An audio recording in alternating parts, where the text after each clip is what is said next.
Yes. For inclusion, my lord, new application. Order 41 application, please hand over. My lord, for inclusion, my lord. If order 41 or application, please hand over. Don't have to mention. Huh? Application. No, like an inclusion.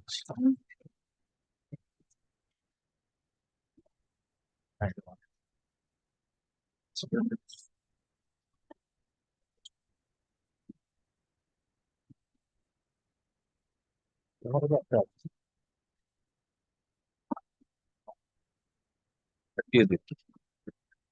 করে দিয়েছি।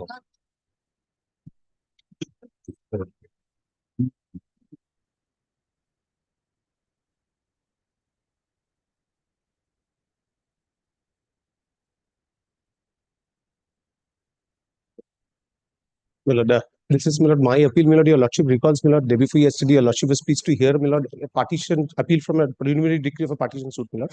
Yes. My lord, we have referred another appeal, my lord. This is by the plaintiffs. Ah. Your lordship was pleased to, my lord, observe that this appeal would be heard together with the other appeal, and the other appeal has been fixed on the 30th of this. What is the number of the other appeal? My lord, this is the order, your lordship, my lord. Correct.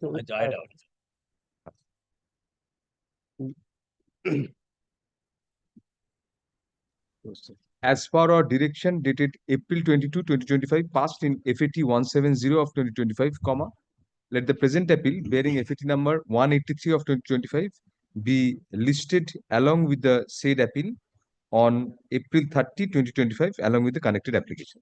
Grateful, my lord, extremely grateful.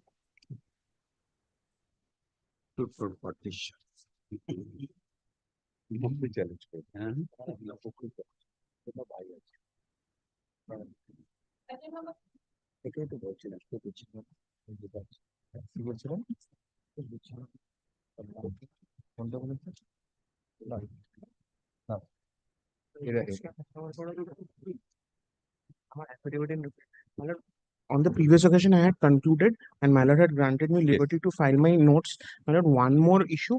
My lord, my reply was not taken on record. If this is in respect of a receiver appointment of a receiver application where the affidavits were complete, I had served on them. My lord, that reply is with me, my lord. Good. My lord, may I file the notes? What about you?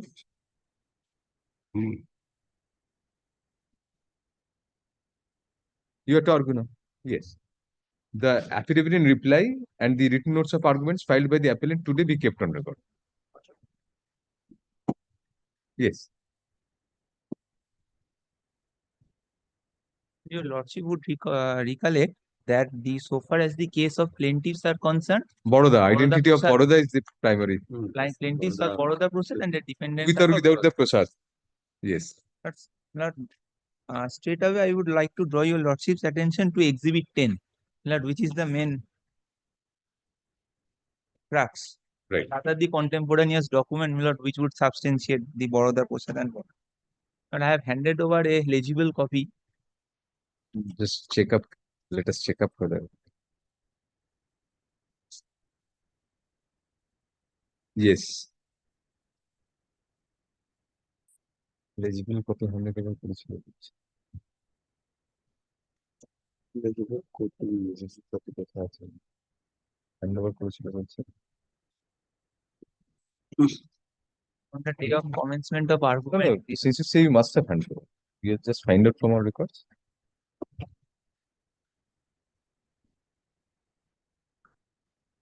Can find out everything apart from that, as it happens usually.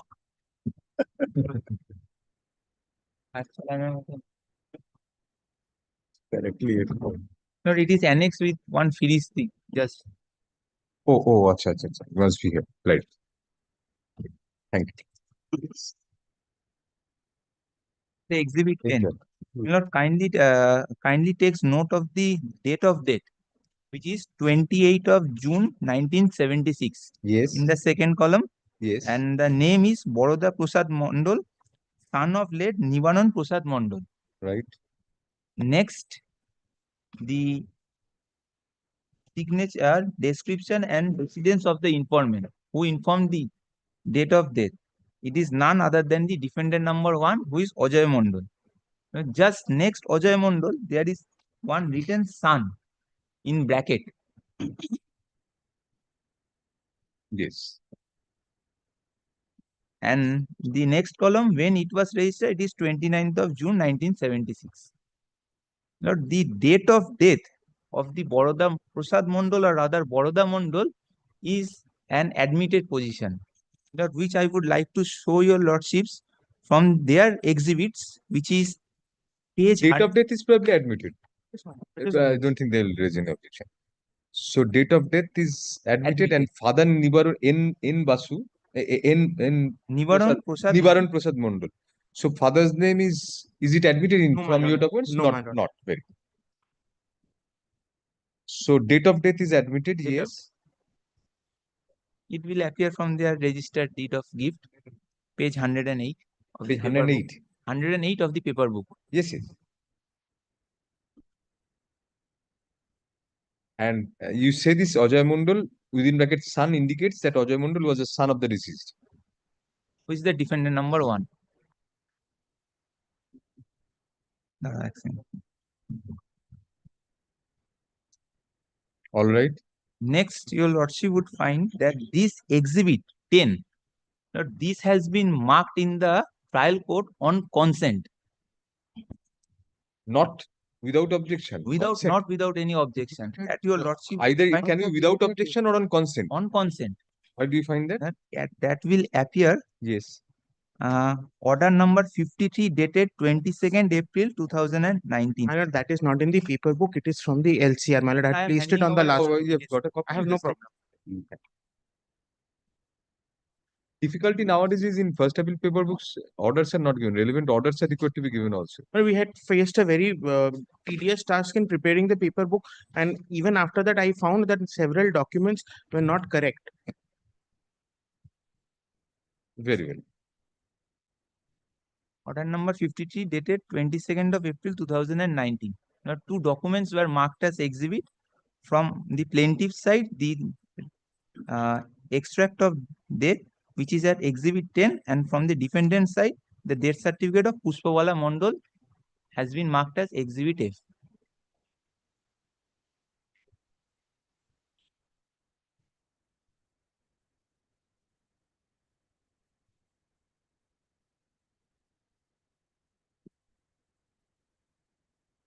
Yes.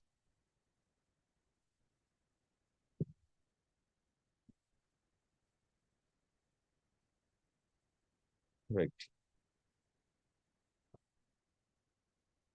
Next, I would like to draw your lordship's attention to page 126 of the paper book,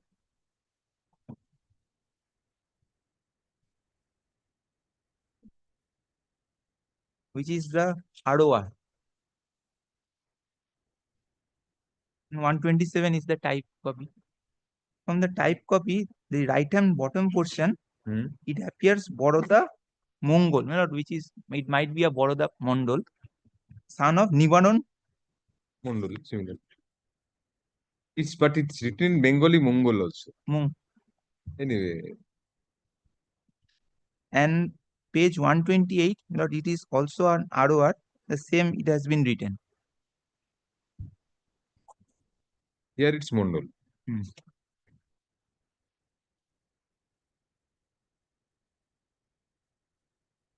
These are the suit properties. Suit properties. Page 123, the exhibit 4 of the plaintiff.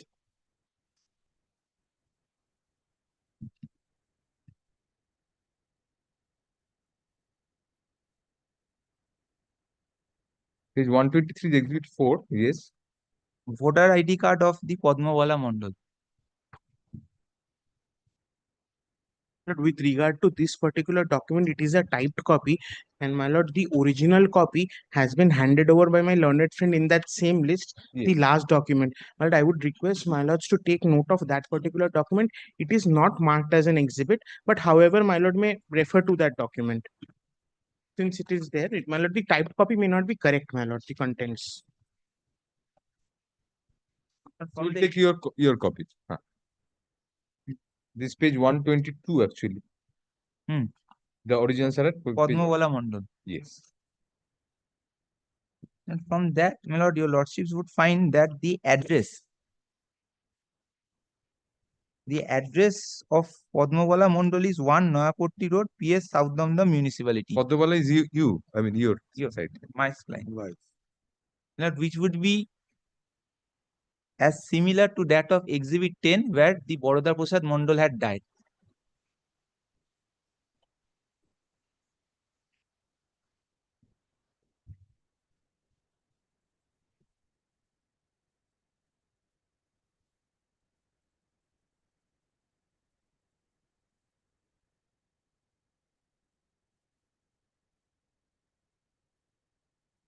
Perfect. Thereafter, page 125 of the paper book, which is the voter ID card of the Vishwanath Mondal.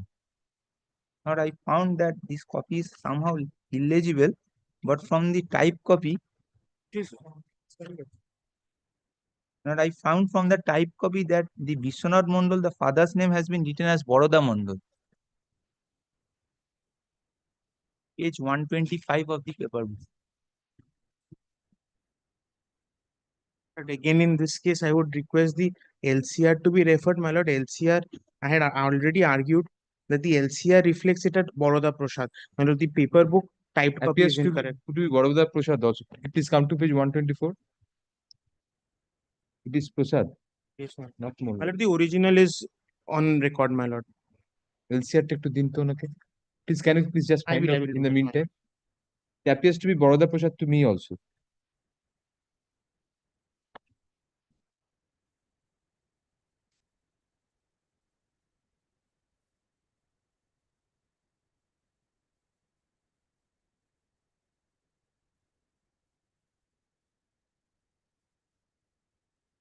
It's Baroda Prasad, then I stand corrected. Seems to be Baroda Prasad. If you see carefully, it's Baroda Prasad. There also you can check up. Yes, ma'am. I've indicated to my learned friend. Both Aadhaar card and Seems to be Baroda Prasad from here also. Baroda Prasad.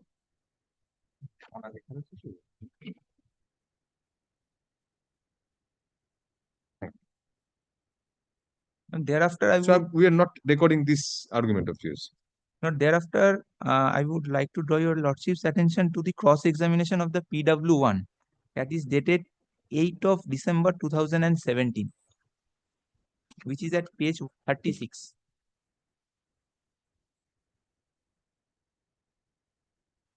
The PW1 was cross-examined on the issue of the Baroda Prasad Mondal's father. Not here from page 36, the bottom portion.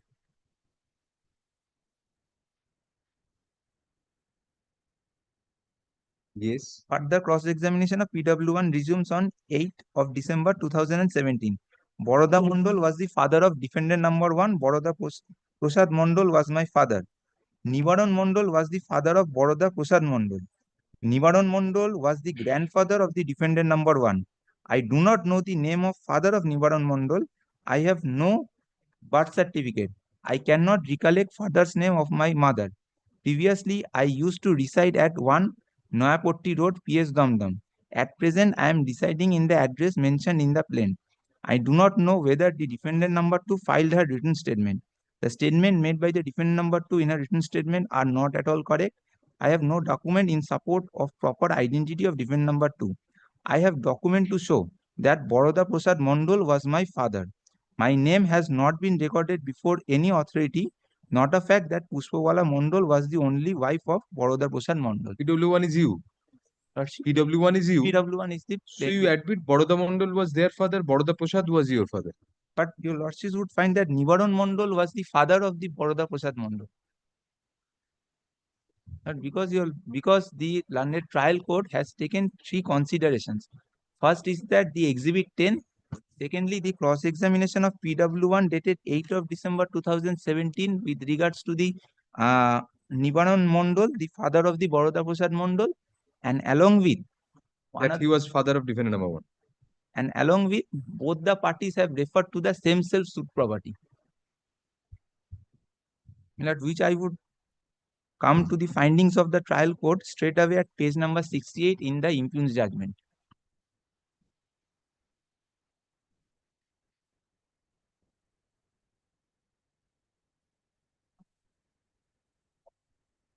Which page in the paper Page book? 68. The findings rendered by the trial court. Yes. May I please? Please. This court had the learned advocate appearing for the respective party and produce materials on record. Admittedly, there is no dispute as to the identification of the suit property. It is the case of both the parties that Baroda Mondal was the erstwhile owner of the suit property. The plaintiffs make out a case that the said Baroda Mondal, the owner of the suit property, was also known as Baroda Prasad Mondal, which is strongly denied by the defendants. Now let this court to see whether Baroda Mondal and Baroda Prasad Mondal is the same and identical person. Admittedly, there is no document on record wherein the name of Baroda Mondal has been recorded as Baroda Mondal alias Baroda Prasad Mondal. Let's see the oral evidence.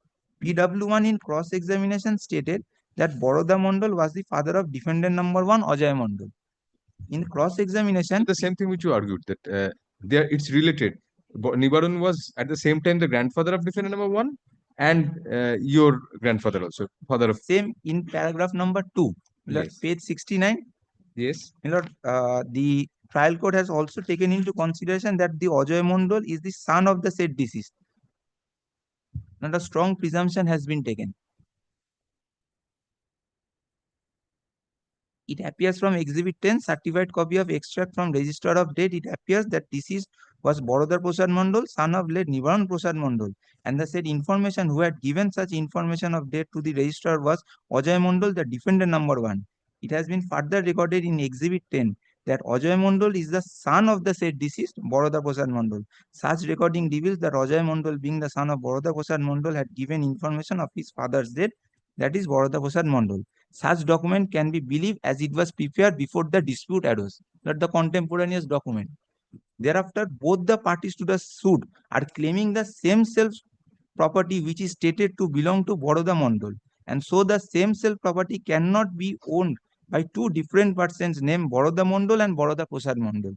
In civil cases, there is But you have not produced any title deed or anything to show that Baroda Mondal was. If it was the same suit, same suit property was, they have produced title deed. If you also produce title deed showing that Baroda Prasad was the owner of that property, either RS, records of rights or title deeds, only that record of right which you placed before us at page 126, 7 and 8. 126. 126. So that said suit property in the name of Baroda Mondal. Apart from that, that is the only document where the suit property is connected with, but that also connects with Baroda Mondal. Nothing connects, nothing has been produced by you to connect the suit property with Baroda Prasad. That is the difficulty. So this third paragraph logic we fail to understand. It says that both of you rely on the same. Suppose they were correct, then they have produced title deeds showing that Baroda Mondal is the owner of that property. You have not produced anything to show that Baroda Prasad Mondal is the owner of that property. So therefore, this you say that Baroda Prasad, you are on the identity. Baroda and Baroda Prasad same, so that property must belong to. But this logic is an additional logic. This is superfluous. Because it says that both of you have relied on the same suit property. You do that, but you don't show anything to connect Baroda Prasad was ever the owner of that suit property. All the documents are relates to Baroda Mondal. Baroda and Baroda Mondal, you have placed the documents before us also. And in that manner, it is connected. If they were the same person, then it's connected. The rest follows. But this logic of the learned trial judge, this additional logic of same suit property. Same property cannot be owned by two different parties. No, it cannot be. They say it's owned by Baroda. You also show a document which RS record shows that it's in the name of Baroda. So there is no doubt that the property and Baroda are connected. There is doubt whether Baroda was Baroda Prasad. So this logic probably is not so sound. And only 3 points, that is giving information of death of Baroda Prasad Mondal by his son named Ajay Mondal. Yes, para 2 is clearly there. Para 2 is there and para 1 is also there. And the cross-examination of PW1. Cross-examination PW, which you also placed before us. Connecting grandfather to defendant number 1 as well as you.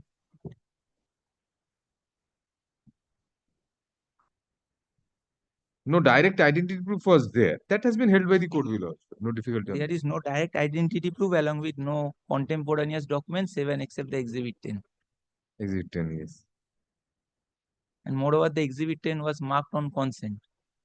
Achha, you also have to argue on this. Even if the Exhibit 10 is marked on consent, it is relevant for the purpose of proving the death of Baroda, whoever was named, Baroda Prasad. Baroda Prasad. Baroda Prasad. It's conclusive on that. But whether it is conclusive on, because that writing was separately not marked as, that is why in wills also you'll see the signatures are marked separately.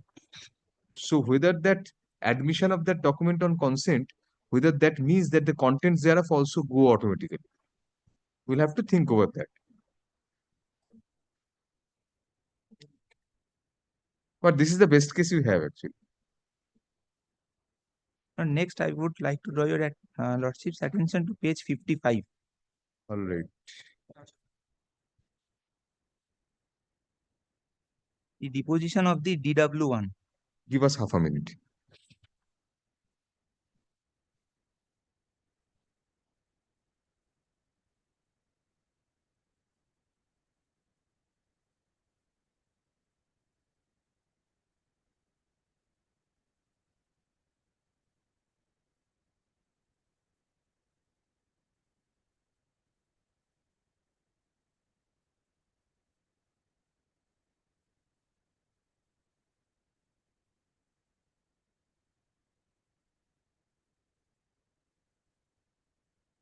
Sorry, which page?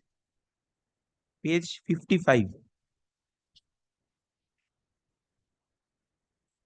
Yes. Question number 24. Hmm. Say the place of job of Ajay Mondal. Answer HMB. Tell me whether Ajay Mondal got the service in HMB during the lifetime of Baroda Mondal. Yes. Now, these two answers, it is somehow connected in order to establish the Baroda Mondal and Baroda Prasad Mondal as same and identical person, because we have produced certain documents before the trial court in order to mark the said documents as exhibit, which would show that Baroda Prasad Mondal has been working at HMB. Were those documents actually marked? But that was not actually marked. You cannot look into it.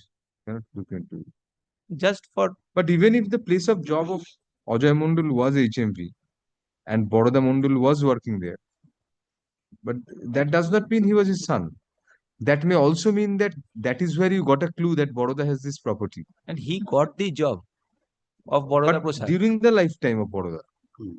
That is the difficulty. Not after the lifetime, not compassionate appointment or something like that. To question 25, the answer is, tell me whether Ajay got this service during the lifetime of Baroda. My lord, I would still invite my lord to look into the document, although it is not marked as No, exhibit. no. The Then if you reason being invite the us- document says Baroda Prasad, Baroda We P. won't Mondal. accept the invitation. My lord, It's an unwarranted invitation beyond the law. Next, not the. You cannot also take advantage of it. very well. Next, But this shows that Ajay Mondal rather shows that Ajay Mondal was working in HMB in the same time as Baroda. So he might have got Baroda might have gossiped with him that I have got a property. So it may go either way. We don't know. not the page 15 is the written statement. This is exceptionally a point of law I would be taking. Lord, the defendant number 1 and defendant number 3 jointly filed one written statement, and defendant number 2 also filed one written statement. Now, from the defendant number 1 and 3's written statement, What is that? Which page? page 15. Yes. Page number 15 is the written statement of the defendant number 1 and 3. Right. From the written statement of the defendant number 1 and 3, Lord, this is not accompanied by any verification.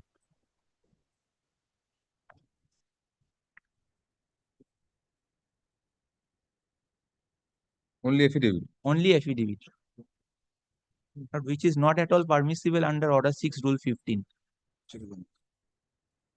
Did you take this objection at any point of time? I have taken this objection at the time of argument, but the learned trial court did not take into consideration. It's not recorded in the argument. It's even not even recorded. Did you take this point in before, other than the arguments you The can? point of law, Lord, I cannot take even in the evidence also. Lord, still your lordships have the power under Order 41, Rule 33. Lord, inasmuch as the defendant number 2 also separately filed one written statement. Lord, I found that it has been not in the paper. Do you have a copy of that? Could have been in the paper book. Paper book is a bit unhappily prepared. Yes, sir. I accept that. And in the index is written 1 and 3. Should be 1 and No, my lord, One it's and 1 two. and 3, 1 and 3 and 2 separate. yes, in the index of the paper book is written It different should be 1 and 3, my lord. two. Do you, either of you have a copy And of I that? have one copy, but it is not legible enough. Different One number two. copy. Does it help you in any manner? Milord, still, Milord, in this different number two, Milord, they have also not provided an affidavit to that effect in the written statement. Acha. You get 2 copies and hand I over will to hand us. over. During the course of the day, do it. Kindly takes note that this different number two's written statement was filed on 4th of April 2016.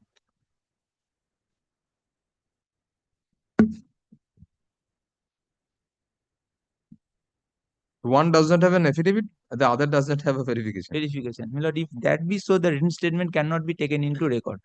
Milord, for this reason, Milord, I am citing one decision, that is AIR 2000 MP 83. Page 8. Page 8. Page 83. Page 8. AIR 2000 MP you said. AIR 2000 Madhya Pradesh 83. 83. Page 8 you were saying? Relevant page 8. In this page 8 of this Monupatra citation. Yes, Lord. Acha, very good. The third paragraph.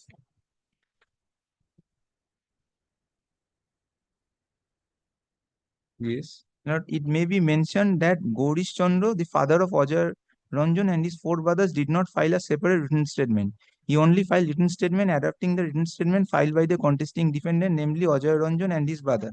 The provision of Order 6, Rule 1, read with Order 8, Rule 2 to 5 contemplate filing of a written statement with specific admission or denial of amendments in the plaint with a separate verification to the pleading. A written statement adopting the written statement of others without verification is no written statement in the eye of law under Order 6, Rule 1, read with Order 8, Rule 2 to 5.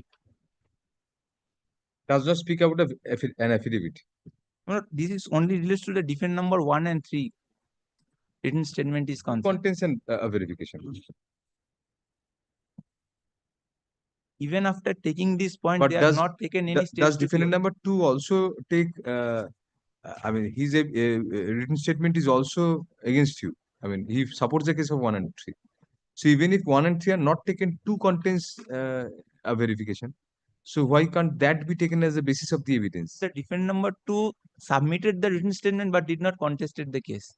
Even then, there is a basis in the pleadings then. No, they did not adduce any evidence to that effect also. All right.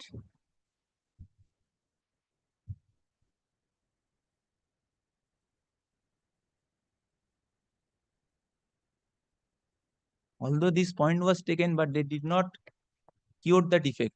Even also in the We trial don't court. get anywhere that this point was taken ever. We have advanced those arguments, but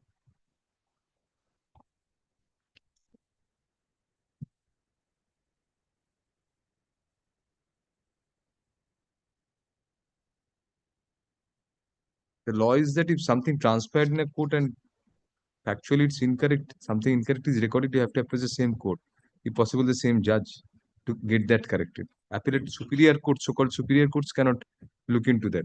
That's settled. You have to file at least a 151 application for rectification of that recording in the judgment. Even if it's a final judgment, only to that effect. But having not done that, nothing is on record to show that you were argued. But you can argue that it's whether you will essentially consider it's a point question of law, and yes. So that is not maintainable in the eye of law. That's so very good. Very good. Next, I would be relying one order, which is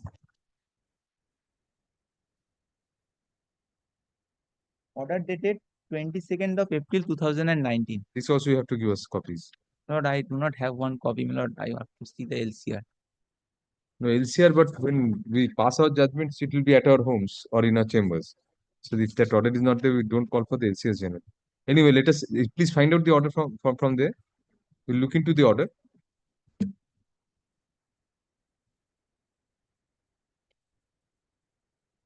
Nowadays, these are found on the server also probably of the It was district not court. uploaded in the server. Order number and date. 53. I'm back.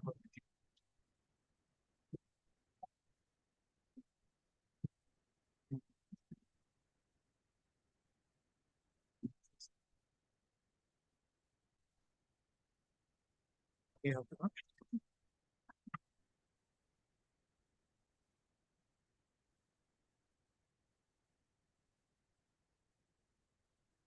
Order number 50 dated 14th of March 2009.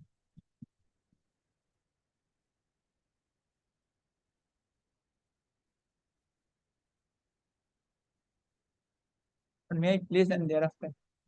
Sir, in order number 50 dated 14th of March 2019, we have filed one application. My lord, You filed an application. the plaintiffs.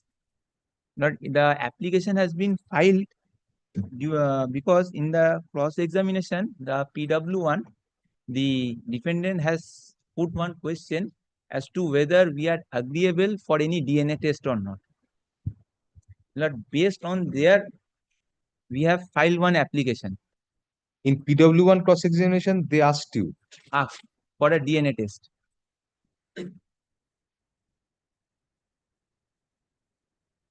Yes, then Now, then we have filed one application dated 5th of February 2019.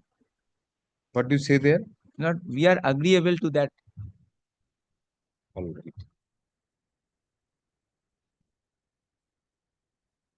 But the learned trial court not have rendered a finding that, or may I place only to the finding effect, the question of paternity of the plaintiff is not directly in issue in a suit for partition. The plaintiffs themselves admitted to be the issue of the second wife of Baroda Prasad Mondal and also admitted that Baroda Prasad Mondal contracted second marriage while his first wife left him. And so meaning thereby Baroda Prasad Mondal married for the second time during subsistence of the valid marriage with his first wife. And so the plaintiffs having been begotten out of the void marriage of Baroda Prasad Mondal are thought themselves to be the illegitimate children, but Section 16 of the Hindu Marriage Act protected them and designated them to be the legitimate children The and court allowed proceeded them. apparently on a wrong footing that fraternity was admitted.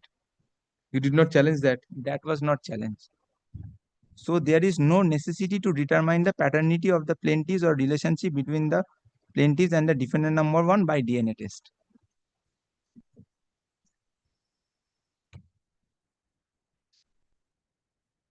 Hmm. So you showed your bona fides. But I have showed my bona fide. এই অ্যাপ্লিকেশনটা আমাদের কোনো mechanism আছে এটা এই অর্ডারটার copy বার করে দেওয়ার যদি থাকে হ্যাঁ শুধু আমাদের জন্য ইন্দ্রজিতের জন্য এটা একটা কপি পরে বার করে দেবেন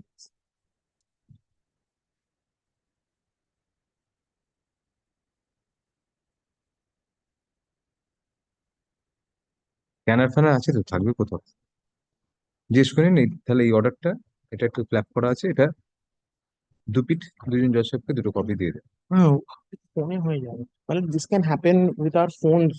If it is permitted for a minute, we can take it out during the lunch time or provide copies, my lord. Shouldn't take us more than a minute now. আমাদের স্ক্যানার থাকলে আমাদের scanner থেকে করে দিন হ্যাঁ হ্যাঁ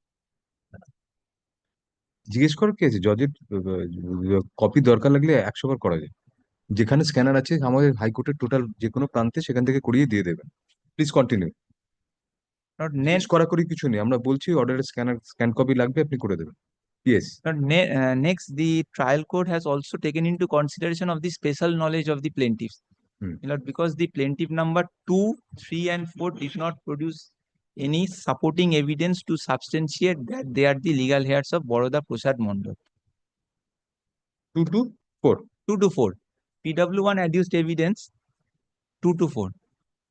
yes Based on this, but they were heirs they are the heirs of Baroda Prasad Mondal.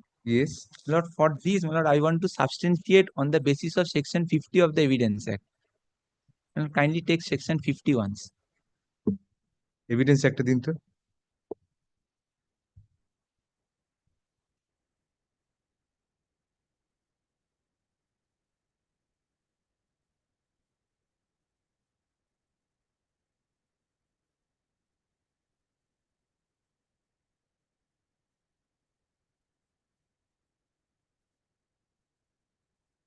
yes The opinion on relationship when relevant.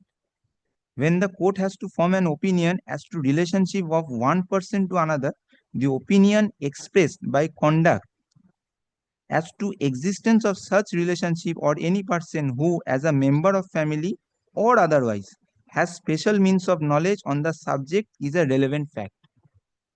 Provided con- such option shall not be sufficient, but the proviso is not relevant. No. What is the conduct here?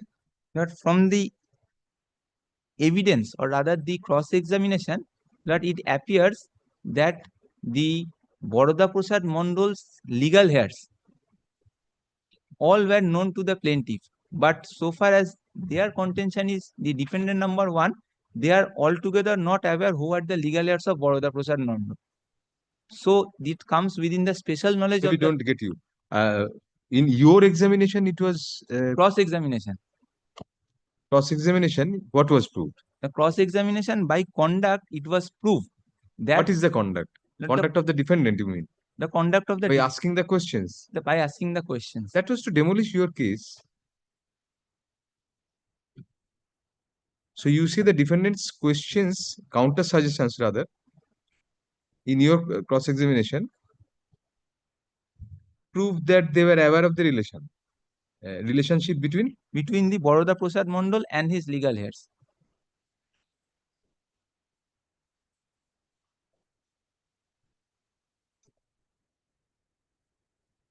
Was that those questions?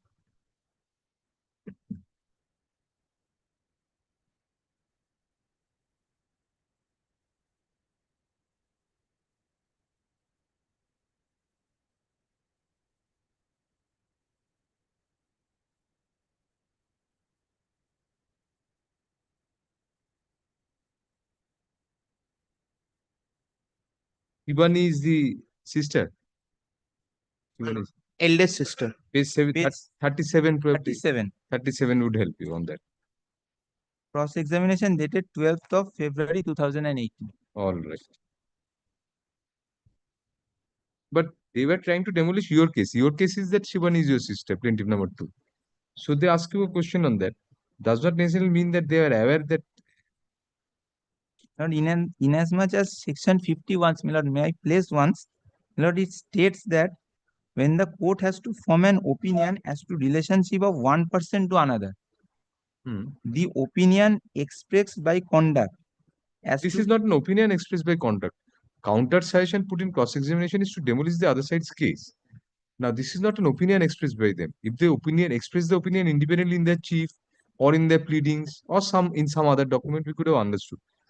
If I ask you a question in cross-examination, that is entirely pertaining to your case. So I have to adhere to your case and ask counter question to demolish that case.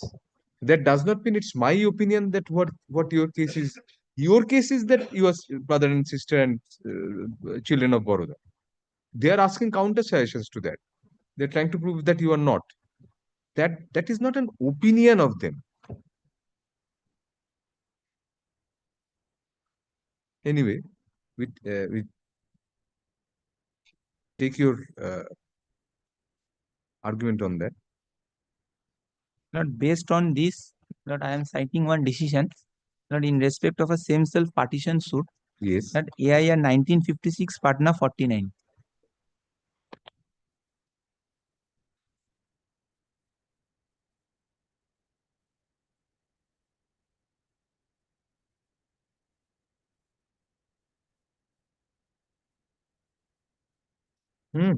Further. Not from the first line Yes. of the judgment, my lord, your lordship would find that this is an appeal by the defendants from a partition suit. But this is a partition suit. The plaintiffs brought the suit from partition of the properties dispute on the ground that defendant number one was his father and he has for a long time been in the habit of not this is not at all relevant. Not the straight away on the Paragraph point 14, of 15 law. probably. Paragraph number 11. 11, all right. In the 11, the section 50 has been quoted.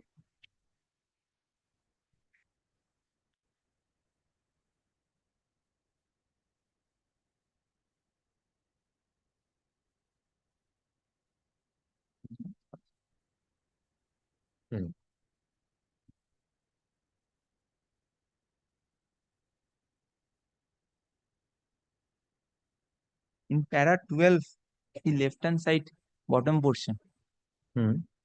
In this case, in order to establish the factum of marriage, the plaintiffs relied amongst the other things on the evidence of opinion of certain relationship as expressed by their conduct as to the relationship of husband and wife between the two persons.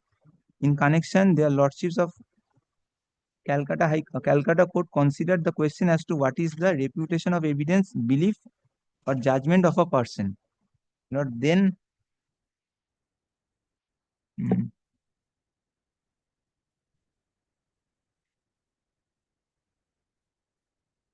The next page, para 14. Hmm. The para 14, the Supreme Court's decision has been taken into consideration.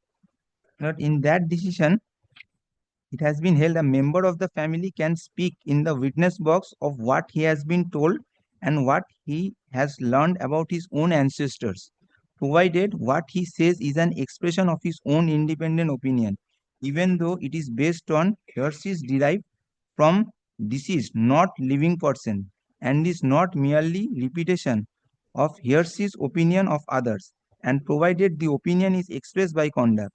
His sources of information and the time at which he acquired the knowledge would affect its weight but not its admissibility.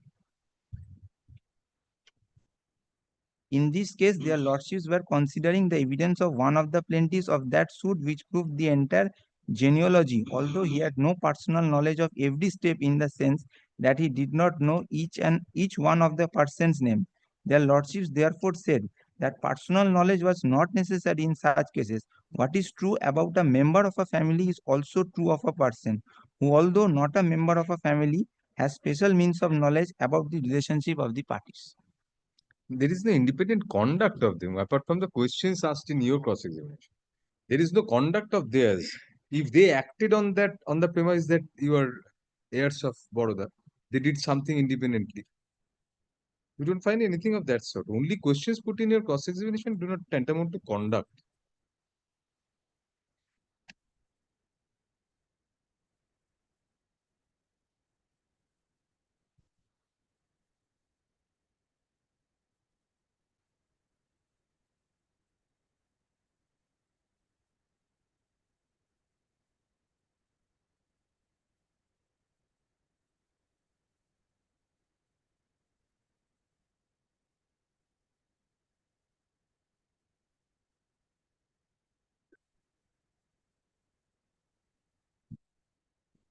All right, very well. What is?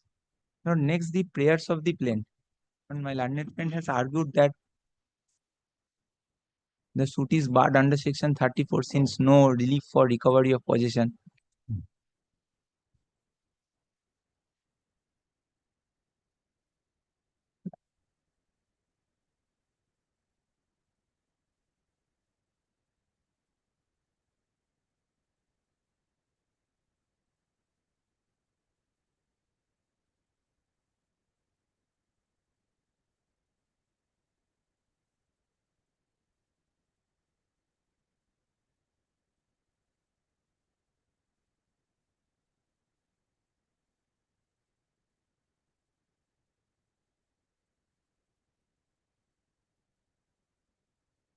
What is the page number?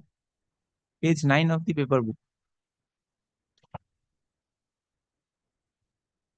The prayers has been sought for the revocation of the gift deed, partition, appointment of a commissioner, and permanent injunction.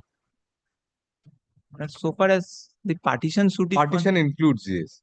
Not No separate eviction is eviction required. is required. Whatever allotment is made is Lord, I had placed the point, my lord had not taken it up. accepted. I had, So if it is there in your written not, it was one of my points, but my lord has expressed, my lord. partition suit is Yes, my lord. I have not really pressed on that after that.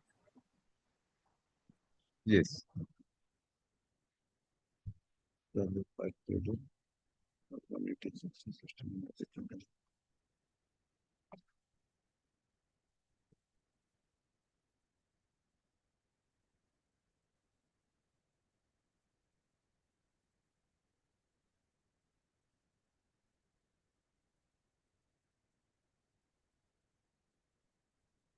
Kindly takes once the operating part of the degree, which is at page 78. And from the operating part of the degree, Hmm. Preliminary form, yes. preliminary form. We have claimed in the plaint Huh. that the plaintiffs are the co-sharers and the defendants are the co-sharers. So far as the defendant number 2 is concerned, the defendant number 2 is not in any way connected with the Baroda Prasad or rather Baroda Mondol's legal heirs.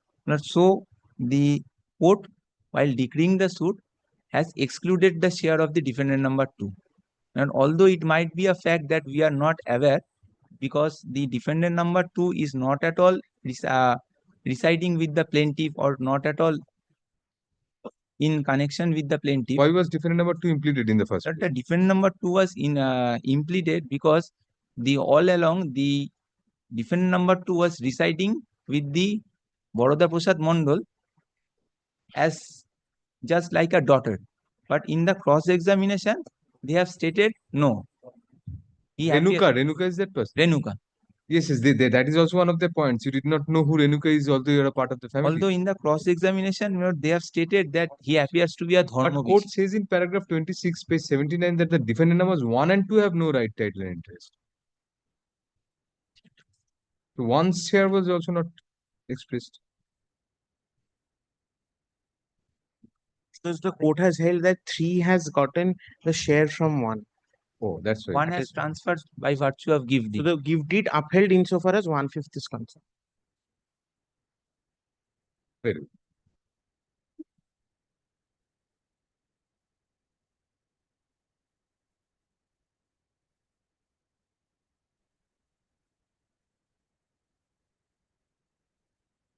And so far as my receiver application is concerned, my lord, Can 7, Lord, they have also admitted that certain tenants are also in that property in their affidavit in opposition.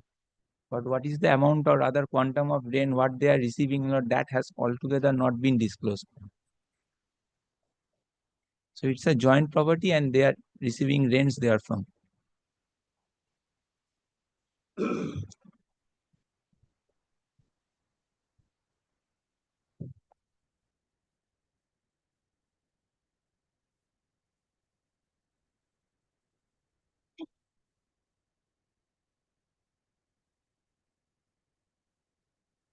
In their opposition, they have admitted. Admit.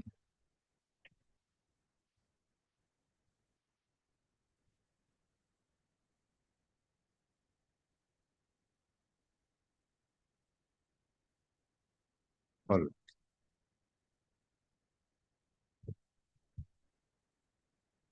These are my submissions. Very good arguments. Yes.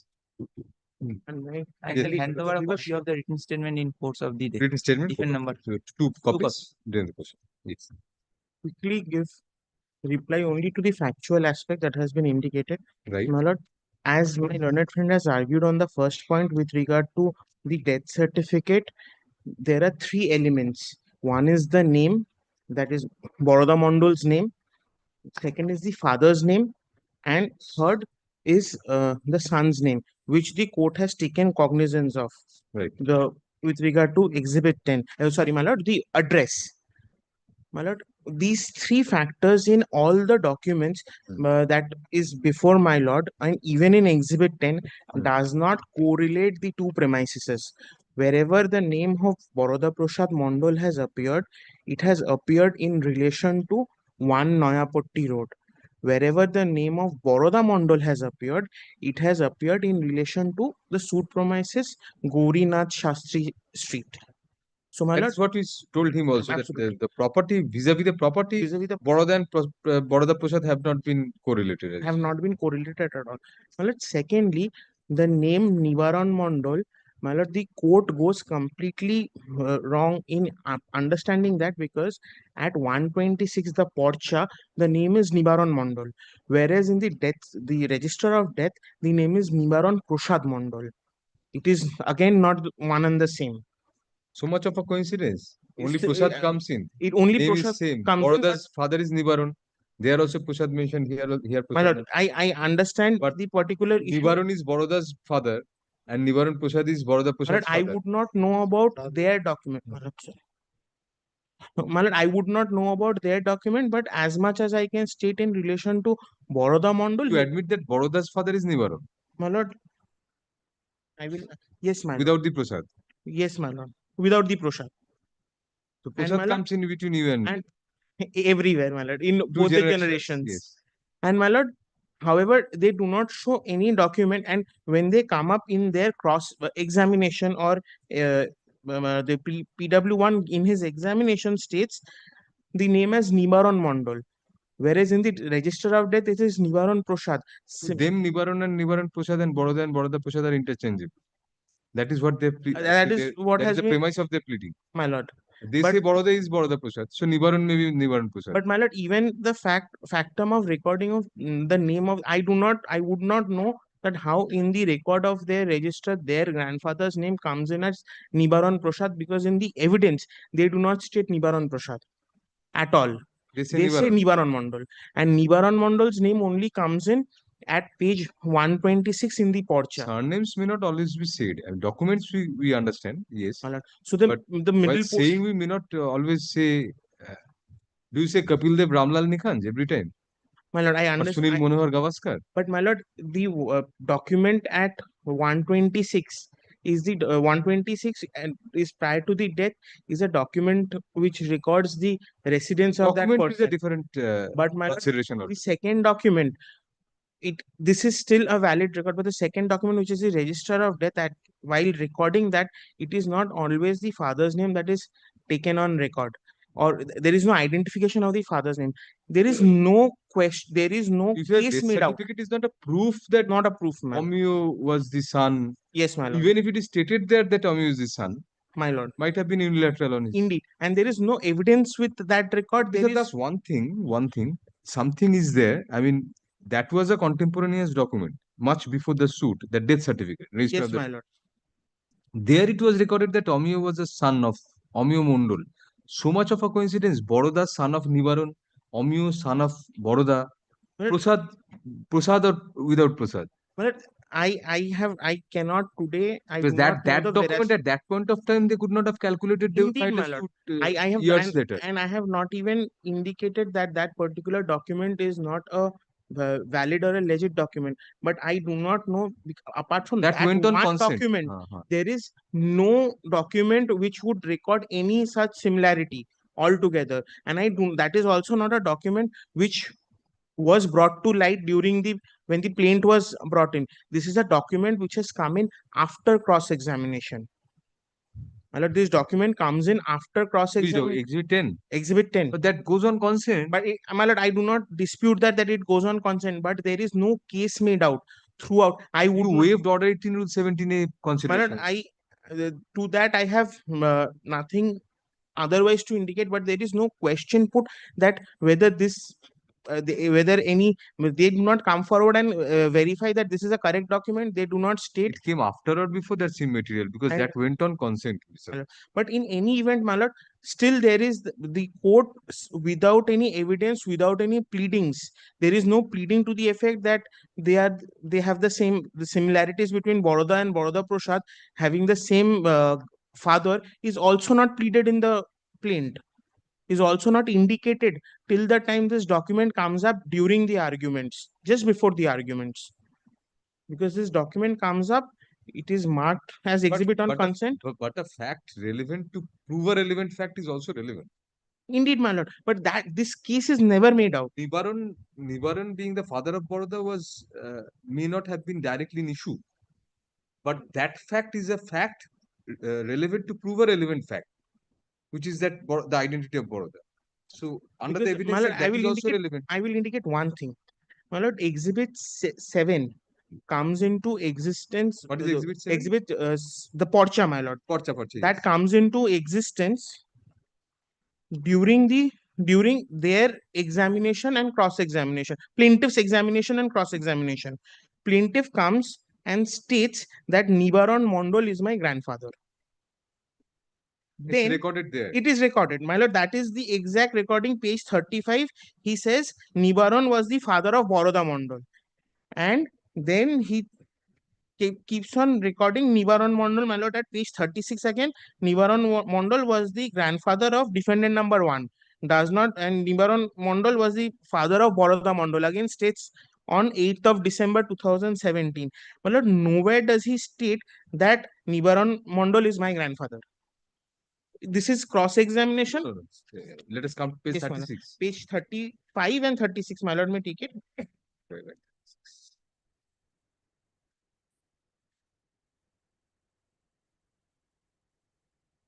He says My lord, Boroda Mondal was the father of defendant number 1. No, my lord, first comes to 35 first. All right, Please, my lord. 35. My lord, yes. 35, second sentence, Hmm. after 25th of August 2017, Nibaran Mondal was the father of Boroda Mondal. I can submit document to show it. So this is the time when he has the particular exhibit in his hand, exhibit 6.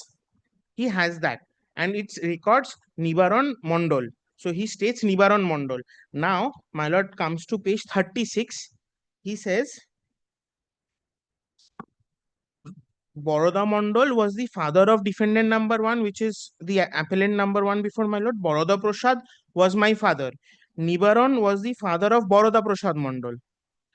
And Nibaran was the grandfather of the defendant number 2. So this is his case. He does not say that Nibaran Mondal is my grandfather once. Apart from that, my lord, So he says Boroda Prasad Mondal is my father, yes, my lord. and Nibaran Mondal was the father of Boroda Prasad Mondal. It's a necessary Nibaran inference Mondal, that he states that. Nibaran was his grandfather. That he's trying to ascertain Father's father is generally called a grandfather. grandfather, but he's trying to ascertain that. But my lord, at this stage, he uses the name Nibaran Mondal because Exhibit 10 is not in existence. Exhibit 10 comes into existence after 2 years from this date. But in the record of right, Nibaran Mondal was it?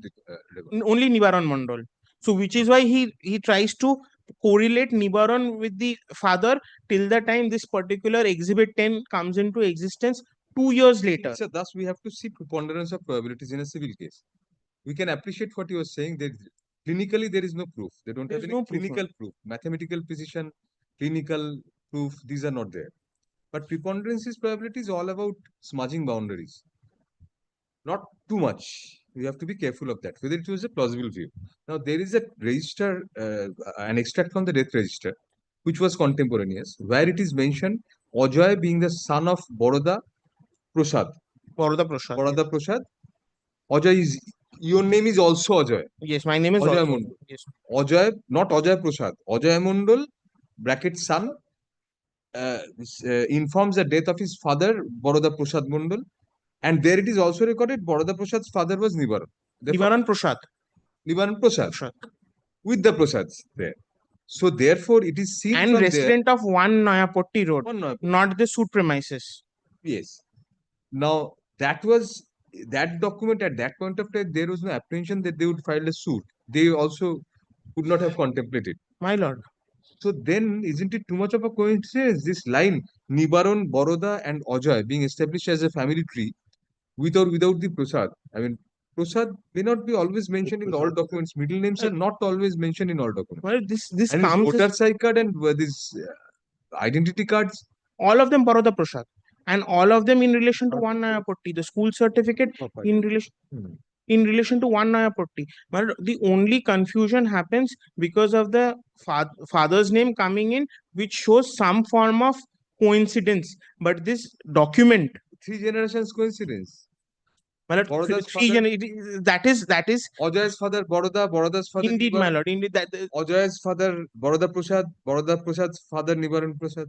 my lord, In the same locality, more or less. Within well, the this same political. Shamnagar, not the same, close by, my lord, It's Shamnagar. within the same vicinity, my lord. Yes, but my lord, the entire issue becomes now that whether on the basis of this one document, which is not really no cross examination is held, no examination in chief is held. Exhibit 10 is there. Only Exhibit 10, my lord. That is the document. Exhibit 10 is there, yes. Only Exhibit 10, my lord. That is the main document on the crux of which the entire case has been held against, which also there is no a different name. It's a middle name which is being added or subtracted. my lord. My lord, in that regard, my lord, on the previous occasion, I had handed over one judgment as well. My lord, I have made over Thank you. the note. In the note, there is another third judgment. আমি এটা দেখেছি সব কটা কিন্তু আপনি করে then ultimately সব কটা শুরু করেন না thank you There is a third judgment, my lord, which I will also hand up. This is only on the ground of Judgment in reply. no, I had handed over a copy to my learned friend on the same day, my lord. This is only when there is Give it no a chance of answering this. court cannot go beyond the pleadings. That is the only point, nothing else, my lord. That's a very And important so point. I am not really placing this judgment. Paragraph 24 is the relevant paragraph. I've indicated it to my learned friend on the last occasion, my lord. Court cannot go beyond the pleadings or Pleadings, no my- evidence beyond the pleadings. Court cannot go beyond. Court cannot, my lord, Para 24. para 24, my lord.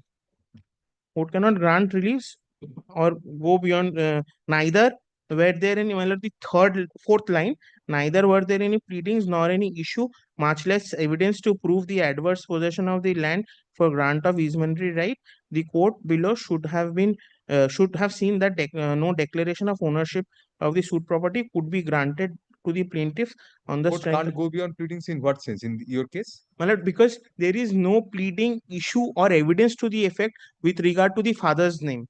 Father's father. Father's father, Nibaron's name. Nothing. It is not their case. As they assert that Renuka is the sister, and that goes against their case of special knowledge. Mhm. They assert that Pushpobala had run away with the first wife ran away with a Muslim gentleman and got married. That has been asserted, but this case has not been made out at all. Neither even in their affidavit of evidence, this case has been made out. Well, the affidavit indicates only the seal and the person who has signed of the particular exhibit 10. It does not say that this is the exhibit in relation to Boroda Mondal and his son's name is indicated as Ajay. Nothing of that sort. And the grandfather is Nibaran Prasad, or that it has been incorrectly indicated. Nothing of that sort is indicated. And my lord, on the previous occasion, I had handed over a judgment of our honorable court, wherein it is a case in relation to a probate case, my lord, where the signatures that is appearing does not include the middle name of Chandra in the will. Please give us the paragraph number of that. That is just a show mentions. Yes, my lord. 23. This is paragraph 46. Paragraph 46. And this 2012-5 is also cited by you. 2012-5 is on account of the fact. Give us the paragraph number. My lord, the paragraph numbers are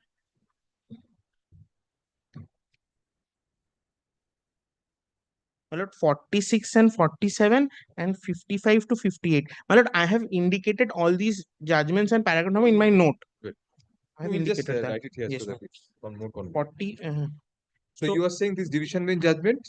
My lord, here the name Yeah. of the particular testator was not, the middle name was not indicated in the will, and the court held that such on a vital document, if a different name, person will not go wrong in respect of such a vital aspect in their at least couldn't have gone wrong in the while signing the will.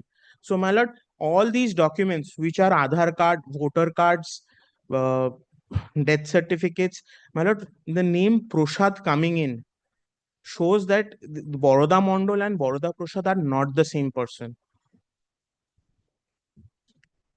Because it is a vital aspect. All these documents. Rather, your case should be that in the gift deed, which is a vital document, that Prasad could not have been missed out.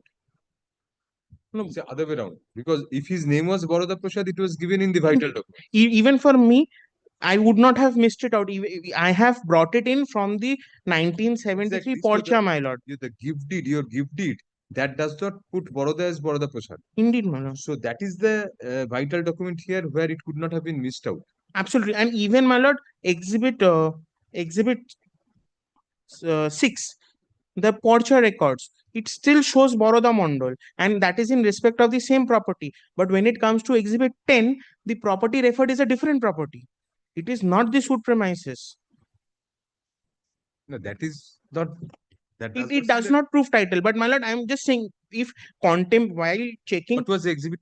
Which exhibit Exhibit number 6 was? is the Porcha. Which the gift deed was exhibit Exhibit number? 2. 2. Yes.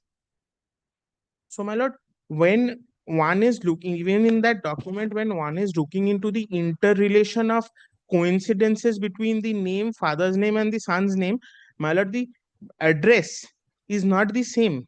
It is there are other aspects which do not relate these two persons to the same place, because Baroda Prasad throughout, even from the school certificate, which indicates of 1967, it is a certificate of 2017, indicates 1967, this person is in the school. So all the documents pertaining to Baroda Prasad say Noyapatti. One Nayapatti Road. All the All of documents. them. And all Baroda documents say a different address. Say yes, Gaurinath Sharkar, Gaurinath Shastri Sharani.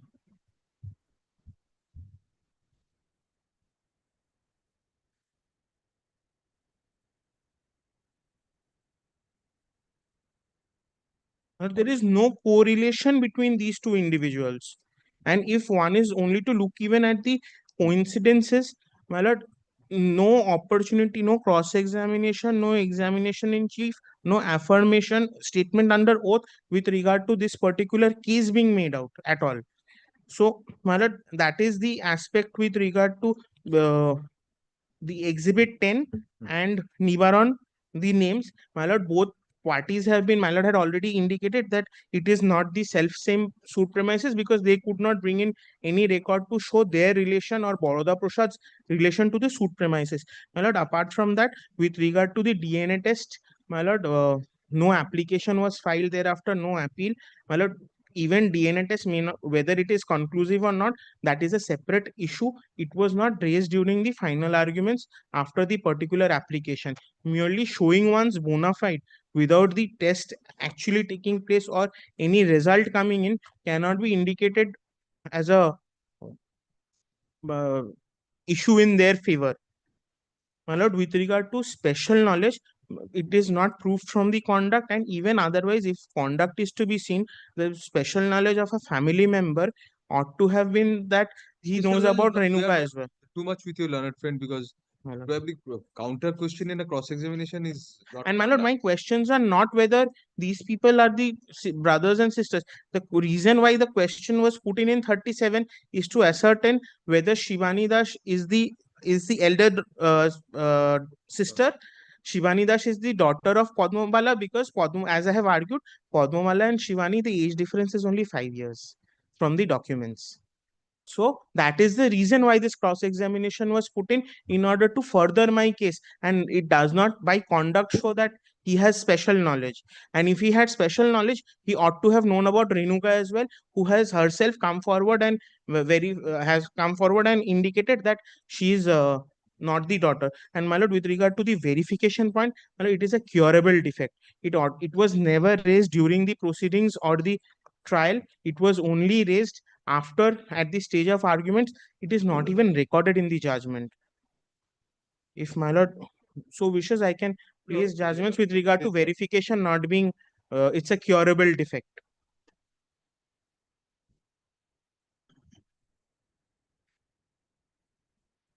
And in so far as the can 7, the tenants are concerned, my lord, the rent is 1000 rupees. I have indicated that in the opposition there is one person who has been staying even from prior to the birth of Pradeep Mondal. So merely 1000 rupees. That too, they haven't been paying for some time. So very good. Close arguments. Do you want to file any written notes of argument? One notes, short notes of Because argument. they have put in. When can I file it? Tell us. By Monday. Heard verbal arguments of learned counsel for the parties. Full stop. The written notes of arguments filed by the appellants be kept on record. Full stop. The matter shall be listed on April 28, 2025, under the heading to be mentioned, for the purpose of filing of written notes of arguments by the respondents. Well, one request while considering the documents, my lord, may not rely on the typed copy. The LCR Oh, no, records, you are right. LCR records are, No, all copies have been given by your lord. yes, my lord. He has prepared himself very well. Yes, my lord. Indeed, my lord. You also, I mean, not that you have not. Yes, next. What's up?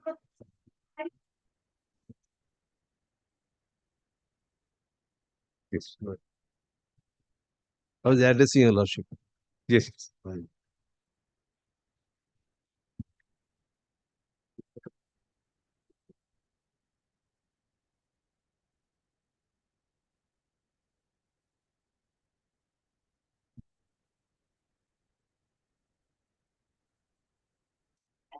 Harden part. ঠিক আছে।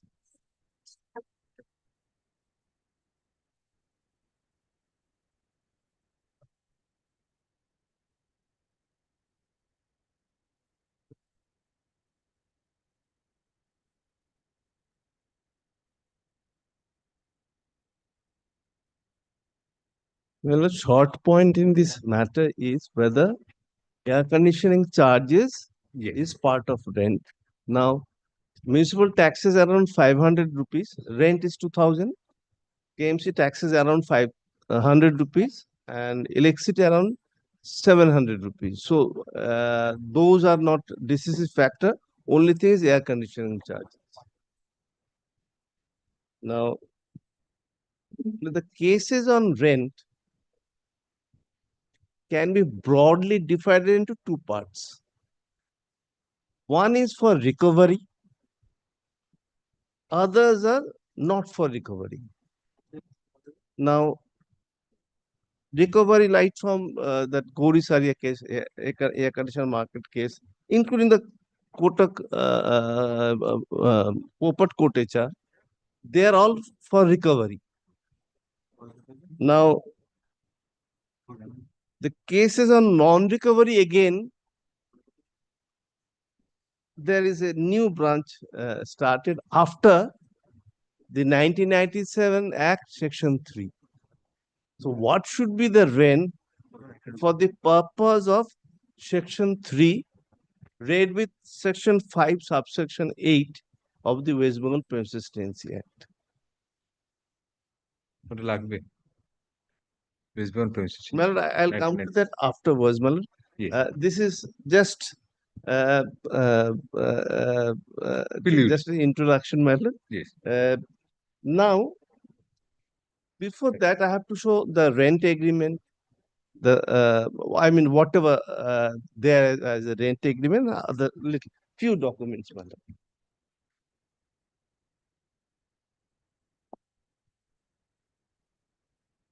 So, Lordship takes up volume 1.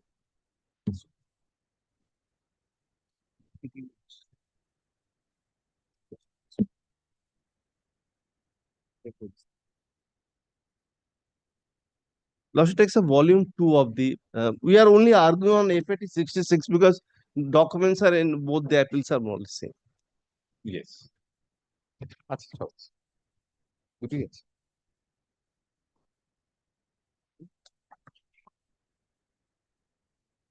ট্যাক্সটা বললি কিভাবে এলাম? Yes. হ্যাঁ, দেখাচ্ছি।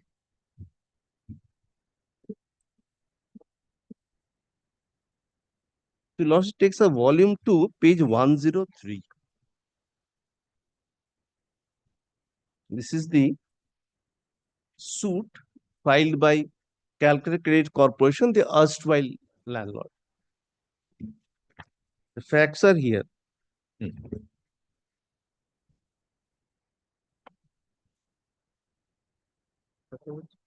This page 102, the volume 2 টা তোদের appeal টা।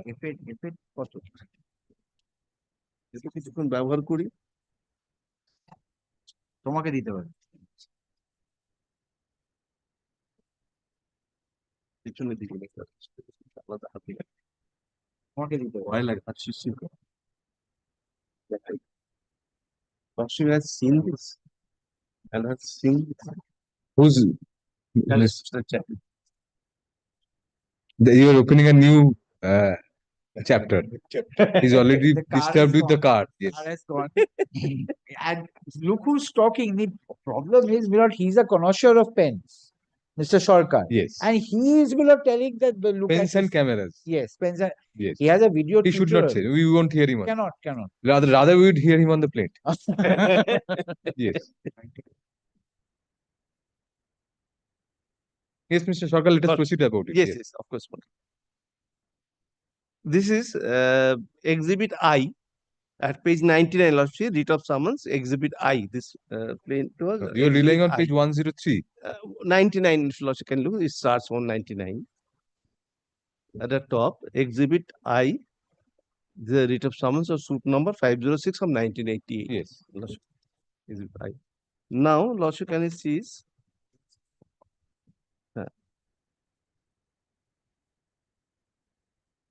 Paragraph 5.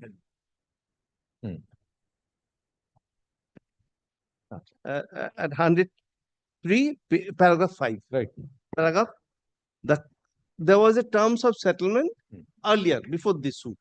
The terms of settlement, what is happening? Calcutta Credit wanted to rebuild this house. Hmm. I was a occupier there. So there was a terms of settlement that I will allow them to construct. In lieu, they will offer me a tenancy. That's how the tenancy was granted. Tenancy in the newly constructed building. In a new constructed building. Paragraph 5, clause 10 of the terms of settlement embodied in the consent order provided as follows. The plaintiff, that's the landlord, agrees to make an offer in writing to the occupant, this is me, Vadwana, upon construction of requisite space in ground floor at the proposed new building of a monthly tenancy of a shop room covering an area of 1000 square feet, more or less should be, having a frontage on Kamak Street, southeastern corner of 20 feet, more or less, provided the occupant agrees to pay rent at the rate of rupees 2 per square feet per month. The shop room in the new building will be made available with column subject to such other necessary structure as may be put for the purpose of construction. So that's how I'm inducted. So I was occupant there. They offered me that I'll offer you a tenancy if you agree to pay rupees 2, Yes, and that's very clear. Then, my lord, logically takes up paragraph uh,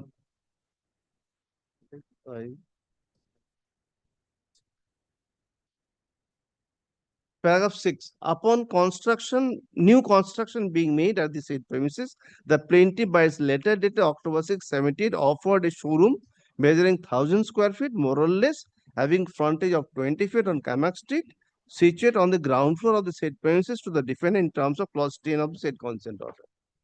Now, of course, paragraph 7 says that defendant was called upon plaintiff to execute the standard tenancy agreement, but the defendant did not agree.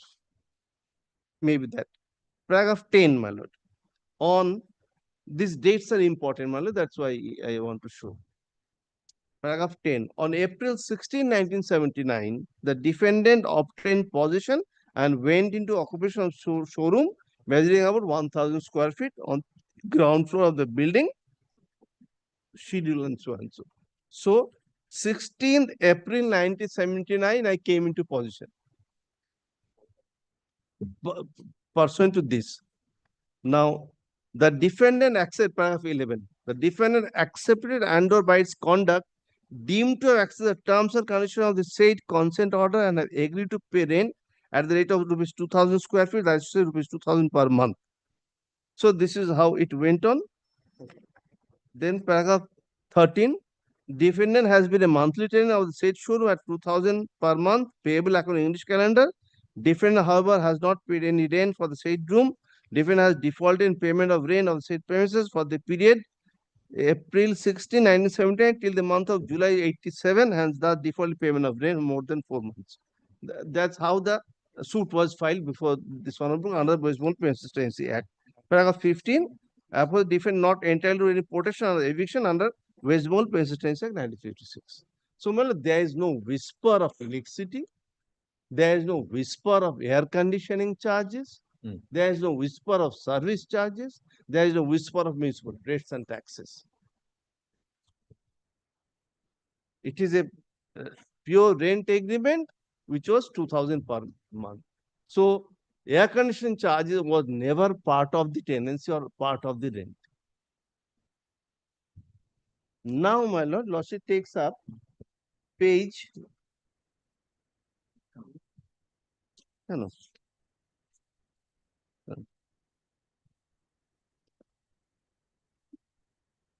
Then they claimed at page paragraph 21, my lord, the particulars, they have claimed rent from 16th April 79 onwards. Well, why rent was not paid? Because they were not giving electricity. They, in fact, in the shop room was also not constructed, it was only columns. There was no wall. They handed over the open space with columns, no walls, no electricity. Naturally, without wall, there can't be electricity or air conditioning. Then, my lord, Lordship takes up at page 92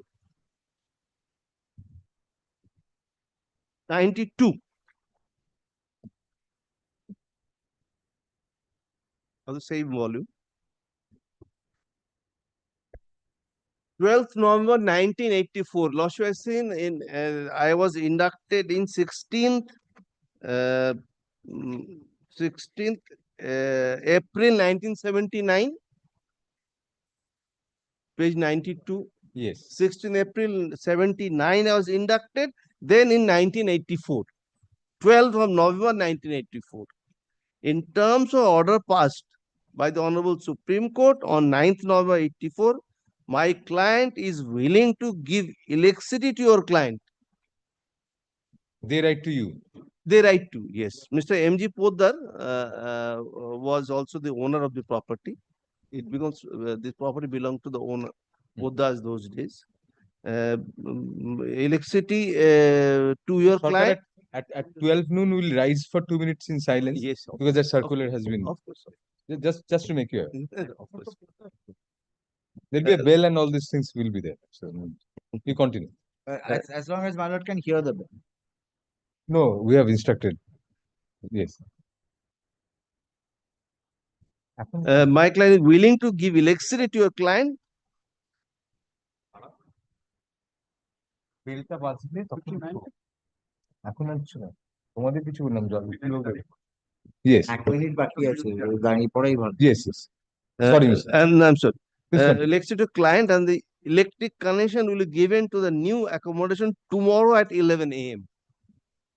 Mrs. Urban Services Private Limited will be providing air conditioning to the new accommodation on and from 13th November 1984.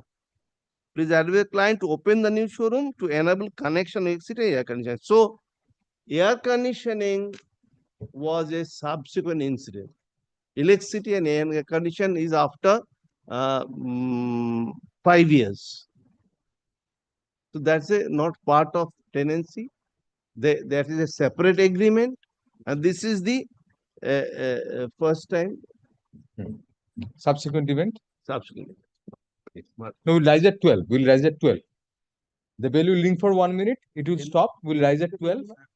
Well, bell, I think I heard. Has stopped. Bell. দাঁড়িয়ে পড়লেই তো Very well, let us.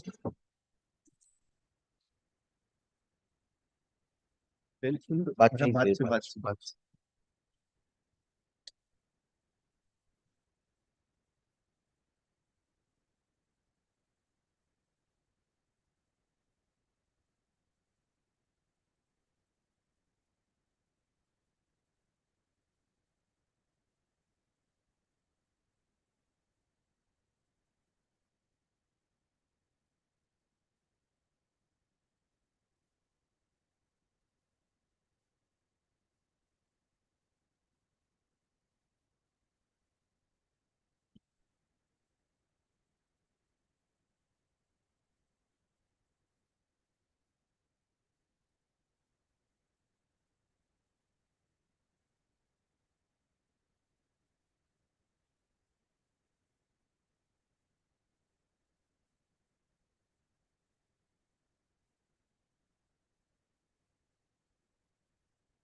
You may take your seats. We'll take the break and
Well, yes.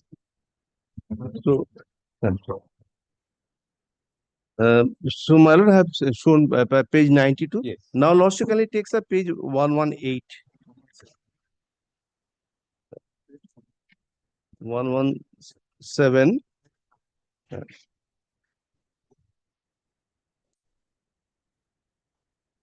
This is no, देखिए, page 117, exhibit L. This is the amended plane where after Celica came in, their name was substituted. Page 118, logically find that ARM Group struck down Celica Developers Private Limited came in at page 118, but the pleadings, my lord, remain the same. The REN 2000 remain the same. You can see that chart also at page 125, para 21, 2000 rupees rent, they remain the same. So they accepted. There was no whisper of any air conditioning charges or any municipal taxes or electricity charges. Celica also accepted the same. Now, my lord, even after Celica came into, became the owner, my lord, you can see page 97. Couple of pages, you can see page 97.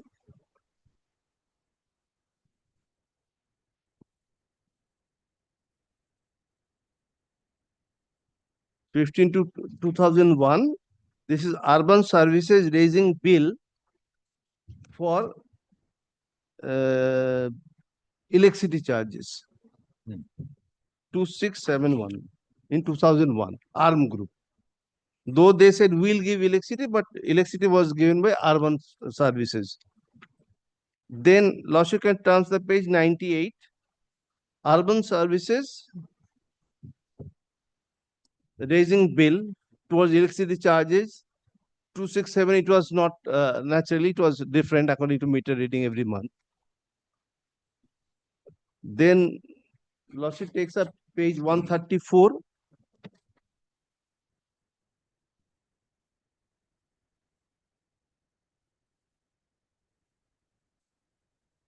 So this is we send electricity bills we paid separately, bills raised separately, bills paid separately, and never it was never treated part of rent. So Celica, after Celica came in, I have paid electricity bills separately. Then Loshikam sees as page 134. At page 134, Celica raised bill. It gives meter readings. So according to meter, it's not a fixed amount. It's a variable amount and the separate bill. Even Celica raised separate bill for electricity. Then at page 135, air conditioning charges. Actually, it should come. The bill should come first. The air conditioning charges bills raised separately. Page 136.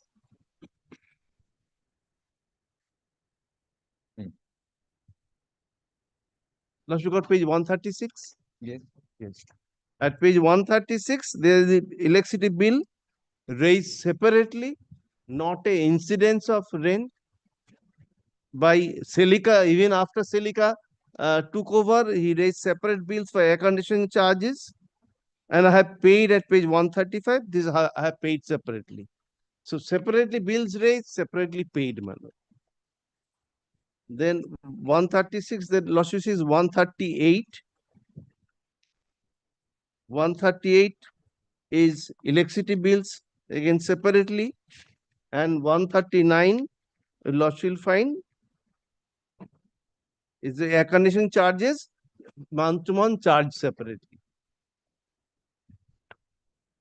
So by its own conduct, the landlord never treated air conditioning charges or electricity as part of rent.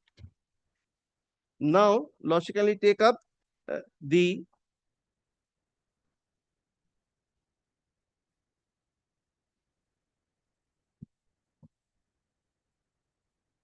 one.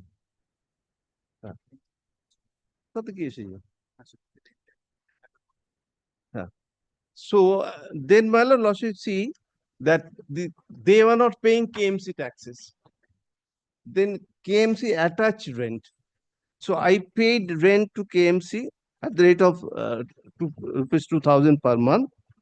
At page 141, you have paid directly.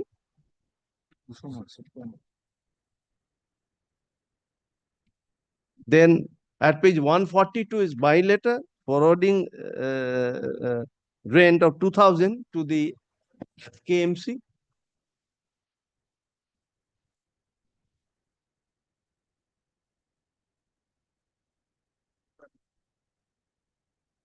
Then losses comes to page 148.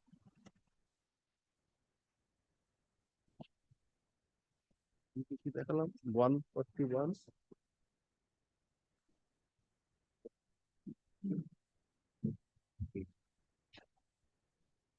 At page 148, Lordship kindly sees Silica informs me that attachment has been cancelled, so pay to me directly.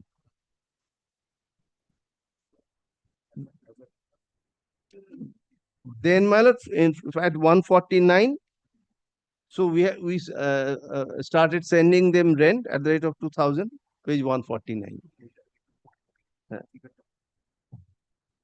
Clearly, 9. Inform attachment order issued, we were sending rent of rupees 2,000. So rent was always collected separately.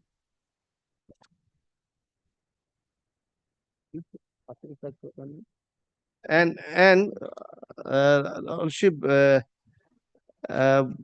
I have already shown their application before the rent controller at page 157.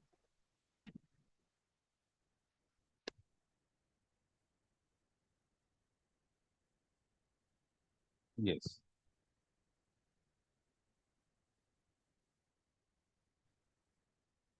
Uh, 157 rent controller. Silica is the applicant, and they say at paragraph 5 at page 158, paragraph 2, opposite party is a tenant of a portion at a monthly rate of 2,000. There is no story of electricity charges or anything there, because had it been part of rent, they would have claimed as part of rent. Paragraph 5, in view of Municipal Penitency Act, it is to be enhanced under the 97 Act. And then at paragraph 6, they say on the basis of calculation, the enhanced rent we fixed at rupees 4,200 per month. Paragraph 6 at page 159. And paragraph 7, they say paragraph 8, they say rent should be 4,200 rupees.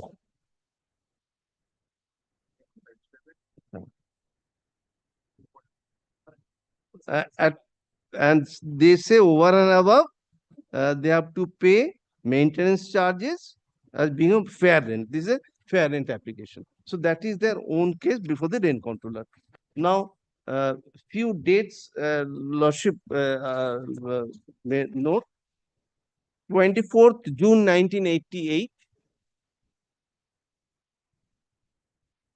CS 506 of 1998 filed by Calcutta Credit, claiming eviction, claiming only rent before this honorable court. Then 10th April 2001, Lordship, you don't write that, my lord. I can help you, Lordship. আমার কাছে copy আছে। If may I have? No, I have copy. Okay, দিয়ে দিন। দুটো copy আছে? না, দিয়ে দিচ্ছি। আরেকটা কপি দিতে দিন। Oh, of course, of course. আরো বেটার কপি। এক মিনিট একটু দেবেন, কয়েকটা পেজ লিখতে ভুলে গেছি।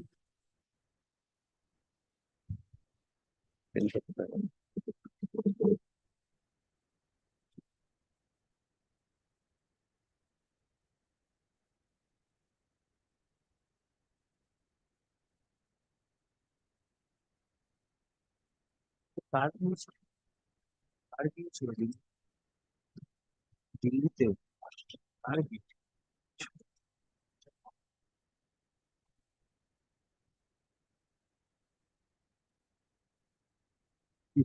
লসিক সালাতে খাওয়াতে বলে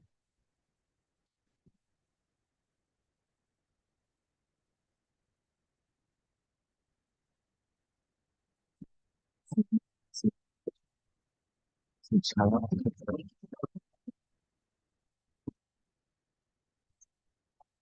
তাই লসিক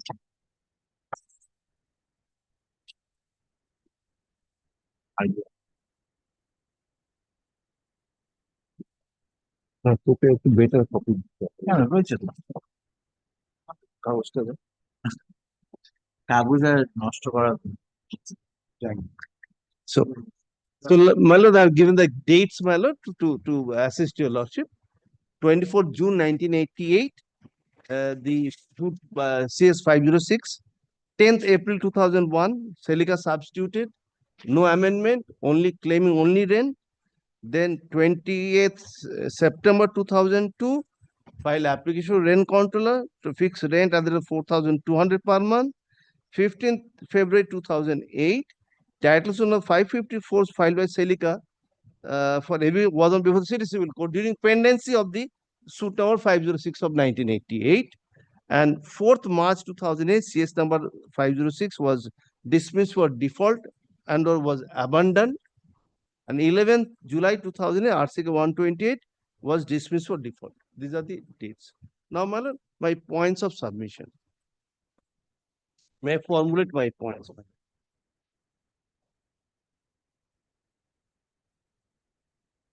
As I started, my lord,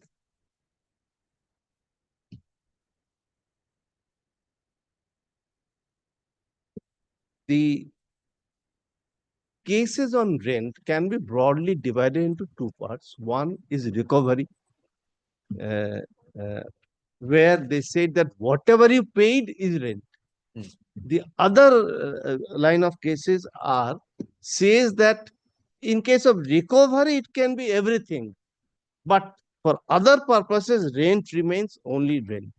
Or, and also there's a third category which says that with the insertion of section 3 in the Westmoreland Premises Act 1997, the calculation rent for the purpose of section 3 should be different.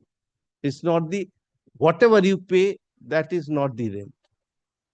Now, to that, my lord, may I start with the first case, 2016. That's what I was saying, that definition of rent for the recovery and the purpose of section 3, read with section 5, subsection 8, Westmoreland Premises 1997 are different. Section 3 was introduced for the first time in 1997 Act, which is a beneficial legislation for tenants. Though section 3 is an exclusion clause, but my lord, that has to be read as an inclusion clause because those are not excluded or included within the benefit of the Premises Tenancy Act. So it's a beneficial legislation. Construction should be for benefit of the tenant. Now, with that, my lord, my first decision is 2016 SCC Online Calcutta 431, which is equivalent to 2016 Volume 2 Calcutta Law Times 527. একটা copy extra copy থাকলে ওদের দিয়ে দাও না, সব থেকে ভালো হয়। নাম কি হ্যাঁ, নাম নামটা কি east India hotels, east India companies east India hotel hotels 16 to CLT বলছি আমি। This is 2016 to Calcutta Law Times 526. Extra copy আছে? সাইড করেছিল আচ্ছা, মার্ক করাটা দিও না। Here the facts are that Loshikan takes up paragraph 2. Single judge, of course, one is single judge. It's a single judge, but of course. of rent units. But it climbed up to Supreme Court, my lord. Before proceeding to deal with the points cited by respective counsels, the case made or the plaintiff is summarized as follows. Plaintiff is owner of so-and-so. Defendant was inducted as a monthly tenant on the basis of agreement dated so-and-so in respect of a showroom measuring 1700 square feet on the ground floor in the Oberoi Grand Hotel Arcade at a rental rupees 10,000 per month, payable according to English calendar, and quarterly municipal tax including surcharge and water tax fees, if any, in the said tenancy, and the present municipal rates and taxes is rupees 18,622 per quarter. The said tenancy was created for commercial purpose and was essentially governed by the West Bengal Tenancy Act 1956. The Act of It is subsequently repealed by West Bengal Tenancy Act 1997, which came into force on and from 10th July 2001, and by reason of the provisions contained in the latter act, the defendant became a lessee for a month to month, and such tenancy is terminated by 15 days notice under the provision of Transfer Property Act 1882. The tenancy of defendant terminated by notice dated 14 June 2012 issued under Section 106 of the Transfer of Property Act, which was sent by registered post acknowledgement due. In spite of having received notice, the defendant failed and neglected, hence the suit. Now, lawsuit takes up paragraph 22 first.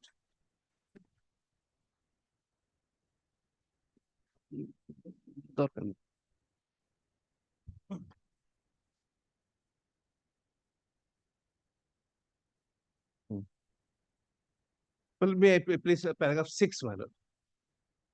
The distinguishing feature between the Act of 1956 and the said Act can be seen as the earlier Act imbibed within itself all monthly tenancies, irrespective of the quantum of rent.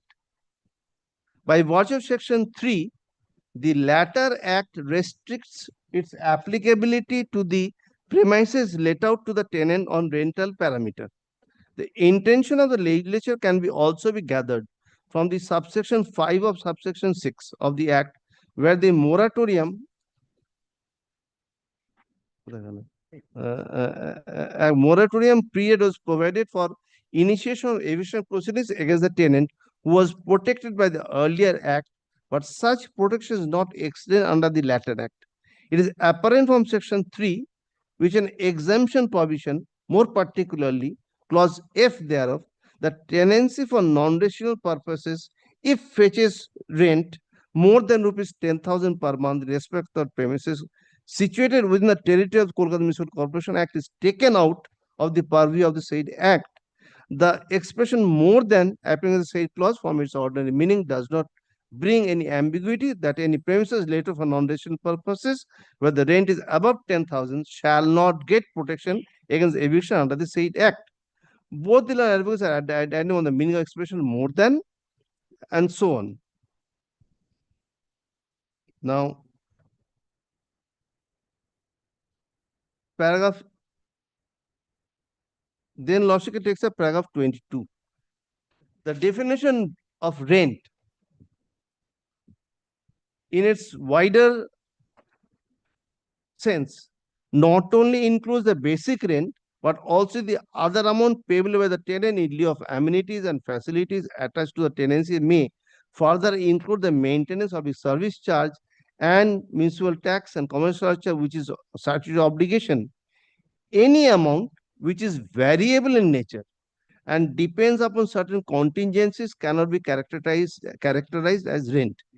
There is no ambiguity in case the landlord intends to recover the other amount along with the basic rent, treating all the constituents within the wide definition of rent, but the question still begging an answer whether the other constituents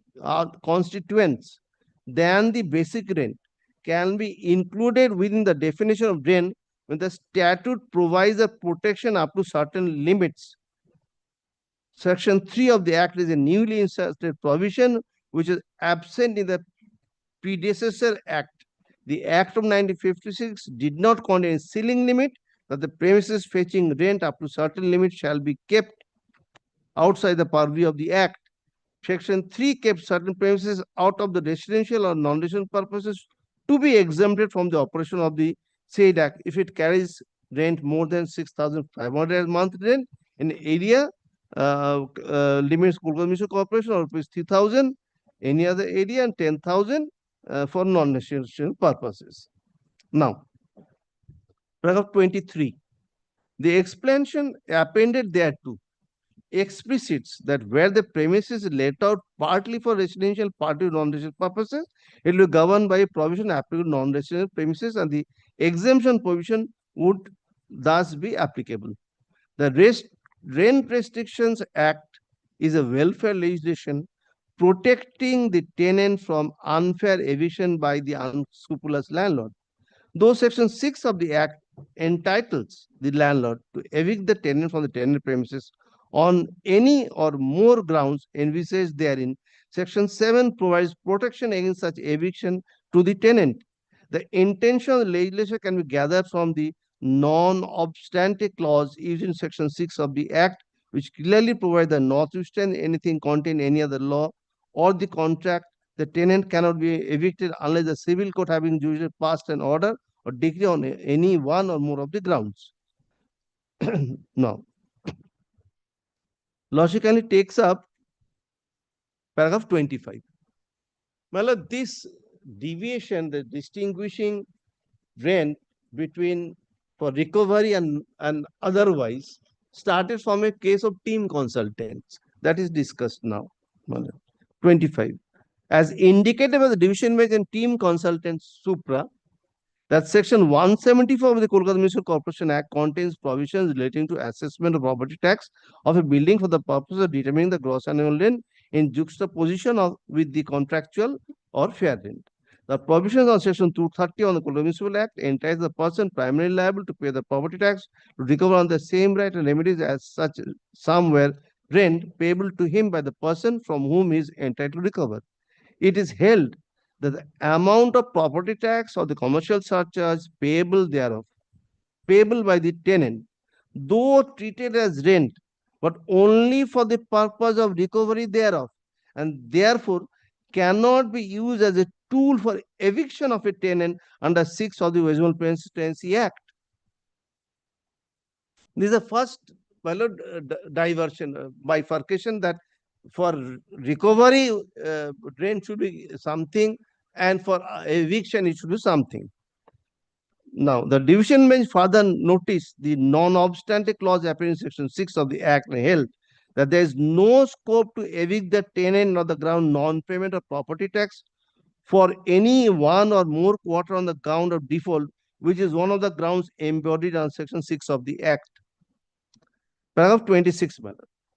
Normally, the exemption provision in the statute is to be constituted strictly on the touchstone of legislative intention. Any interpretation which gives rise to anomaly or absurdity should be avoided. The aforesaid principles are not free from exception, which may be seen in case of taxing statute. The exemption clause is really in the nature of an exception, and true interpretation should be given after reading the different provisions of the said Act and predominant object for which the Act is enacted. The true and correct meaning of the rent under section 3 of the Act, that is 1970 Act, can be attributed to all payments required by tenant to be paid to the landlord in lieu of his use, enjoyment, occupation, and further include the facilities and amenities provided by the landlord at his cost.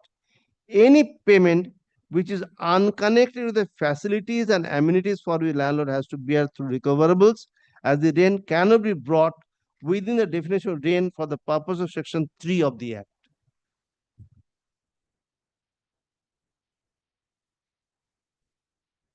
Then paragraph 27 says, in view of the law laid down in the division bench team consultants, the position emerged inescapable. The corporation tax, the commercial surcharge, though falls with the obligation of the tenant under section 5 thereof, cannot constitute rent for the purpose of section 3. However, the position would be different in the 10(6) protection and eviction under section 7 deposit rent. Whereas the deposit has to deposit full. So recovery has to be full, but for the purpose of section 3, it is a rent and rent only. So here, it is the order 7 rule 11 application, And paragraph 30, the suit under section 6 of the Transfer of Property Act is barred under the Presidency Act, and hence plaintiff was taken off the file. Now, this, my lord, was approved by our division bench in the decision reported in 2019 SCC Online Calcutta 9142. 2019 SCC Online Calcutta 914. 19.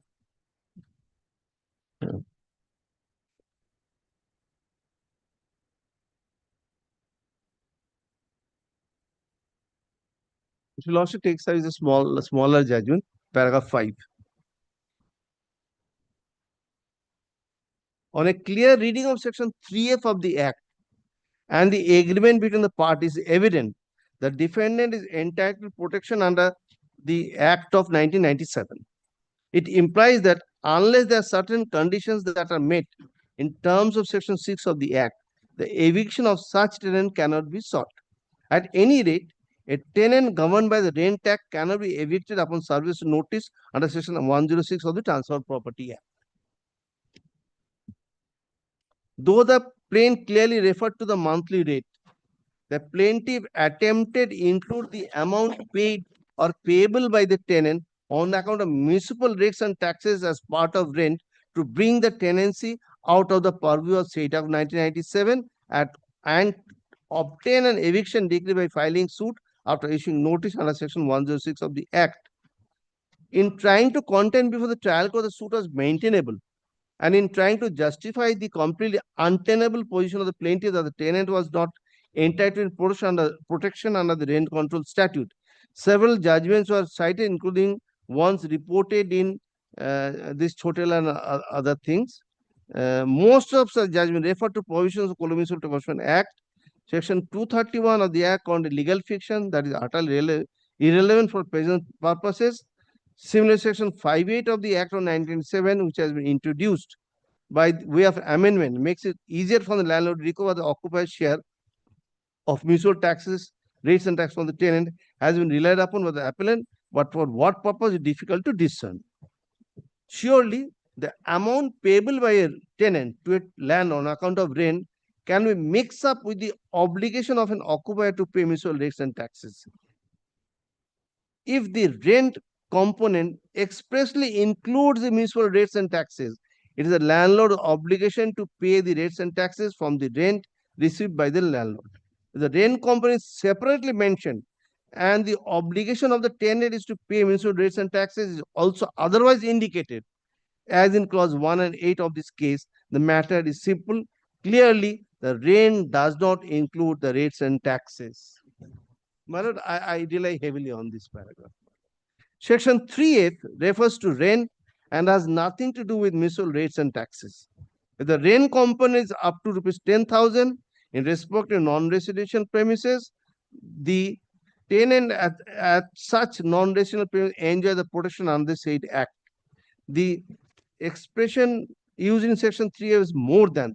The quantum indicated in the relevant subclause is 10,000 rupees. In other words, if the rent at any premises used for non-residential purpose is more than 10,000 rupees per month, it would stand excluded from purview Act. On a simple reading of the Act, the plaint and the agreement appended to the plaint is evident. The defendant here enjoyed the protection of the Act of 1997, and suit could not have been instituted in this court for eviction of defendant of issuance of notice under section 106 of the 1982 Act, and the appeal was dismissed. My lord, it climbed up to Supreme Court. 2022, এটা এখনো ইয়ে হয়নি, formal হয়নি। 2022 SCC Online 947. SCC Online SC, I'm sorry. SCC Online SC 947.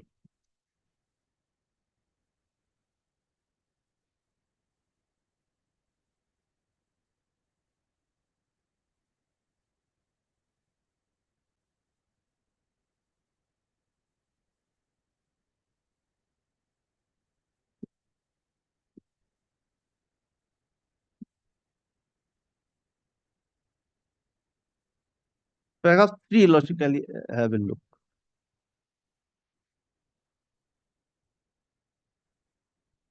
The appellant original plaintiff, landlord, terminated the tenancy by issuing notice under Section 106 of the Transfer of Property Act and referred to the TP Act. Upon expiry of the notice period, the appellant plaintiff filed a suit so and so seeking eviction of the respondent. Tenant pays according to the appellant original plaintiff as a liable to pay tax payable to KMC was upon the respondent tenant, and EU Section 5(8) of the 1997 Act, read with Section 3(f). The total rent payable to tenant, inclusive of monthly rent and taxes, will exceed the ceiling limit of 10,000 per month, specified Section 3(f) of the Act 97 for commercial. Hence, the 97 Act is not applicable, and therefore the original plaintiff landlord terminated the tenancy by issuing notice on 106 of the TP Act. Now,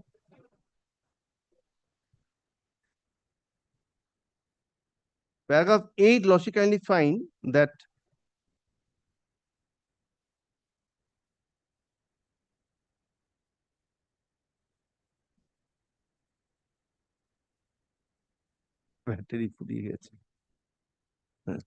Lordship looks at paragraph 8, just the discussions are later.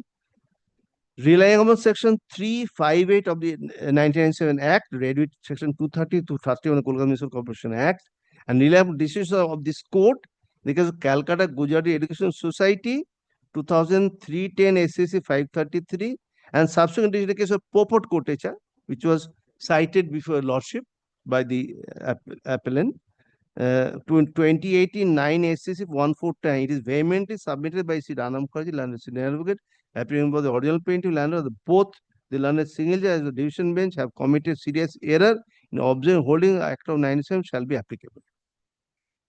Now, Lordship, the findings are from paragraph 16. Right.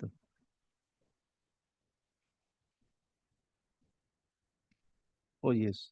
Paragraph 18 onwards, the findings are, my lord. We have heard landlord counsel landlord as a tenant at great length. The short question which is posed for consideration of this court is whether share of municipal tax due and payable by the tenant under Section 230 of the Act of 1980 and Section 5, subsection 8 of Act of 1997 shall be included within the expression rent, or in other words, the share of municipal tax due and payable by the tenant can be said to be part of rent of the premises let out. That was the question before the Supreme Court. Paragraph 20. At the outset, it is required to be noted that in the present case, under the tenancy agreement, under the consideration, the rent payable by the tenant would be rupees 10,000 per month.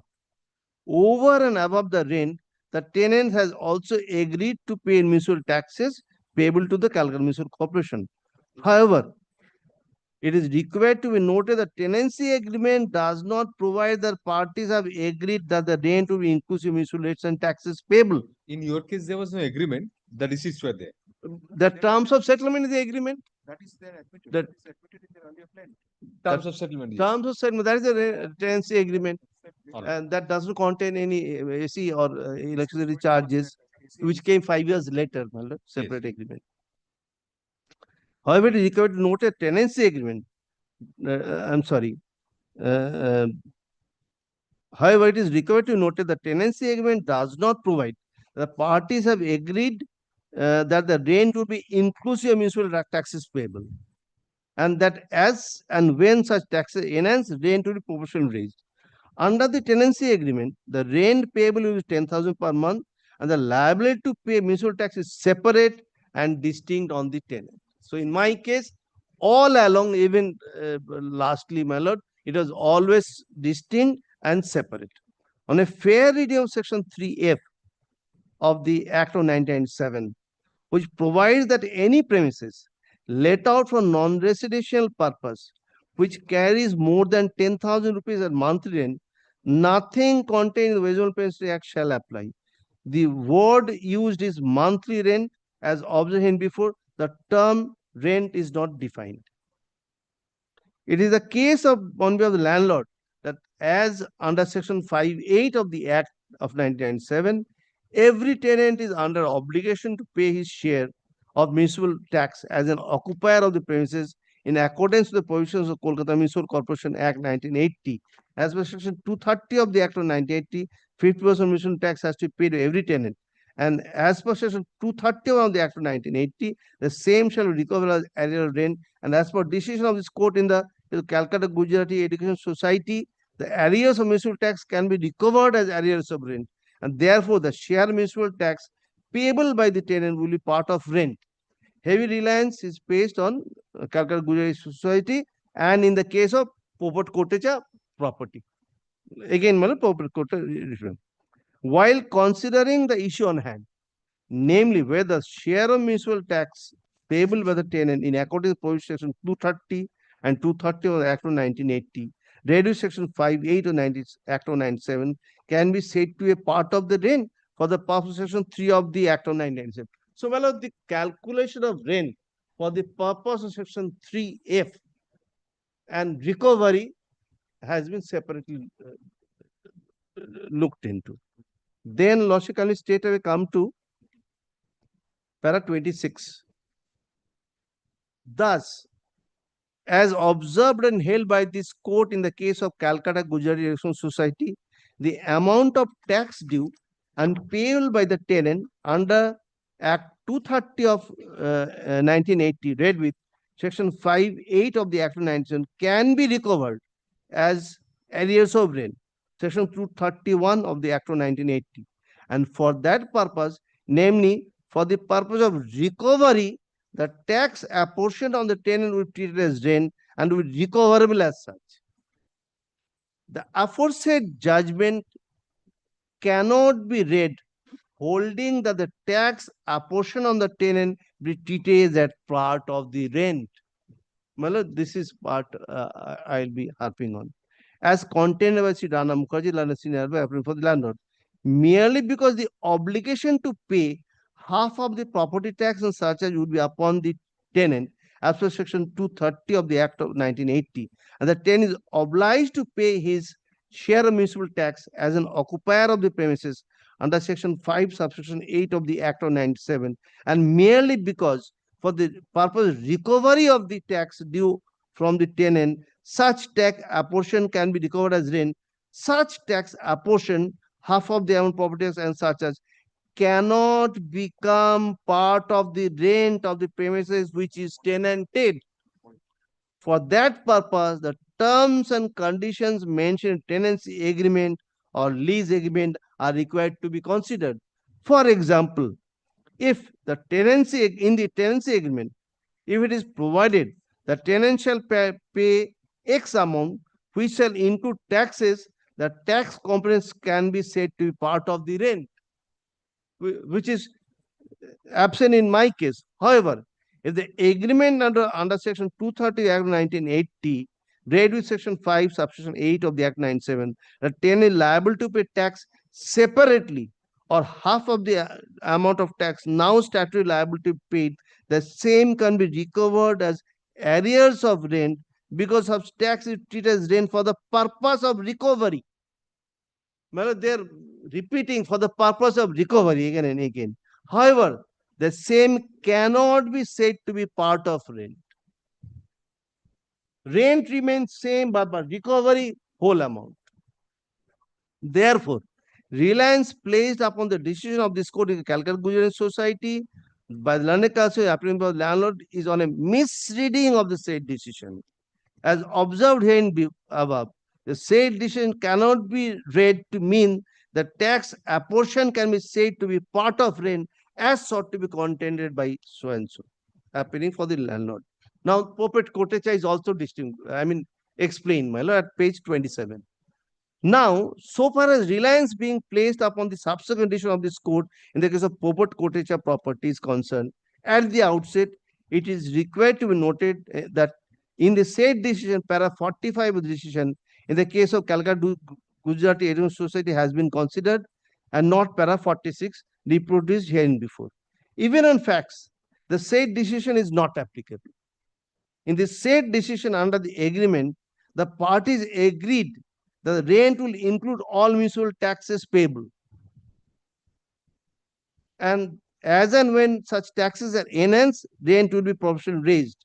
In the present case, under the tenancy agreement, the rent payable 10,000 per month, which does not include municipal taxes payable.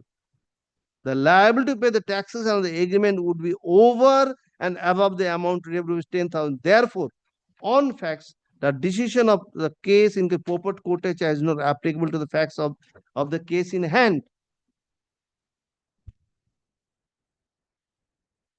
Paragraph 29, in view of the above discussion, for the reasons stated above, as the monthly rent D1 payable rupees 10,000 per month, which cannot be said to be more than rupees 10,000, as monthly the High Court has rightly observed held the Act of 1992 shall be applicable, and therefore the civil suit is filed under Section 106 TP Act is impliedly barred. Therefore, High Court has rightly rejected the plain under Order 7 ruling.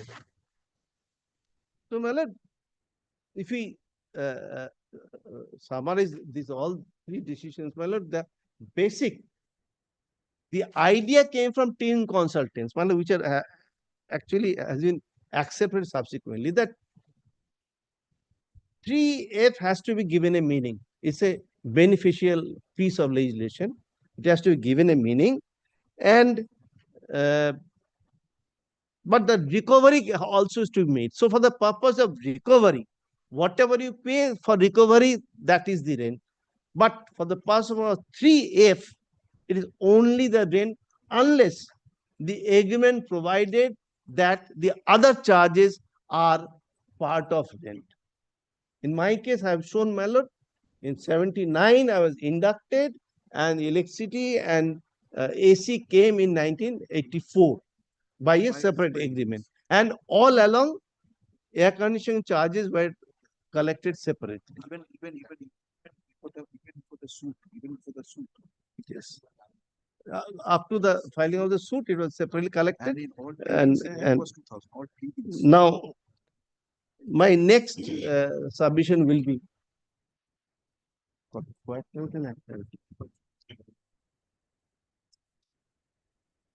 my next proposition. I want to say, Lordship, you're right. So B of my note. I thought that's why I made an opening note, my lord, so that the Lordship may have to write less. Nicely put that. Of course, it's not a notes on submission, of course, my lord, just indicating pages and my propositions of law and the decisions and the paragraphs. My lord, next proposition is air conditioning charges being a separate contract and claimed separately is not an incidence of or not part of rent. Now, before that, my lord, I want to show Popat Kotecha, 2018 na re. 230.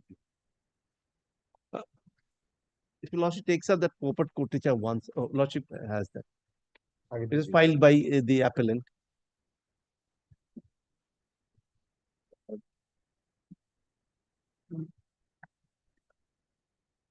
You know what it means?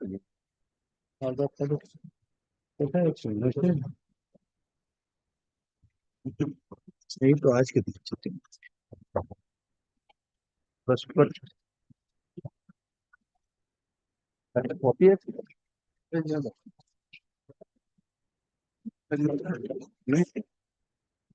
This is 2000 আলাদা file নেই একটাই তো রয়েছে Popat Kotecha তো একটাই দিন আছে। আলাদা ফাইল বলুন নোট করেন Lordship takes up. yes yes yeah Well, Lordship is here. তো আছে I've got a copy. Lordship, একটা fail.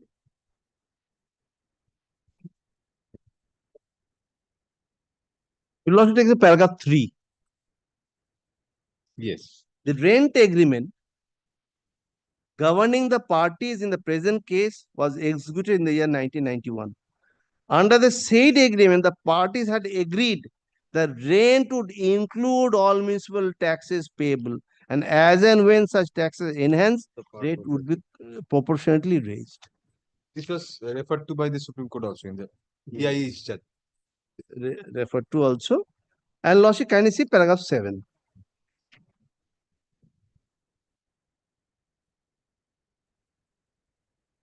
In the present case, under the tenancy agreement, municipal taxes were included in the monthly rent payable. So, Mala, that makes a factually total difference, and that case otherwise also is not applicable in my version. Then, Mala, I come to my proposition that air condition being charged separately.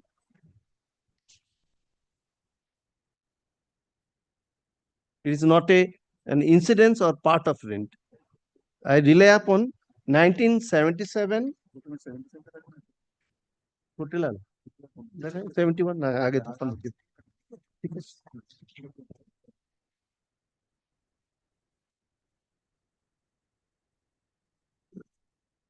Well, 1971 1 SCC 623. I'm sure lordships have many occasion to deal with this judgment. Chote lal. Chote lal. 6 I have taken mukhosht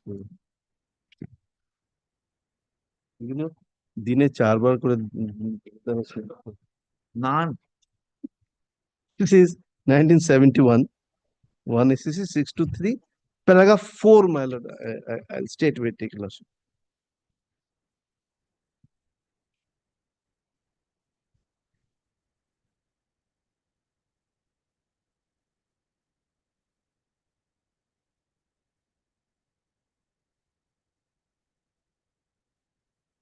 And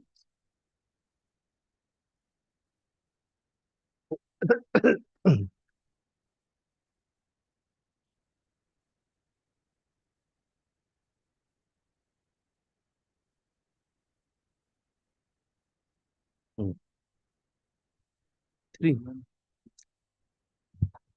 So variable charge cannot be brought within the purview of rent. If it's variable at the end of the day, it has to be a fixed one. Apart from variable charges, Forces that. Electricity charges was separately mentioned. Yes. So it was separate. The main contention was Main was it is separate. Apart from variable, that is of course the settled proposition. Paragraph 3, my lord, if your lordship can sees, the agreement to pay electricity charge was thus separately mentioned.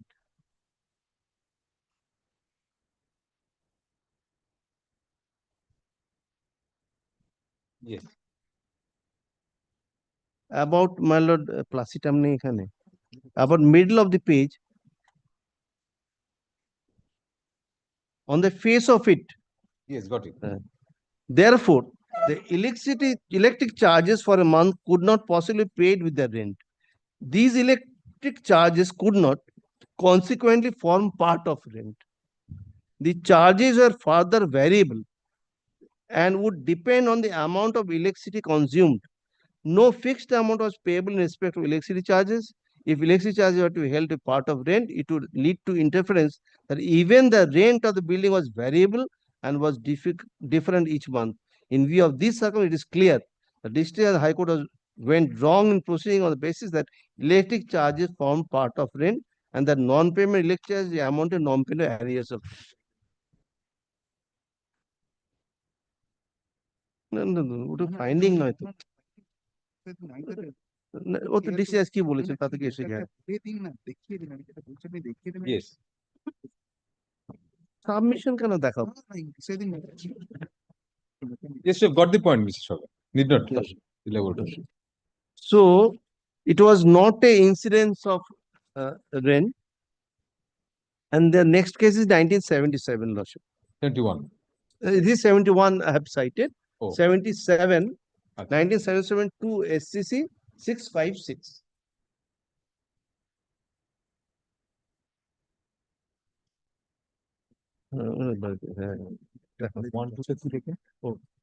My lord, at next page of my this opening submissions, there is one case of 88 Calcutta. Lordship can strike it off. I am not citing that.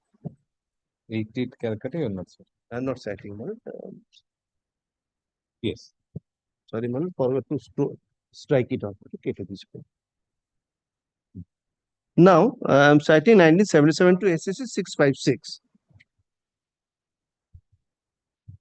This is a case on default. Lordship comes paragraph 13 straight away. The only ground Paragraph 30 at page 661. Hmm. The only ground that remains for consideration is whether the defendant defaulted in the payment of rent from July to September 1965. If it were merely a finding of fact with the first appellate court, there would be nothing wrong for the High Court to dismiss the second appeal. The question, however, assumes a legal complexion even on the finding of facts by the first appellate court. The first appellate court found that rent for the premises was rupees 50 per month and there was no default of rent at that time. The first appellate court found that rent of rupees 28 per month for the furniture was subject matter of a subsequent supply and a quite different contract unconnected with the original tenancy. It however found that since the same was not paid by the defendant during the months in question, along with the rental rupees 50 per month for the premises, the defendant was defaulter with the meaning of section so of the Act. High Court accepted the legal conclusion of subordinate judge. We are, however, unable to accept the above legal position of the defendant's default in this case on the finding of facts set out above.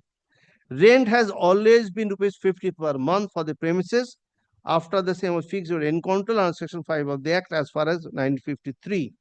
The parties having been already for rent controller for fixation fair rent of the premises, the plaintiff could not alter that fixed rent without order of rent controller.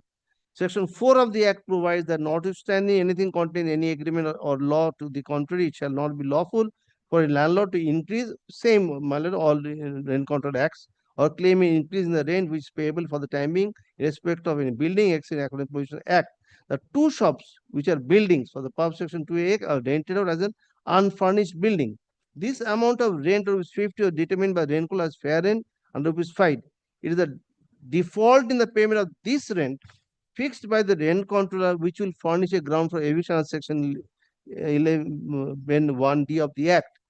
Default of the furniture rent agreed by the defendant subsequent to the lease cannot be brought within the mystery of section 11(1)(d) to entitle the landlord to a decree for eviction. On the finding of the first appellate court, the furniture rent remains divorced from the rent of the building under the original demise. My original demise in 1979. The air conditioning came in 1984. It remains divorced from the original rent. Even if the furniture be returned, the lease for the building case will not be affected. In my case, AC is totally divorced.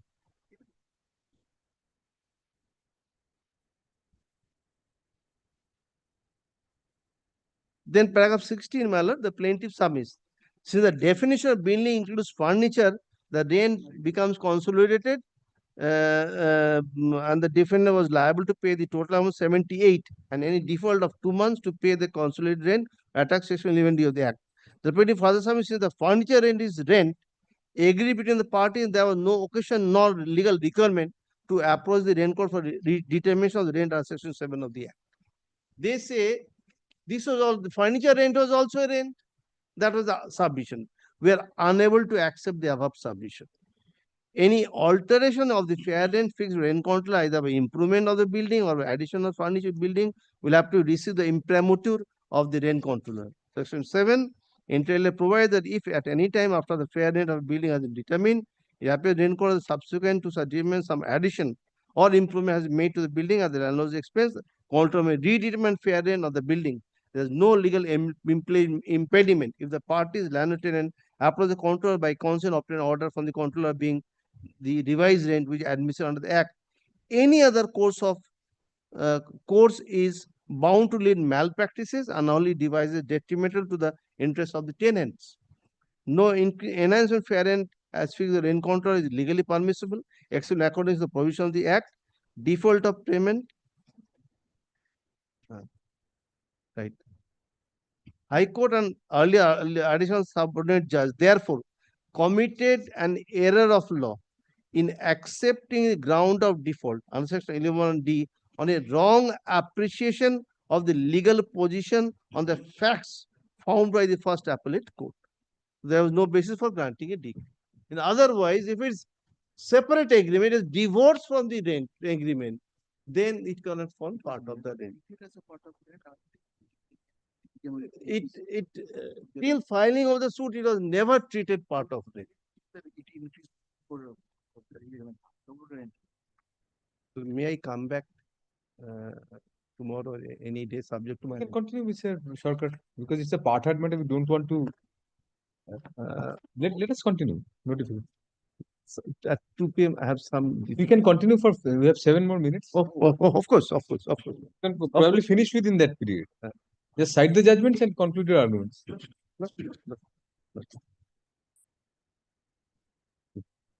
My next point is, of course, little analogous. Separate bills were raised Yes. for rent, electricity, and air conditioning charges. Separate receipts were granted. Ledger accounts raised separate for electricity and AC charges. Hence, they're independent of rent. It's an offshoot of the previous one. You can cite the judgment just. 89 টা দাও। Document দেখালাম আমি অত তো। No, you did show the documents. You showed the separate. Just show the documents. Huh? Ledger account. Give us the page numbers in the paper book. Yes. You can cite the judgment in the meantime. Your juniors will help you. They'll give the page numbers in your paper book. Will note take a note. Page 19. No, 10. No? They have disclosed their ledger account at page 10, volume 2. Volume 2. Right. And of course, all page are FAT 66. Yes. Which says that in their ledger also, on their accounts also, they are Separately shown. separate. So, it's their document, their accounts. Yes. Now, I want to cite in 1989, 2 Supreme Court cases, 112. নেই এটা আমাকে দিও তো আমার এখানে কেন নিয়ে যাই না তো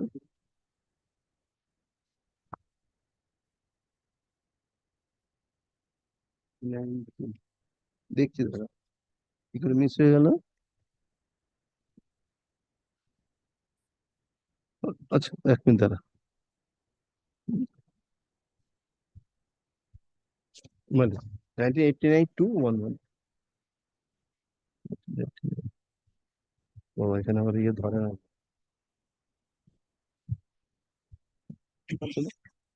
কোনটা দেখাবো বলতে প্যারা Well, I straight away come to paragraph 5 of this judgment.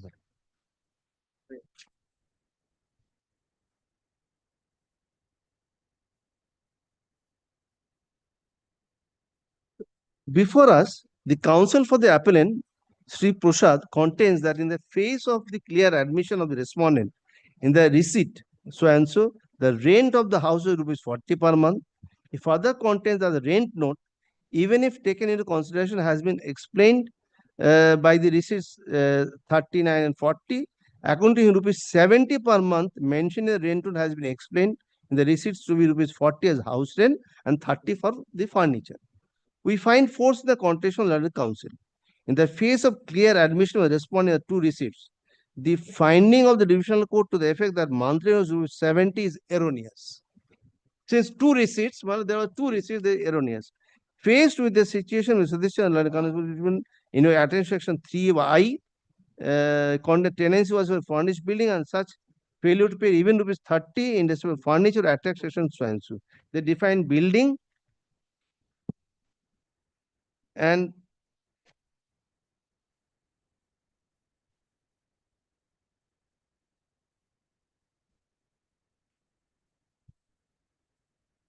contents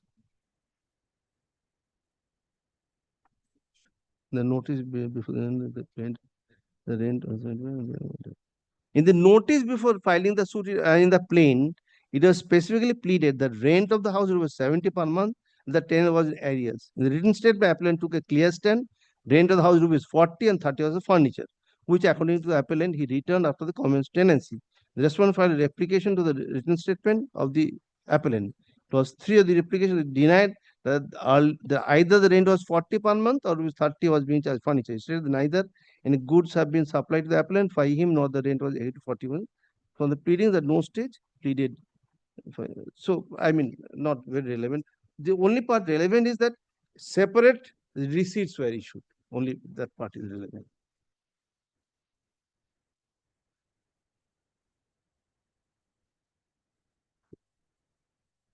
আগে অ্যাডমিশনটা দেখাই এভিডেন্সে হ্যাঁ কত প্যারা 115 না কত জানো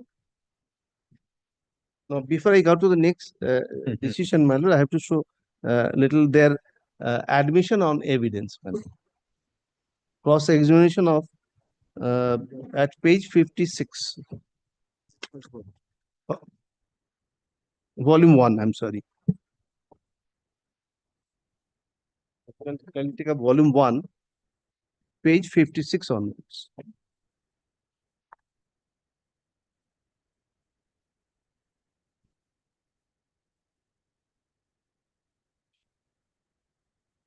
Of course.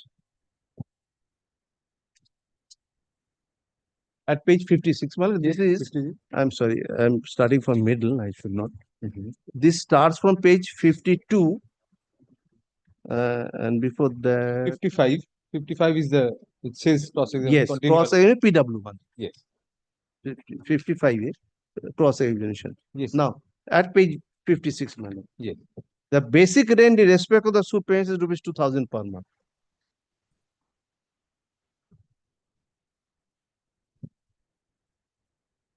The basic rent has not been enhanced. Admission. Most probably, rent was last realized from the defendant at the rate of rupees 2,000 per month in their 2000 and rent receipt issued accordingly, wherein rent was mentioned as rupees 2,000. So, rent bill issued 2,000, the clear And admission. the paragraph after that, Right. electricity charge, air conditioning charge were paid separately, separately. And also, the bill that was issued is called rent bill. A separate rent receipt issued for the rent paid. So, rent paid separate bill, electricity charge, air conditioning charges, corporation tax separately, separate bill. Right. Last paragraph. It is a fact that in India 2002, I applied before rent control against the defendant for enhancement for rent in respect of suit premises. The prayer for enhancement was Application itself you have placed. Malum? That application itself you have placed before us. Lordship. Lordship. Yes. Then page 57, it said dismiss for default, not issue.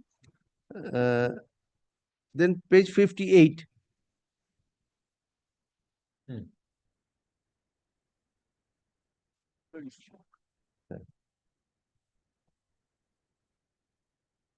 From time to time, air conditioning charge was enhanced from 3,000 per month to 5,000 per month. Thereafter, most probably, once again, it was enhanced. So it was variable, my lord. The rate of air conditioning charge was enhanced from time to time, considering the prevailing market rate as well as enhancement of charges of other occupiers.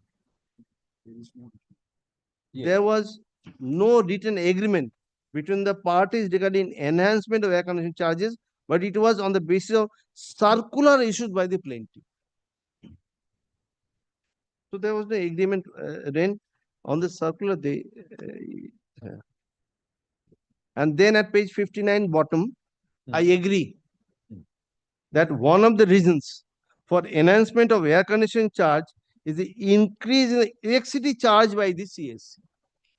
So, my lord, it was clearly a variable charge. Because electricity is variable, air conditioning is also variable, it's based on that. You want to come back on some other day? Sorry, Pardon part, full stop on the prayer of learned senior counsel appearing for the respondent. The matter is adjourned for further hearing till April 28, 2024.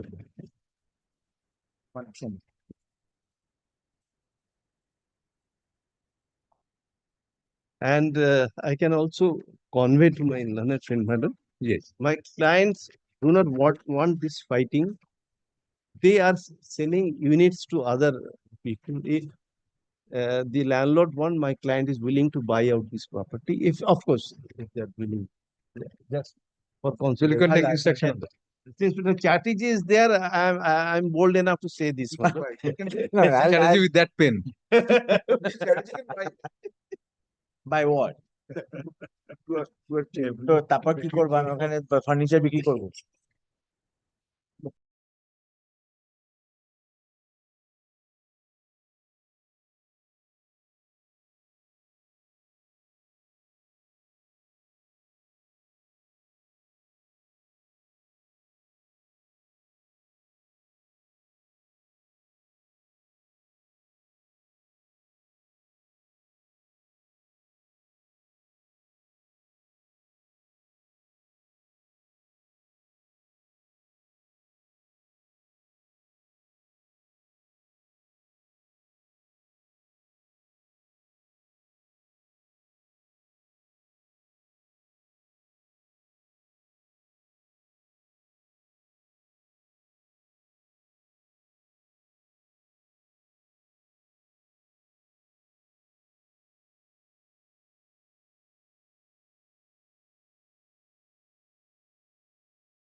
Specific আছে তাহলে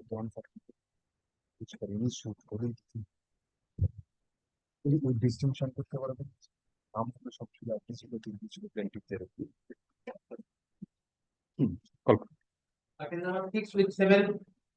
Yes, Mr. Raj. And I am for the, my lord, plaintiff appellant, On behalf of the respondent. suit for, my lord, it's a declaration, an injunction, where the defendant filed a, my lord, counter claim, asking for, my lord, declaration that we are the rank trespasser and also possession. My Your lord, suit was for declaration that you were a tenant. and my lord, my suit was, my lord, that was not allowed, disallowed, Dismissed, rejected, counterclaim dismissed, and counterclaim allowed. Therefore, two appeals. Yes. Now, what happened in this paper book, most of the documents have been, my lord, incorporated, but one particular document that has been exhibited is that there were several power of attorney. One was unregistered and one was registered power of attorney. Power of attorney for doing what? Power of attorney to the developer by the original owner for doing, my lord, the development, and the unregistered power of attorney that contains gives certain rights to the developer for exercising jobs because the property was fully tenanted, to enter into negotiation to settle them so that it can be developed for a particular purpose, or it can be done, what can be done. But that power of attorney, unregistered power of attorney, that was, my lord, exhibited.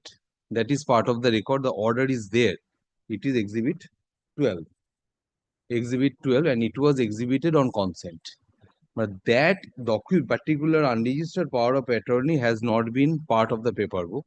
It is with me, but it is not part of the paper. If you have extra copies, just hand over to us. I have the copies, but if my learned friend is agreeable, Mr. Dattu, in these cases, you know, you should have given advance copies to them I and ought to, my given a lord. letter that we rely on this.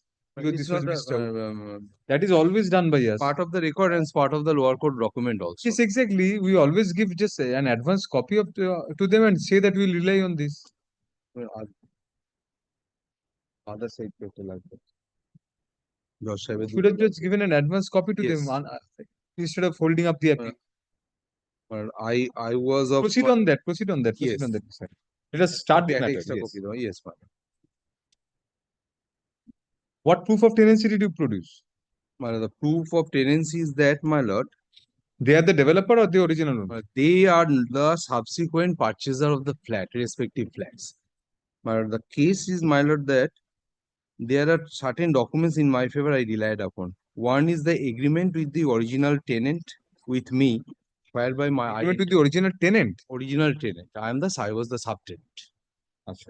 That There was is- a permission of subtenancy. That was, my lord, subsequently allowed by way of, my lord, the developer entered into an agreement of rehabilitation, where the developer accepted to sell the property. It's a sort of agreement for sale also, though unregistered, to sell the particular area for a sum of rupees 2,50,000. First of all, unregistered, Unregistered. and therefore it cannot be used as 53A defense. Yes, my lord. But my endeavor is that to show that I am not a trespasser over there. My possession, before they came into possession, I was there. As a Whatever subtenant. capacity you are there in, subtenancy was then illegal subtenancy, My lord, unlawful, my lord, without any permission of the landlord. my lord, the original the developer, my lord, allowed me, by virtue of the power given by the original owner, allowed me to enter into the possession. Then you are a licensee at best. Worst case, my lord, I could have been licensee, but at the same time, my lord, he was allowed to enter into a tenancy also. That particular, my lord, the development agreement gives power to the developer. But he did not enter into any tenancy with you. He entered into an agreement to sell the property. Subsequently, the developer also entered into a lease agreement, leased it With you. with me, unregistered. In there, I was given 21 years time to complete the sale. Otherwise, I have to pay. Show us that agreement. That is your Yes. plinth of your case is that. That is the thing, my lord. They have purchased from the developer or They have purchased from the developer.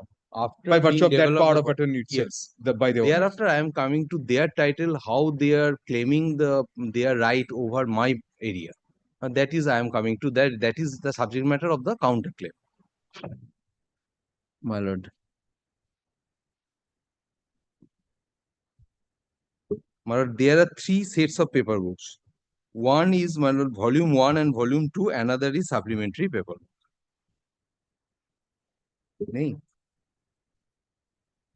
supplementary ওরা পায় না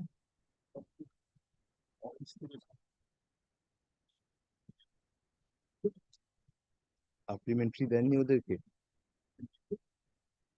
আমার কাছে তো আছে মাল my lord, let me proceed first so that it does not appear that I am here to take time before your lordship. I am not on that. It appears that the supplementary paperwork is not with me, not with them. My lord, in that case, my lord, is give us some time so that Supplementary paper book is with us. with your lordship, but my lord initially directed to supply copies of documents which I have to them. My lord, I asked my, I take the, Supplementary affidavit you don't have. I take the risk. Only two sets of paper book, volume 1 and volume 2, not supplementary paper book has been served upon me. I take the responsibility. I ought to have taken care of it, my lord. Because I have the copy of the supplementary affidavit, he ought to have, my lord, got it, my lord. It department বললে হবে না, code direction দিয়ে আমার duty ছিল এটা করে দেওয়া। মানে let me proceed and let me give a proceed to some extent, my lord. My lord, the agreement with the original tenant is at page 12, that is part 2 of the paper book. কোথায় supplementary বলছি বলো This is part 2 of volume 2 of FA 5 or 4. The paper book, the fashion it has been done, my lord, the volume 1 and volume 2 is in respect of FA4 and the supplementary is done in respect of FA5. We have volume 1 and volume 2 of FA 5. FA5? Yes, and we have volume and we have supplementary paper book of FA 5. FA, I do not have a copy of volume And 1. we have only supplementary paper book of FA 5, FA 4.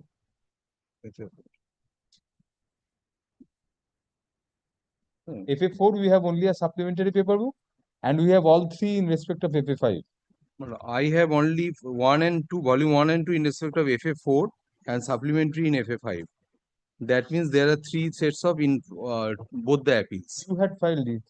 It is my appeal, my lord. They will vacate this stay, Mr. Datta. You cannot drag That on. is the We'll just vacate this stay and you keep on dragging. We will keep it no, it's whenever no it case of dragging, my lord. May I? You are dragging. May I? You have not proceed? served the copies of the documents on them. No, I take the We responsibility. had you take the responsibility, but you also suffer the responsibility. My lord, We'll just vacate the interim order if there give is. us 7 days Then time. my proceed lord. with the execution. No, Give, sir. 7 days time, my Yeah, lord. no, we are not here to give. My lord, give us 7 because my lord, I am Just trying because to you are show my gentle bona and fide, my lord. submitting so politely, Mr. Datta, does not give your client a premium. No, My lord, I am trying to assist your no, this lordship, is my lord. absolutely interference with the proceeding of the court. We My have lord. directed you to serve copies for this reason. This is the first appeal, regular appeal after the part heard matters. Give And you have not given last copies. You are not opportunity, my lord, so that papers. whatever document we had, my lord, another opportunity, my lord, maybe. You then argue on FA 5. FA 5, you have the paper books. You had filed the paper books. FA5, my lord, volume 1 and volume 2, I do not have, but the Must supplementary be the same documents. must be the same Documents document. must be the same. Must be a document, my lord. What is the So far as the document? document is concerned, my lord, it's an agreement dated, my lord, 4th of February 2003. It's an agreement between my lord, the original tenant, along with me. With জায়গাটা দেখো, page.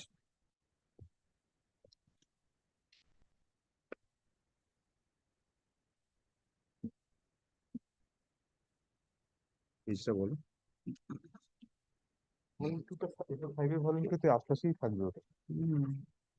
এগুলি সব এসছে তো যাতে হবে।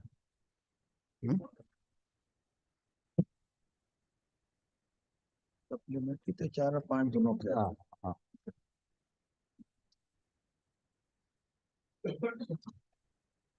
You are relying on a deed of conveyance or what?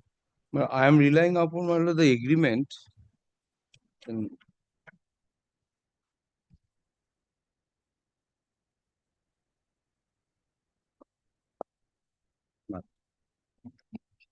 supplementary. Between whom? It was between Find all deeds of conveyance. Chittaranjan Ghosh and Gaurango Chandra Saha. Gaurango is the appellant. The first three documents being deeds of conveyance. Deeds of conveyance that was in their favor, my lord, by the developer on behalf of the owner.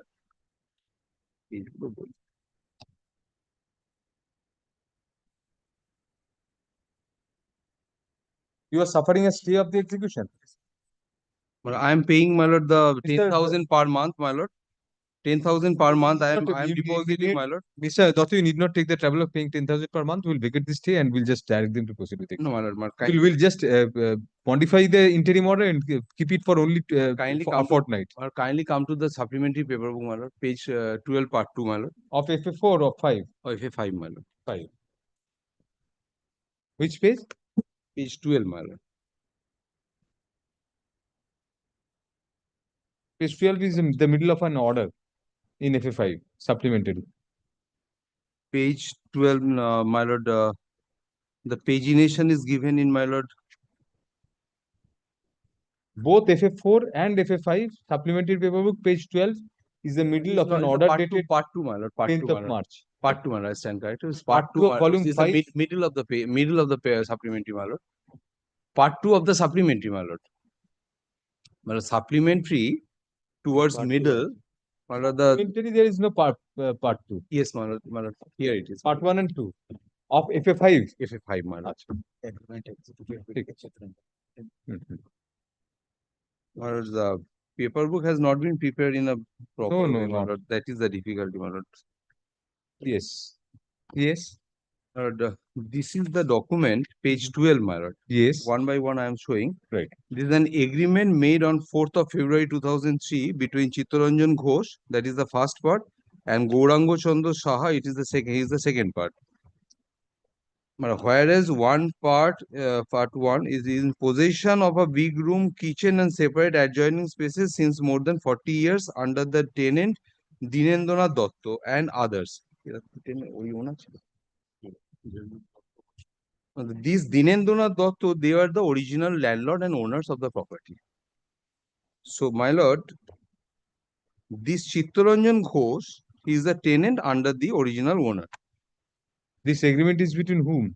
Between the tenant and the my client, that is the subtenant. All right. My lord, thereafter, with the oral consent of the landlord, the one part is today handing over possession of the said accommodation into the other party. For thereafter, my lord, the tenancy, my lord, the amount, monthly rental, rupees 200 and other thing. Unless it was a written consent, Mr. Dotto, it would not be valid under My lord, subsequent conduct will show that it has been ratified and by that Dinen. by the original owner. Because of that, my lord, that unregistered power of attorney will show that they have been, the developer have been given power to settle with the tenants, so that this problem can be sorted out and the property can be developed. It's a very old property. Old tenants were there. Unless the negotiation with the existing tenants could have been done, the development could not be materialized. My lord, I'll show it on one by one, my lord. My lord, thereafter, my lord, kindly comes to same, my lord, few pages earlier, page 3.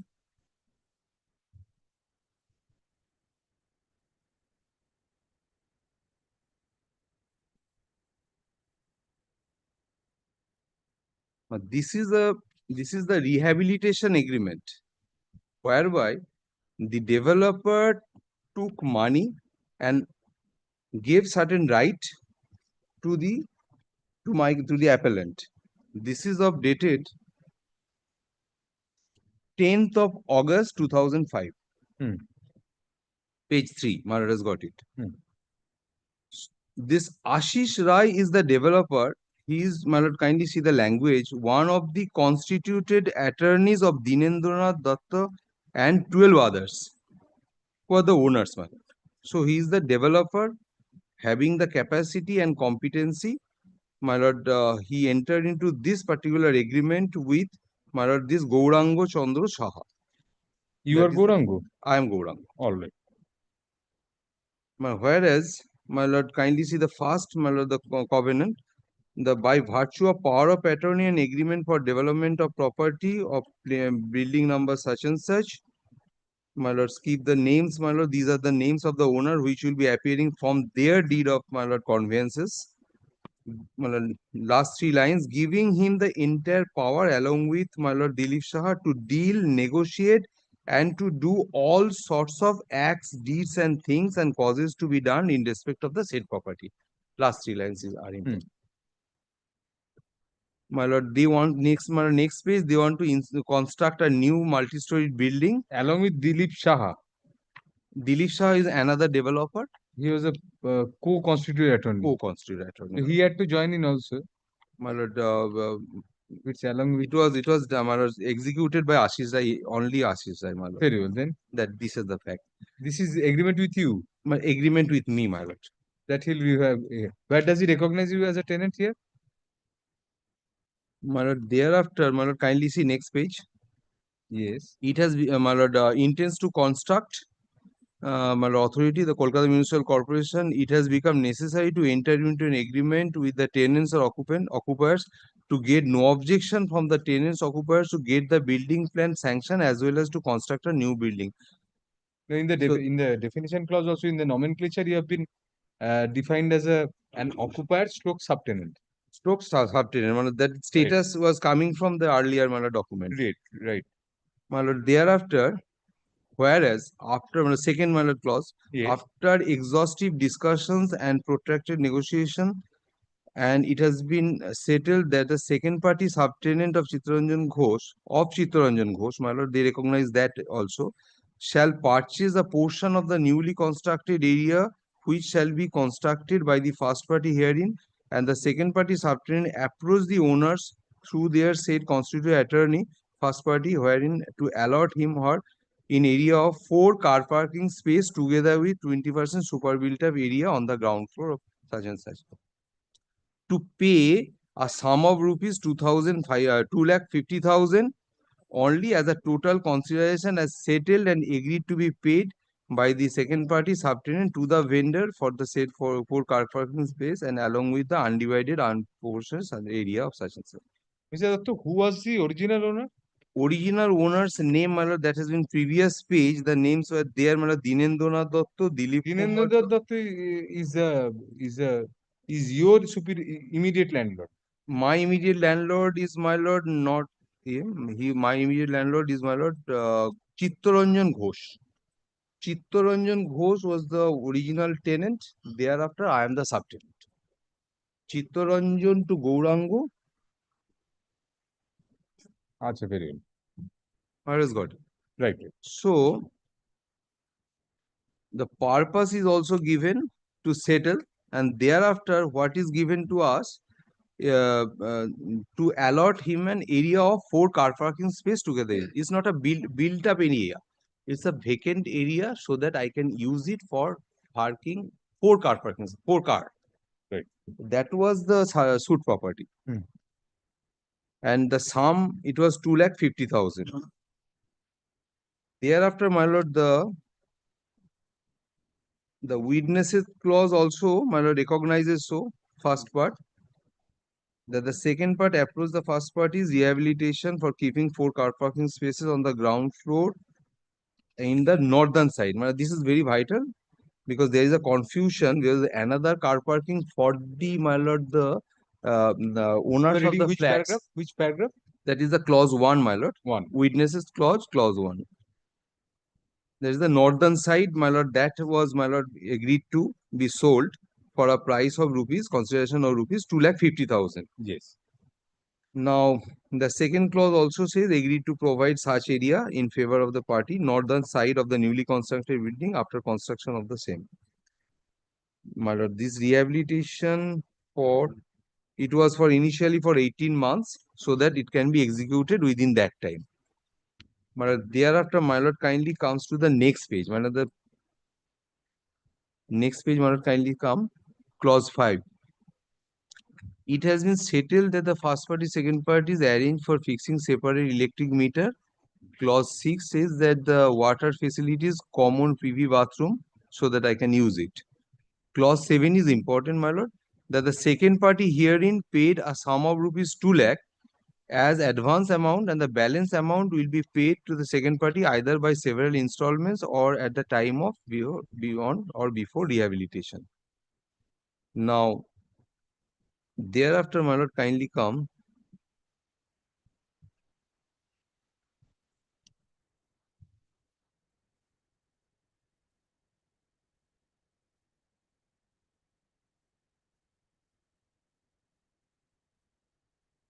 Now, clause 10, if the developer or first party be unable to do the said construction, in that event, second party shall have every liberty and power to ask the developer to reinstate him to the original position of the said premises.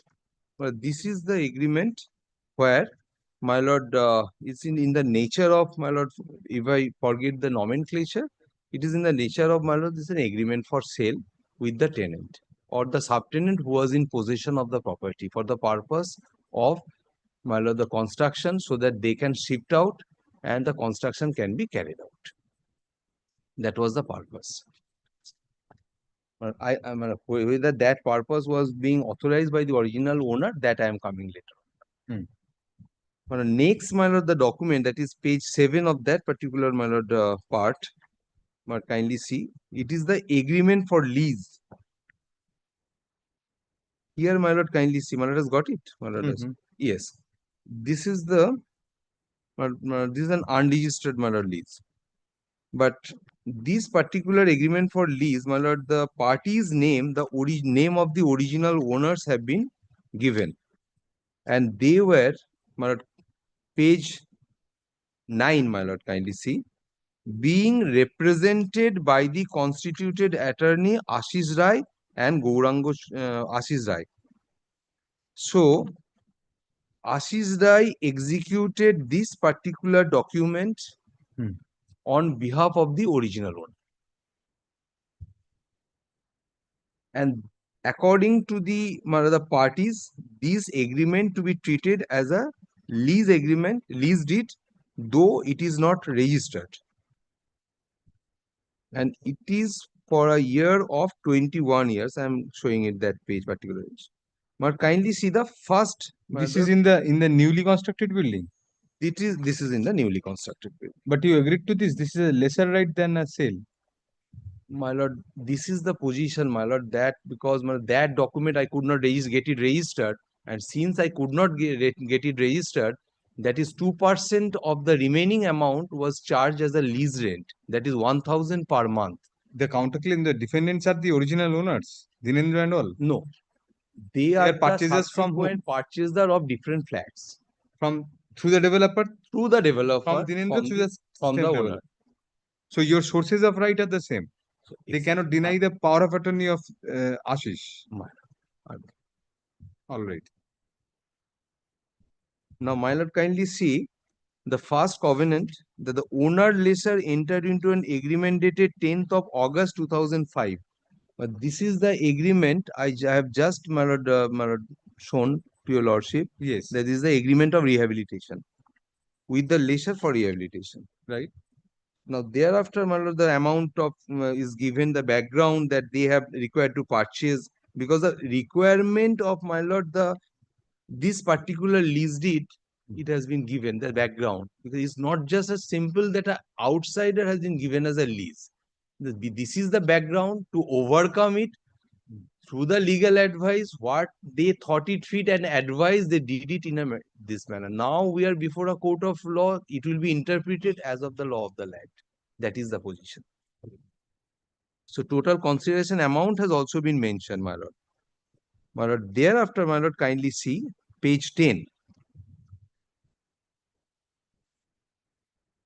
The lessee had paid a greater part of the said consideration amount, but due to paucity of fund, could not pay the balance amount. But the next clause, the constituted attorney in compliance of the said agreement has put the lessees herein in possession of the 4 car parking space. But kindly see here, in possession of the 4 car parking space of the said demarcated divided portion, such and such, and did not pay the balance consideration money. Now, next clause is very important, how this rupees 1,000 was required to be paid to my lord, the developer, it has been agreed between the lessor and the lessee that so long as the lessee does not pay the balance amount, the lessee shall be bound to pay rupees 1,000 per month from January such and such towards interest at the rate of 2% on the balance consideration amount, that is 50,000. 2% on 50,000 comes to 1,000 per month. Now, next clause is very important, my lord. The period of lease shall not exceed 21 years, and by that time the lessee shall be pay balance consideration amount. So this is the lease document whereby which is unregistered. So It was an interim arrangement at the most for 21 years. If you paid the entire consideration, then you would be executed. The sale deed would be executed in your favor. So worst to worst scenario, this can be treated as a rent agreement also. Because unregistered lease, my lord, less than 21 years, Monthly tenants. monthly tenancy. I'm deployed. So, my lord, thereafter, my lord, I have been put into possession. My lord, the letter of possession is also there. Possession letter, my lord, that is, my lord, page 20.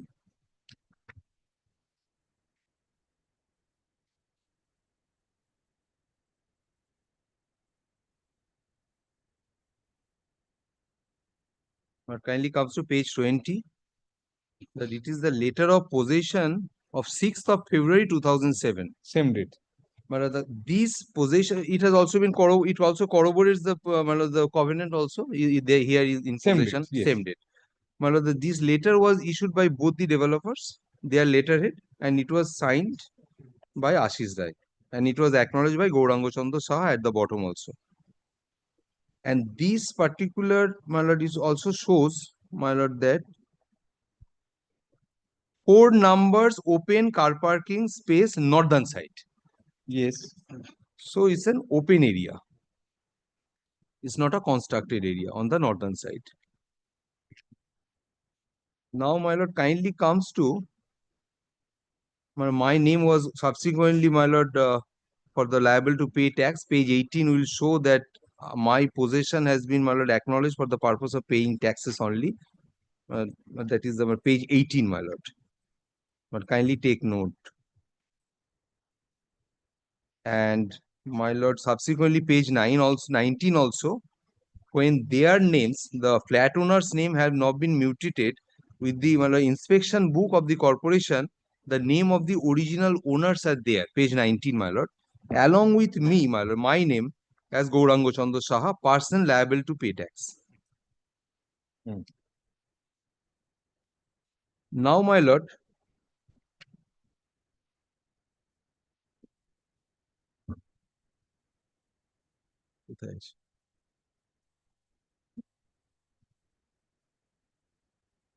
now, the rain bills are also there, my lord. I am not, for the time being, I am not troubling your lordship to that. Let me satisfy your lordship to that, so far as my right is concerned. But now the document I missed out that was exhibited and part of the affidavit in opposition to their application under 39(4). But this is the power of attorney. There are 2 power of attorneys. One is the registered power of attorney for the purpose of development and for the purpose of other works relating to development. And there were another power of attorney given by the same owners in respect of doing the negotiation and the other part, so then the proper things can be materialized. Well, I am handing over the entire affidavit in opposition at a copy another thing. Copy. একটা আপনার কপিটা বের করুন কত timing এটা না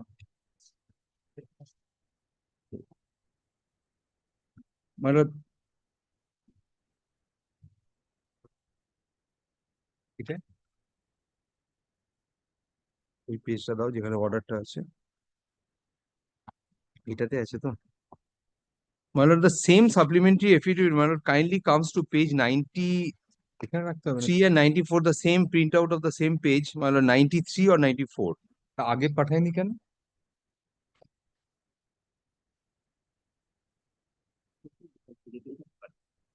The other paper books have also been sent Also been sent. to us. So if you want to rely on the other paper books, Yes. but he doesn't have.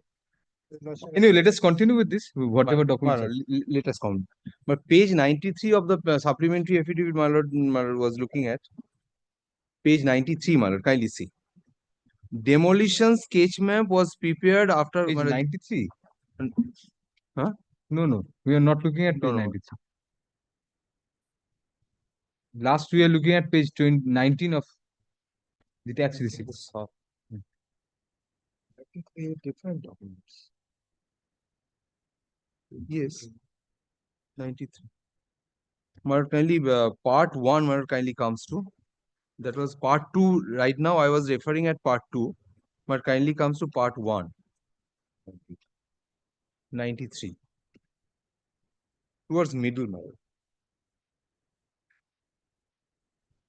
Further cross-examination. My further cross-examination of DW1, my lord, their witness, my lord. It is of, my lord, 12th of May 2015. Yes. Demolition sketch map was prepared after construction sketch map.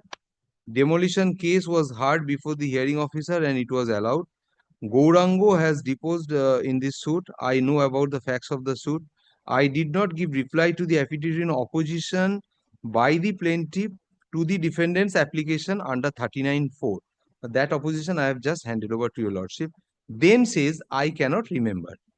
One general power of attorney is annexed with the affidavit in opposition as annexure A. Developers, owners have signed it. So, the witness of the defendant, he acknowledges and he accepts the position of that particular power of attorney, unregistered power of attorney, and also accepts the position that the owners and the developers have signed it. This is the Xerox copy of the said general power of attorney, exhibit 12 on consent. These, my lord, we have missed to incorporate in the paper book. But these I have handed over. My lord, kindly see the last part. That is the power of attorney.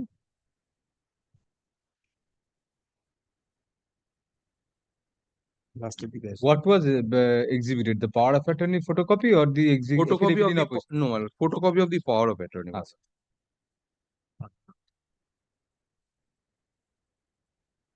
The first annexure to this, my lord, Yes. opposition, my lord has got it. Now, this is the general power of attorney. My lord, kindly see the first page. The Dinendranath Dotto's signature is there, and internal page 8. My lord, kindly see the signature of all the owners. Yes. Signature of all the owners, along with, my lord, the signature of Ashish Rai as also Dilip Saha. This is dated, my lord, that particular page, my lord, 8, internal page 8, 14th of March 2005. That was on consent, exhibited on consent. Exhibited on consent, my lord. Now, my lord, kindly see the first portion. Their names have been given, owner's name.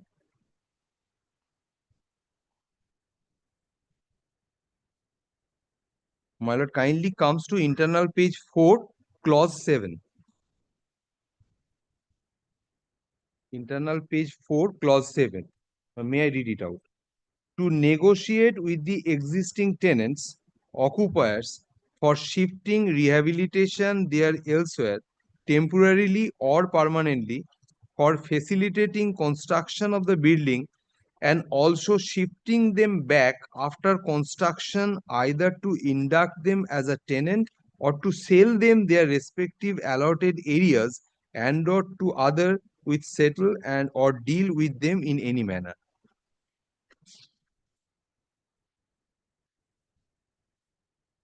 But unregistered power of attorney, what is the use of that? I mean, Matlab, even it goes on consent. it should be treated as a consent given to an authorized person to induct a tenant. Yes. If the title does not pass, at least right to possess as a tenant by my client, my lord, that establishes. All right. My lord, that being the position, my lord, we instituted the present suit. By virtue of this, my lord, we instituted present suit.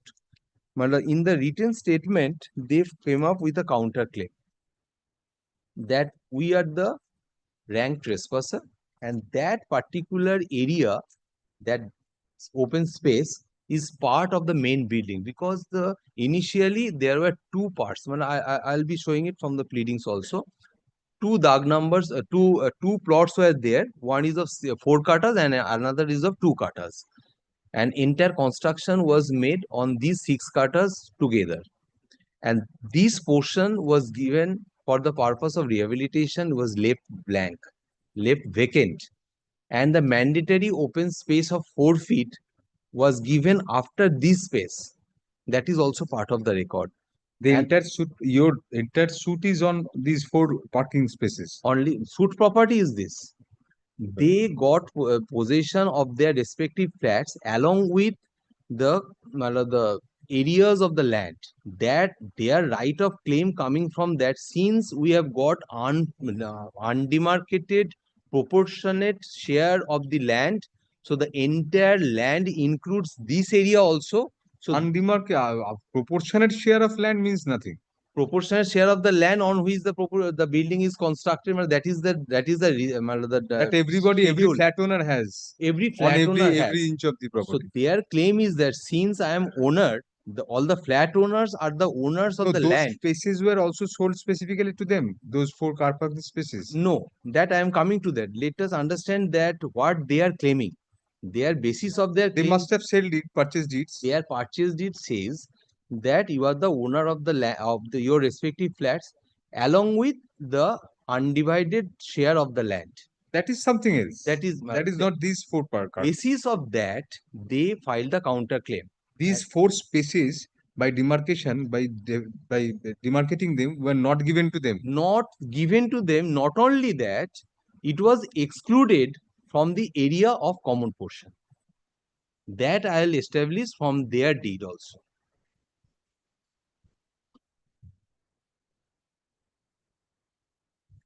Well, kindly take any of their deeds.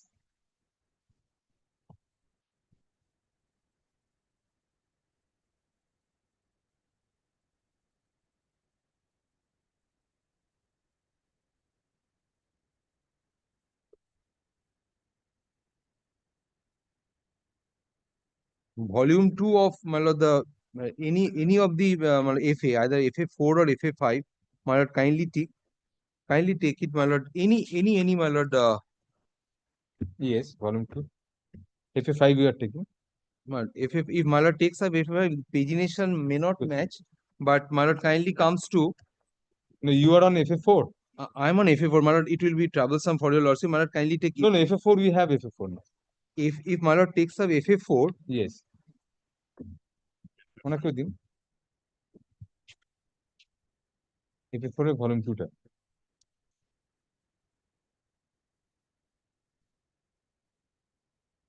my lord, kindly comes to my lord page 83, my lord. That is one of their deeds. schedule. Schedule, my lord. Yes. But before that, my lord, kindly comes to the actually what was sold to them, the flat. That is, my lord, first schedule.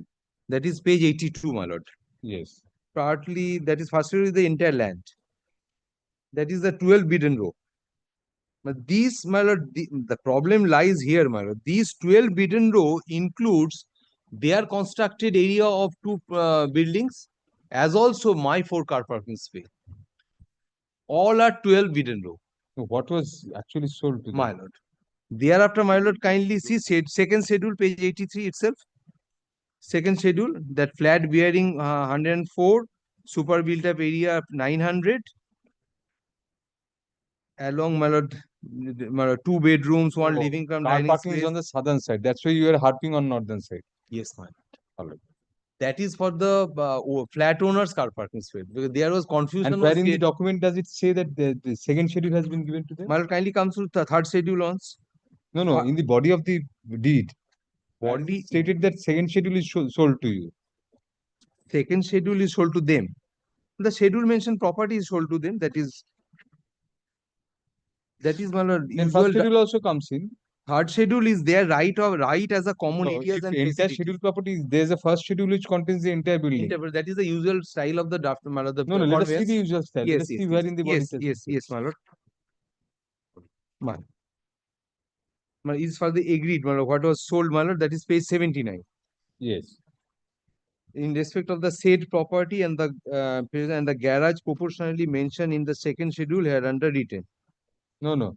That is Come the to page 78 first. 78, my lord, 78.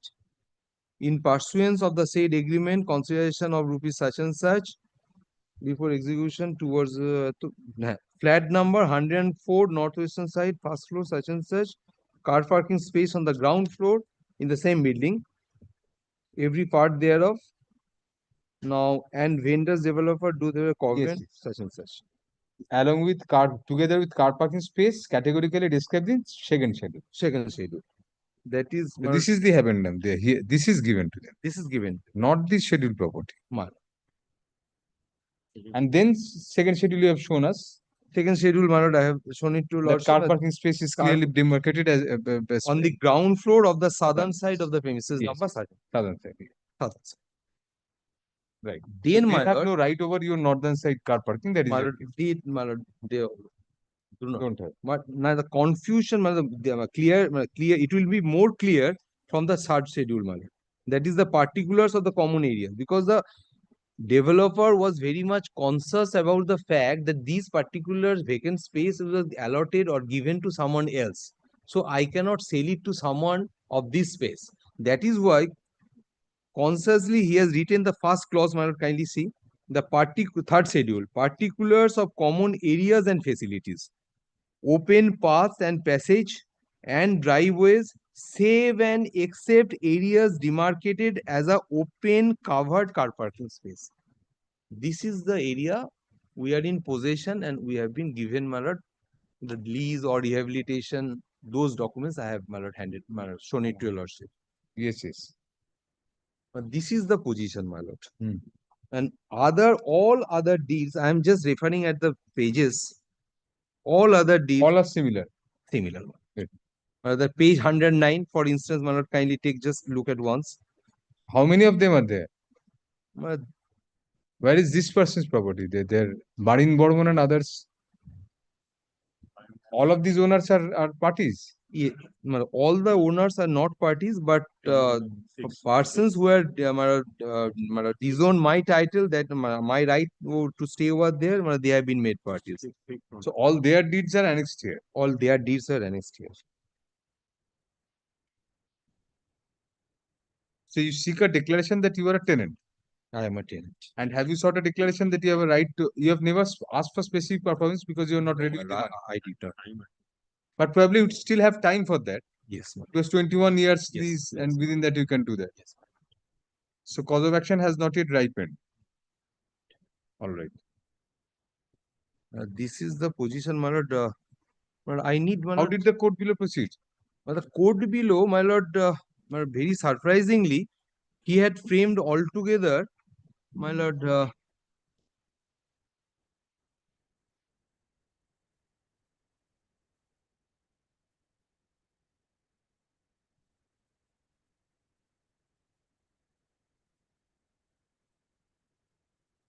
14 issues, my lord. My lord, volume 1, page 109.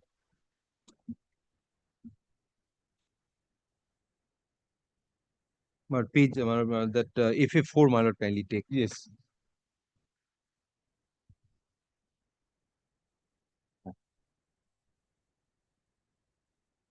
যেগুলো দেবে শুধু সেগুলো দেবেন, হ্যাঁ, এখন ওগুলো রেখে দিন।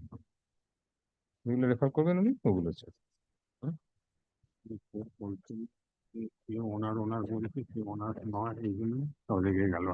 But kindly see that apart from the usual, my lord, the issues, the issue number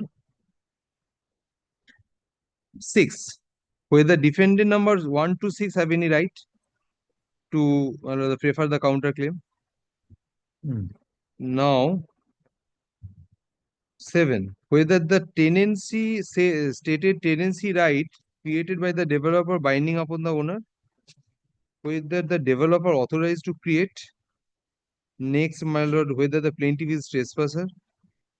These are relating to, my lord, counterclaim. Whether the plaintiff is entitled to exploit suit premises commercially, whether the promoter had any right to issue rent receipt, Are plaintiffs entitled to get a decree? No, issue 4 is your Yes, that is plaintiff my whether, that is my whether you're a monthly tenant. monthly tenant. Rest Well, depends on it also. my lord. Now, what happened, my lord? Kindly see the next page, page 110. Decision with reasons. All the issues are taken up together for brevity and conveniences of the discussion. My lord, here, where there are serious types of, my lord, allegation and counter allegations, my lord, there all the issues are taken up. It can only be taken up. Order 14, my lord, clearly says that it should be, my lord, judgment must be on all the issues, my lord. But if I take it up that issues, my lord, the judgment covers all the issues, my lord, that can also be done. But from the portion, the consideration portion, and where it has decided, well, it clearly shows that only 3-4 points he has discussed, and thereafter he came to a conclusion that I have no right and they have right. Thereafter, kindly She see- came to conclusion. She came to conclusion, my lord. Yes. I'm deployed. I don't want to put the name, my lord has, No, don't. my lord has But you seen can it. put the My lord gender. has seen it. No difficult. But kindly see page 118, my lord. From the 17 last sentence, on going through the pleadings of the parties, oral and documentary evidence on record, having regard to the written and oral argument submitted by both the parties, it is found that. So these only he has spent only 17 paragraphs, 16 paragraphs. Before that, that's arguments. Before that, arguments, what the parties have stated, my lord, the examination and the parties, the witnesses, my lord. These, Yes. my lord. Let us see what has been held. Yes, my Read lord. from paragraph 1. Para 1, my lord. Suit is filed for declaration that the plaintiff is a monthly tenant in respect of demarcated and separated portion of the ground floor of premises number 12 such and such for keeping 4 cars, and defendants have no right, title, interest to demand any money from the plaintiff or for pulling down the wall between the building and the plaintiff's demarcated space. Much has been argued by both the sides about where the space is located. Plaintiffs will prove that the building plan and the disputed area in the area claimed where the plaintiff is separated and proved as Exhibit 16A, which as per the map is situated on the extreme north of the built up area 12 Beaton Road. This is adjoining to road.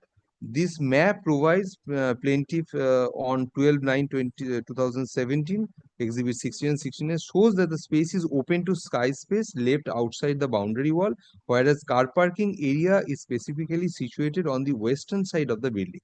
Thus, the map proved by the plaintiff itself shows that the area statedly in possession of the plaintiff is not the designated car parking space.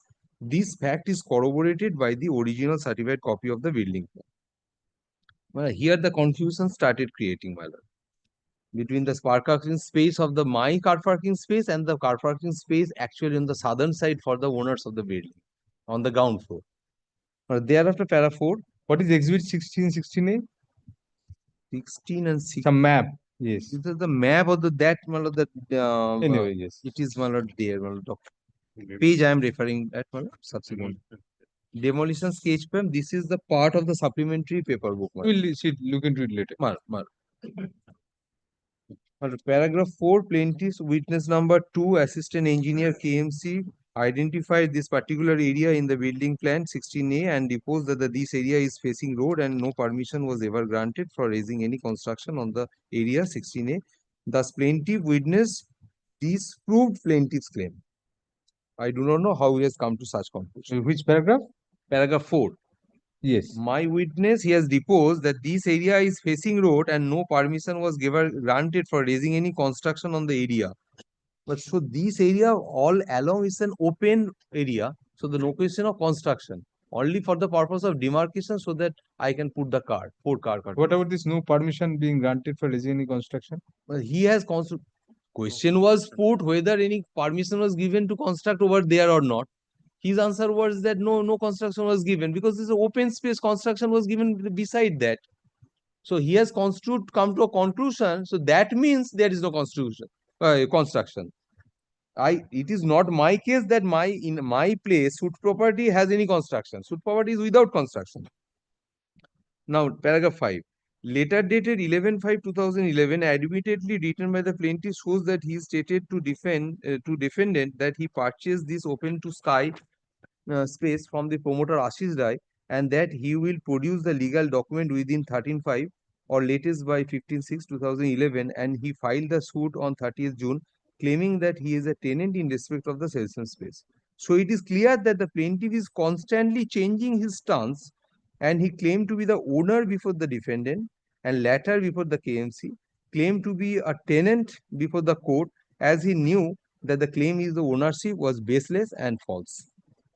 So he has concluded to that my right of ownership is illegal, because till date I can claim to be owner for by making the amendment to the plaint for my lord that my lord specific performance, because of that particular document. Not next, my paragraph 6. Not only this, before court, also during deposition, the cross-examination plaintiff frequently changed his statement and claimed himself to be a tenant and thereafter to be a owner and then to be again a tenant. Such contradictory statement proves that he has not come to court with clean hands. In the plaint, the plaintiff stated that the space is used for keeping vehicles of the plaintiff or other owners. Now, whether I am exploiting is for the commercial purpose or not. During cross-examination, first claimed that all the four vehicles belong to him and his relatives, and finally admits that outsider vehicles is parked in this space on regular basis. During cross-examination, he deposed that he is not only car, other vehicle also trains Harubabu or his brother's son, namely Bapi. So he admitted that he made a false statement. Who is this Harubabu and all? My friend's car was allowed. How is it material even? That is my crux of my submission, because this was not the case make out either by the plaintiff or by the defendant in their counterclaim. He went on harping as if in a predetermined mind she wants to come to a particular conclusion, and that is why he was roaming in this way. That is the only conclusion. Now, paragraph 8.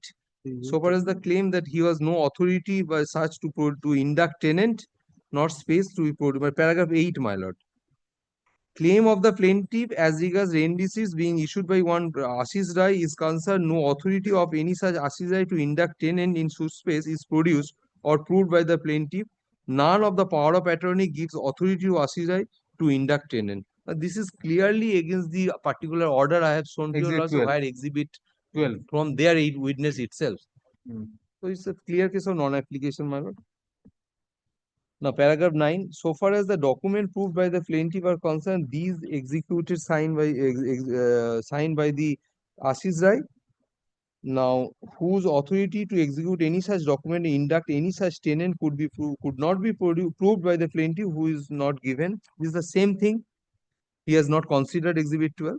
Now, paragraph 20.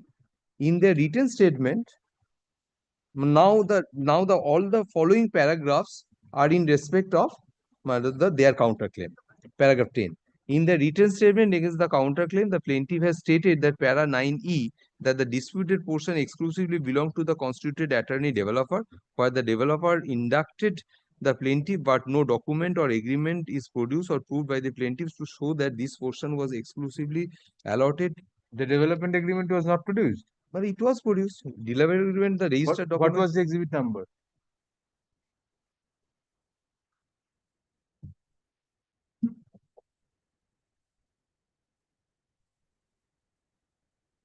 The development agreement, we did not have the development agreement, but each and every sale deed, it shows the development agreement and its contents. They relied upon in their written statement the development agreement. It's an admitted position that the development that particular registered development agreement. No, regarding that plot, unless that document is produced, how do you know that particular 4 plots were allotted to the developer? Because ultimately the developer has given it to you.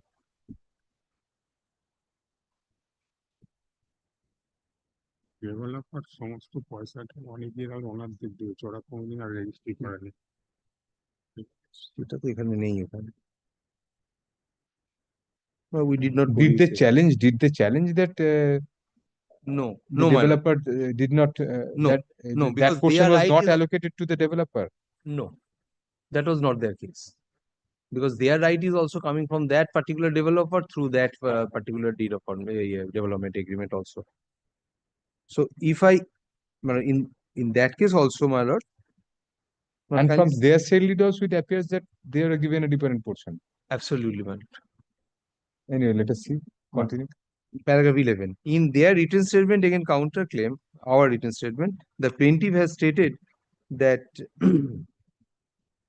he has said their written statement in the counterclaim, the plaintiff has there, I don't Your written statement against their counterclaim. their counterclaim. There, plural term he has used. She has used.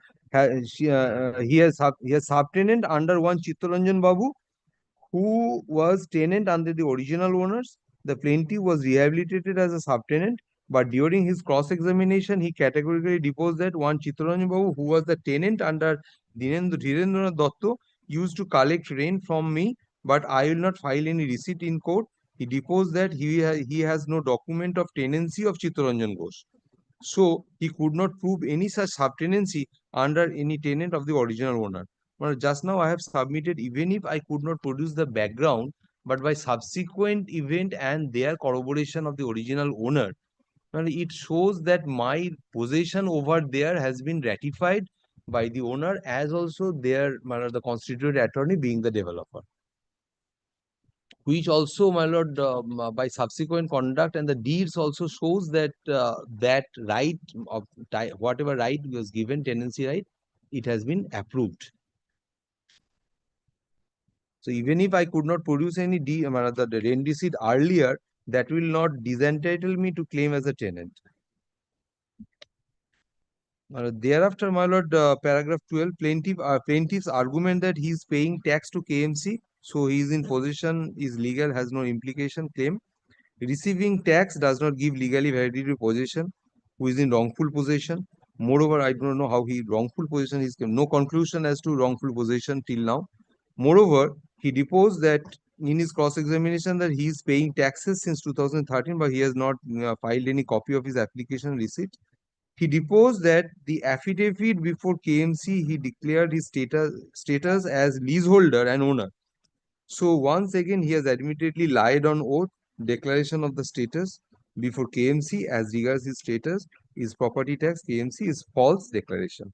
Thus, plaintiff has failed to establish any right, title, and interest over suit premise space and is not found entitled to get decree as paid for.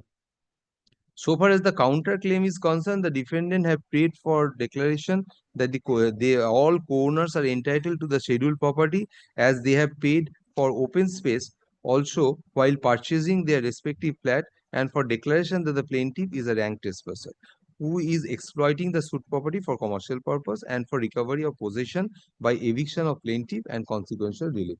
The title deeds of defendants prove their right title interest over the common space. She did not consider the title deeds, the recital portion, as also the schedule and the other portion which I have just shown to your lordship. Now 15. Admittedly, plaintiff deposed that there are 10 flat owners and he has made 9 out of 10 flat owners party to this suit, and only flat owner left by him are his wife and daughter, because my wife purchased the flat there also. Subsequently, she sold it and shifted to someone else, some places. So the defendant are the owners of above 90% of the flats in suit building, and the rest are rest one flat owner, wife and daughter of the plaintiff. So the interest of all flat owners is represented and the suit space is part of the premises. Plaintiff has admitted that the first para of the plaint, that the disputed area is a portion of the ground floor of the plaintiff of the premises number 12 such and such. Mere erection of wall legally or illegally does not make an area separate entity. Thus, defendant along with other owners are owners of the open space by virtue of their purchase of flat. Now 16, it is found from the above discussion, plaintiff has failed to prove his right title interest, tenancy, subtenancy or lease over the suit property. He admits that he is in possession, and the two facts are taken together proves that he is a ranked trespasser in respect to the suit. During cross-examination, he has admitted that he is using the space for parking 4 cars only or belongs to him and rest belongs to a relative. So admittedly, albeit indirectly, he is in exercise of the space for commercial purpose. Thus, found that to get a degree as paid for in the counterclaim. Yes, what sort of a judgment is this? The Bandhavati is leading you. I'm led by Mr. Shonak Bhattacharya, You're lucky that you're not leading.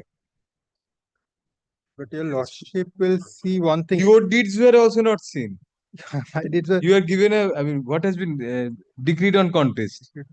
lordship, I cannot improve upon what has No, been. you cannot. That's your tragedy in this But case. your lordship will, Does not look into that rehabilitation deed.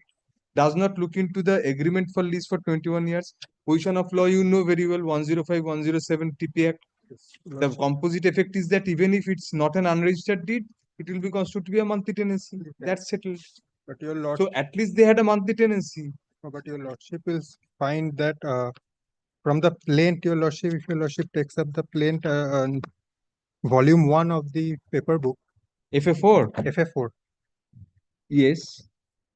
kindly come to page 7 of the, that is a prayer portion of Fair the plaint. portion. Yes. Your lordship will find that prayer A, Mm-hmm. they have not prayed for under whom they are seeking declaration of tenancy first. And nowhere in the plaint it has been mentioned under whom such tenancy is being claimed by the plaintiff. So in itself, the plaint and the claim that they have been claiming of tenancy is not maintainable. But how do you get an eviction degree in any event? No, You don't even have the northern portion ground I'll floor. come to the counterclaim portion later, but let me place this part first. Your lordship. Very The good. plaint, your lordship, the second part, your lordship, first of all, the under whom such tenancy is being claimed has not been provided, and nowhere in the averments in the plaint it has been stated under whom such tenancy is being claimed. All right. Secondly, your lordship will find that this tenancy being an unregistered lease. What is the legal effect?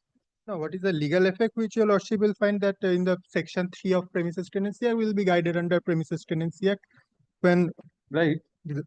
now your lordship will find whether an open space is guided, can be guided under the West Bengal Premises Tenancy Act. That's a very good question. That's a very good.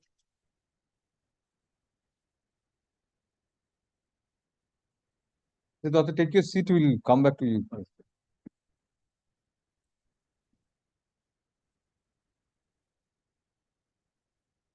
Your lordship kindly takes up the West Bengal Premises Tenancy Act.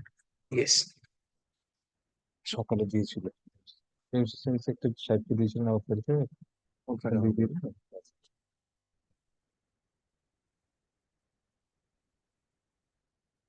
ওই আছে ওটাই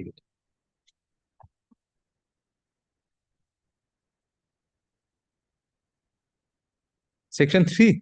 Section 3 that deals with the unregistered lease agreement, your lordship comes to section 2 E. That is the definition of premises. Premises means Yes. Your lordship, I'm placing before your lordship the provision.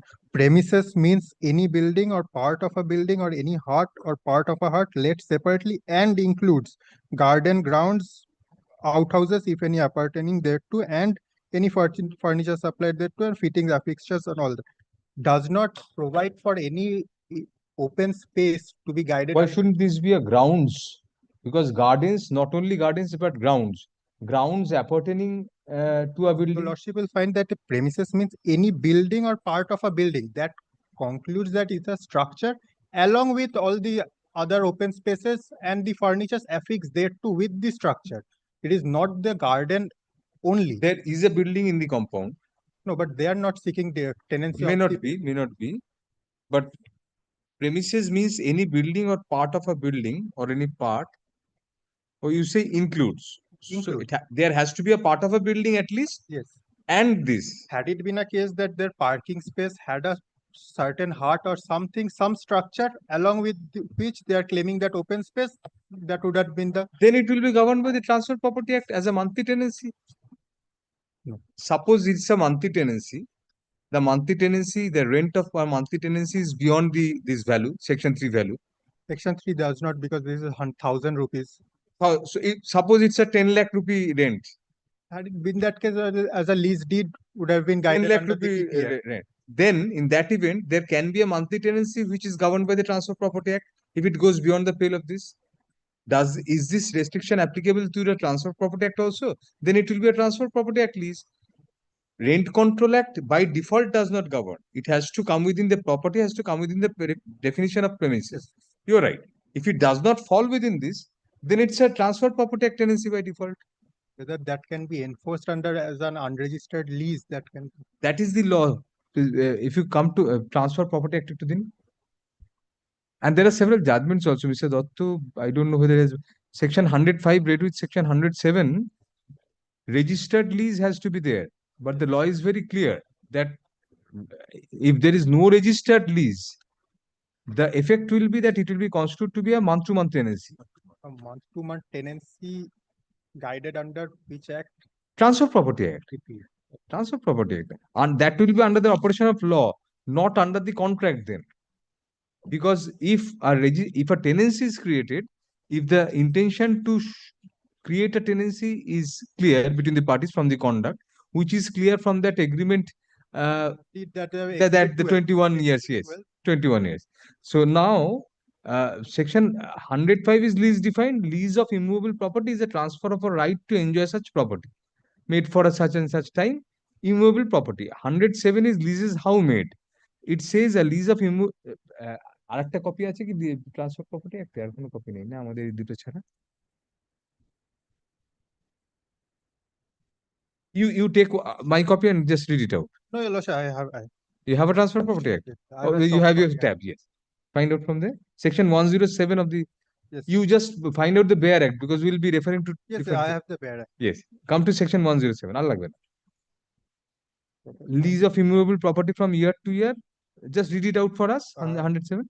107, Your Lordship, a lease of immovable property from year to year or for any term exceeding 1 year or reserving a yearly rent can be made only by a registered instrument. This is not a yearly.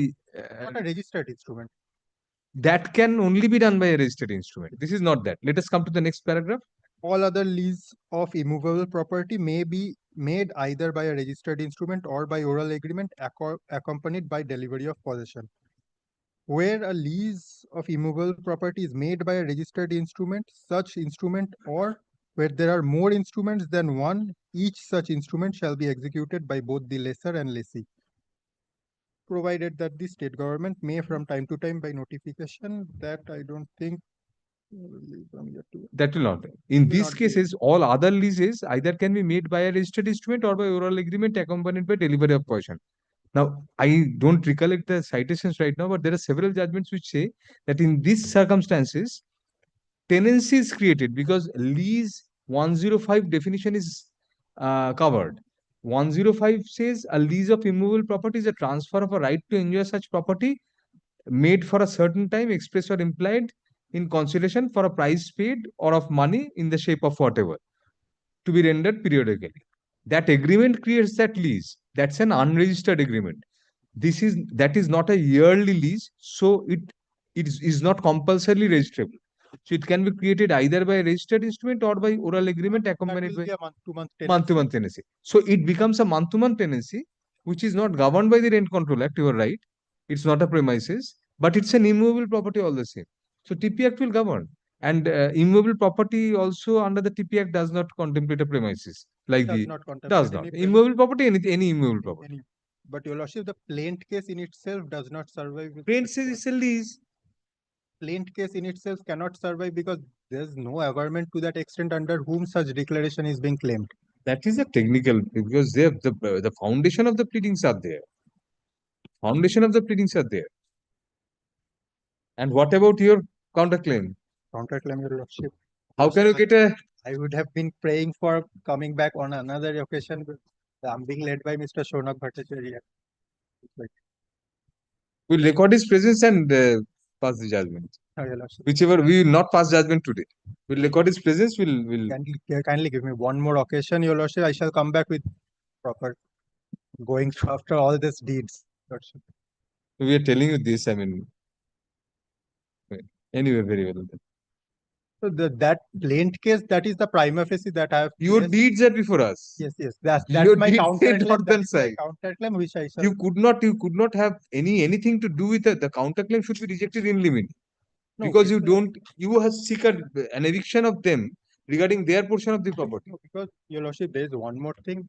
They are claiming, if they are claiming that their tenancy is under Ashish Roy, who had been a developer, after sale of all those flats, whether the developer has any right to further continue his tenancy or not. You were never sold that property. From your sale deed, Mr. Datta has shown that you were sold, as far as you are concerned, all of you, you were given a flat each and northern portion car parking spaces. Southern portion. Whereas they have purchased northern. Not only that, in your sale deeds, that portion, the open spaces have been excluded. And their agreement pertains to open spaces on the northern side. So they have the northern side open spaces. Your property, northern side open spaces have been excluded. Yes, but Your Lordship, they are claiming, as of today, they are claiming tenancy. The best case is. No, your counterclaim. You don't have a right over the suit property then. No, but because the developer also does not have a right to give them any. You are not bothered with, you cannot be bothered. Your claim, your counterclaim has to be taken on the footing as a plaint. You are a plaintiff in the counterclaim. My own case. You have to fully, Yes. substantially, not yes, even yes. tangentially approved, because your deeds you have produced. Those deeds say the other portion, southern portion car parking and a flat. And if that be so, they get the northern portion, they get whatever. Suppose they don't get the northern portion, even then you get a right only on the southern portion. Whether that open space includes or not, that I have to go through the minor The deeds have details. been placed by Mr. Dattu in front of you. Yeah. We have prepared ourselves on his argument. I shall as well prepare myself. But Your Lordship, kindly consider one thing. The developer has been given a power of attorney to develop the property, the entire portion, which includes that open space, as well as the portion where the building has been Right. raised. And developer has given them an agreement, not only an agreement, entire an agreement, and also a lease agreement in the meantime. The sale deed, Your Lordship, that has not been, no case has been made out for. No sale deed has been executed. The agreement says no sale deed has been executed. Agreement for sale deed has been executed, and that deed says that we are giving a tenancy. If he can gather that money, he will get a sale deed. Now, whether after construction of the building. Open space has not been touched. That I have to see. Your Lordship, No, you have not been given. Where? What is your locus standi? that I have to- You get only the northern portion, the other southern portion. You don't. That is Suit prima property is facie. the northern portion. That is their- What prima facie? Your deed, your that is deed. their case, Your Lordship. That is. No, it's your deed. They're relying on your deed, which is I've seen this. it's third your schedule- exhibit. Third schedule that covers the open space and the car parking, Excludes. excludes the car parking unless they purchase the separate car parking area or not. Your Lordship, that part I shall come back, Your Lordship, after going through the details, going through the deeds in details, Your Lordship.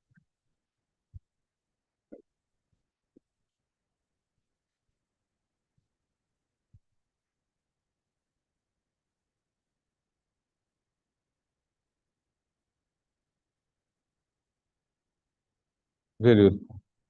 Hardened part for further hearing. The matter be listed on April 28, 2025. Let it be in the list on Monday.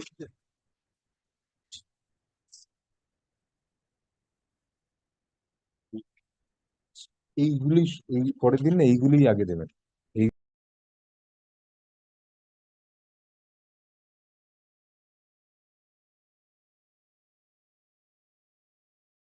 Because 30th and 1st, I will be slightly tentative, my lord. 28th, 30th. 30th will be here. No, I will not be here, my lord. So then first of May. First morning, I'll be coming back. So if it is taken up on 28th, my lord, I have no problem. 28, 29, So if you are not there, ask for time. yes, my 28th is up. lord. I want to, it's little bit discuss. Yes, if you can reach it, then do it. Yes. You have no difficulty on 28th otherwise.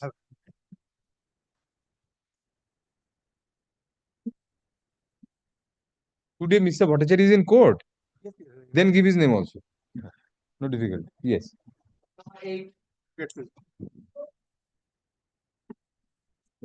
Shown of what?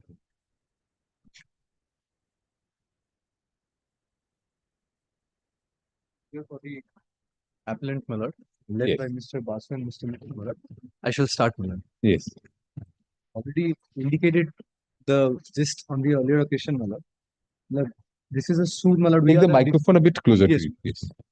we were the defendant in the suit, my lord. The suit, yes, defendant number 2 and 3, my lord. The suit was for declaration of joint tenancy, my lord. Now, my lord, the respondent in the appeal, my lord, the plaintiff, my lord, they run a case that, my lord. So basically, my lord, I'll just give a very gist, my lord, that our grandfathers, so we belong from the same ancestry, my lord. That is Gopeshwar Shah. Gopeshwar Shah was a tenant in the suit property, my lord. There are the 4 godowns, my lord. Now, my lord, the landlord, today, my lord, the landlord's descendant is in picture. Now, the landlord's descendant, who is now the landlord, my lord, even before the trial court, my lord, is the defendant number 1.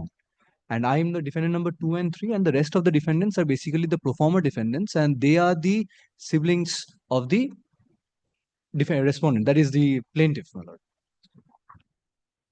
Now, my lord, just lordship. Both of you, the present appellants and the plaintiff respondent, they are tenants. No, lord, that is the thing that, my lord, Your predecessor was an admitted tenant. my grandfather was. Both of you admit that your grandfather was a Yes, tenant. yes, absolutely, my lord. Up to that, it's admitted. Up to that, it is admitted. After my that, lord. what happened? After that, my lord, Gopeshwar Shah, he had 3 sons, my lord. One Karuna Mohan Shah, then Sholendra Mohan Shah, and Judishthir Mohan Shah. Now, my lord, the plaintiff is through the Karuna Mohan Shah's branch, my lord. In fact, the plaintiff is Pradyut Kumar Shah, who is the son of Karuna Mohan Shah. And my lord, the pro forma defendants, my lord, in the suit, that is Bidyut, Prabhat, Jharna, Acharno, and Kalpana, they are all the pro forma defendants. They are the siblings, my lord. That is the plaintiff and the defendant, pro forma defendants are siblings. They come from the lineage of Karuna Mohan Shah. Now, my lord, one set of parties in the suit is established, my lord. The other set is me, my lord. That is, I come from the branch of Judishthir Mohan Shah. What was the name of the third son? Now, the third son is Sholendra Mohan Shah, my lord. Sholendra Mohan Shah. Now, my lord, he did not have any offsprings, my lord. So he's out of the picture with his demise, my lord. And he was not even bothered with the business that was run from the property, my lord. Yes, the defendants are the sons of the heirs of Judishthir. Yes, my lord. Defendant number 2 and 3, the one that I am representing, my lord, the appellant Right. before, my lord. Right. Now, my lord, Judishthir Mohan Shah's wife, that is Padmavati Shah, that is defendant number 2, and Shomen Shah, Shomi Mondol, and Rama Shah, they are the sons. So, my lord, Padmavati Shah is presently the mother of Shomen Shah, Shomi Mondol, and Rama Shah. Padmavati Shah is the defendant number 2, Shomen Shah is the defendant number 3, Shomi Mondol defendant number 4, Rama Shah defendant number 5. And Romi have not preferred this appeal. No, my lord. So, my lord, no, Their 2 and 3, performance. yes. No, it's the same cause espoused, my lord. I'm led by Mr. Mithra, my lord. I'm also being led by Mr. Shaptangshu Vasu, who is on the way from Seskui, Centenary. As you go down the genealogical line, you go up the ladder of seniority. I remember Shonji Banerjee used to say, only one chance of a relay race. It can't be repeated. Cannot be repeated. Once you give the baton, it's gone. You cannot keep on changing the baton. Now, in this genealogical table, breaking this, now the branch of Karuna Mohan, Pradyut Shah and the sisters, the Pradyut filed a suit for seeking a declaration that they are joint tenants with Padmavati Shah and the other branch. The first defendant is the landlord. The second defendant in the suit, I was made the second defendant. Second and third. Second and third. The others are Shomi and Rama are my sisters. And the pro forma defendants are the sisters of Pradyut branch. Yes. Now, the suit property on which they seek the declaration is the issues that have been argued by us. The suit property was initially under Tala PS. Then the PS got changed. It became Ultodanga PS of the 5-point crossing. The suit was filed in the City Civil Court. A specific defense taken written statement, the City Civil Court has no jurisdiction to entertain this suit. Issue was framed, court proceeded and held that this court has a jurisdiction. This is the first. I say that once you seek a declaration with regard to a property, The Tala and Ultradanga, which one is? both today at the time the plaint record, the impugned order records Tala, but today it's Ultodanga. Both are not under. No, both. Tala is under what? Not Shialda, yes, both under Shialda. Shialda, yes, both under Shialda. Maybe the districts are different.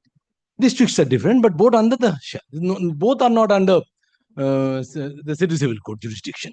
So my first defense was that this court, the City Civil Court, has no territorial jurisdiction to entertain the suit. Yes. By the impugned order, the court overruled this and said that the court has the jurisdiction. Impugned order means The order under challenge. The order under judgment decree. judgment. Sorry, the decree, judgment. Sorry, So territorial jurisdiction was turned down. That was turned down. The second point, it was that there's no issue of limitation framed. This I will say, Malad, this territory is my best point, if I may say. The territory is the best point. Now, the second issue is the limitation. The plaintiff seeks a declaration of his title of a tenancy in regard to a property. I say that Article 58 will apply, which says 3 years from the date when the right to sue first survives, first accrues. So the word first is important, when the first accrues. So the plaintiff should have come to the court.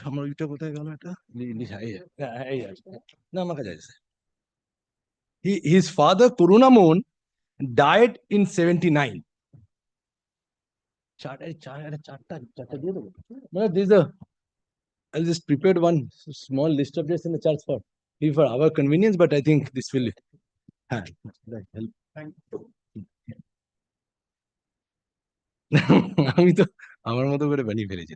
So in 79, the father of Pradut died, and this suit was filed in the year 2004. So if the 3 years from when the right to sue first accrues, on that day he has excluded. The limitation is my second point. The third point is on this appeal is that one will have to show that the heir must reside with the deceased tenant, because under the 56 Act, this proceeding, the heir must reside with the deceased tenant to seek the right of tenancy on the death of his. So there is no evidence to that effect that there is no pleading in the plaint. Evidence will fall based on the pleading. There is no pleading in the plaint that the heir was residing with the predecessor of the deceased tenant. The landlord contested. Landlord contested and supported. The plaintiff. Landlord contested and supported. Now, the business running over there, that is the problem. It's one of the, I won't say what is the nature of business, but Mr. Vasu will say that. That is a very lucrative business of Arjikor. So that is the main. Arjikor had many businesses. It has been revealed now. Which of them? Maybe extension is this. Maybe an extension. So what was the sort of business? Is a country liquor. Country liquor shop. Country liquor. Country liquor shop, along with today is the foreign liquor. You have a same. More innocuous than Arjikor. The Arjikor, how is Arjikor concept? Arjikor is nothing. It's a stone's throw. No, The area. Khale Repata. When it says this side of that canal, the Arjikor is the other side of the canal. Just Only. on this side of the canal. So on these, Sorry. these have answers. No, no, no. Sure. Well, will kindly, the second. Yes, yes, Mr. Say- Formulate the point. yes, these three. Though is the first appeal, but nothing on facts to be argued before my lord. The points are very limited. Territorial jurisdiction, how did the court overcome? What was the finding? Which will- Either way, Tala or Ultadanga city court could not have determination. So how did it assume jurisdiction? But kindly come to page 72. The patent.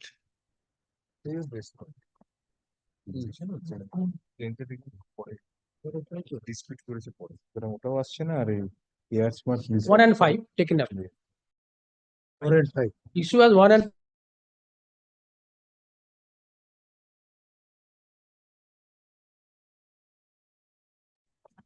one.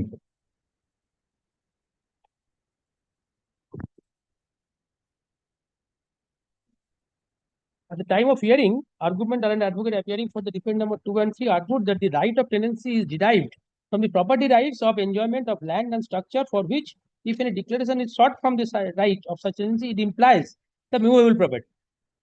And a claiming of a tenancy right is a right claim on the immovable property. It was argued that under section 16 of the Civil Procedure Code, the instance suit ought to have been instituted in the court within those local jurisdiction the suit property situates. And in the present case, the cause of action should be considered as the place where the disputed question arose as to right of enjoyment of the property. Therefore, since the suit properties are under the police station of Tala, the same cannot be entertained by this court for the lack of territorial jurisdiction. For the reason it was contended that the suit should have been dismissed for non-maintainable before this court on a judgment relied upon. On the other hand, it has been cited. Now, kindly come to the page 74. It is revealed from the plaint that the instant suit has been filed praying for a declared declaration. The plaintiff had pro forma defendant number 6 to 10 are joint tenants of 2 shops rooms and such, and also for mandatory injunction directing landlord defendant number to record the rents of the plaintiff and pro forma defendant number 6 to 10 as joint tenants along with the defendant number 2 to 5 in respect of register of the said defendant number 1. From the statement made in the plaint, it is found that one Gopeshwar saw the predecessor interest of the plaintiff, defendant number 2 to 10, was in possession of the properties described in the schedule of the plaint as tenant under 1 Govinda Chandra Dev. Said Gopeshwar passed away in 1960, leaving behind their sons, namely Karuna Mohan, Sajasa. The tenancy was transferred in the name of Karuna Mohan and Yudhishthir, and second son, Gopeshwar, namely Soilendra, did not claim his right over the tenanted property. But it is important for our purpose. For the next argument. It is also seen from the statement of the plaint that after the demise of Gopeshwar, rent bills were issued in the name of Karuna and Yudhishthir. On 8 June 1971, Yudhishthir Mohan passed away, leaving behind his widow Padmavati and minor children as his legal heirs who jointly inherited the tenancy right of Yudhishthir Mohan. Thereafter, rent bill was issued in respect of shops and godowns in the name of Karuna Mohan and Padmavati. Karuna Mohan also died in 79, leaving behind the present plaintiff and pro forma defendant number 6 to 10 as his legal heirs who have inherited joint tenancy right in respect of those 2 shops, rooms and their godowns. It is also wrong, my lord. Unless that pleading is there, we cannot inherit automatically under 56 Act. The plaintiff further disclosed that the defendant number 2 to 5 did not maintain good relationship with the plaintiff and the pro forma defendant number 6 to 10, and they have also denied the right of the plaintiff, not necessarily, in turnover. It has been stated in the written statement that the tenancy in respect of 2 rooms stood in the name of Gopeshwar Rao, and after the death of said Gopeshwar, the tenancy right was transferred in favor of the Yudhishthir Mohan, who was the husband of the Padmavati Rao. Due to such fact, the rent receipts are being issued in the name of the till date, the death of Yudhishthir Mohan Rao, and thereafter the rent bills are being issued in the name of Padmavati Rao. So it is clear that the plaintiff has filed this suit in respect of the tenanted properties, praying for recording his name as well as the names of the pro forma defendant number 6 to 10 in the rent bills passed by the defendant number 2.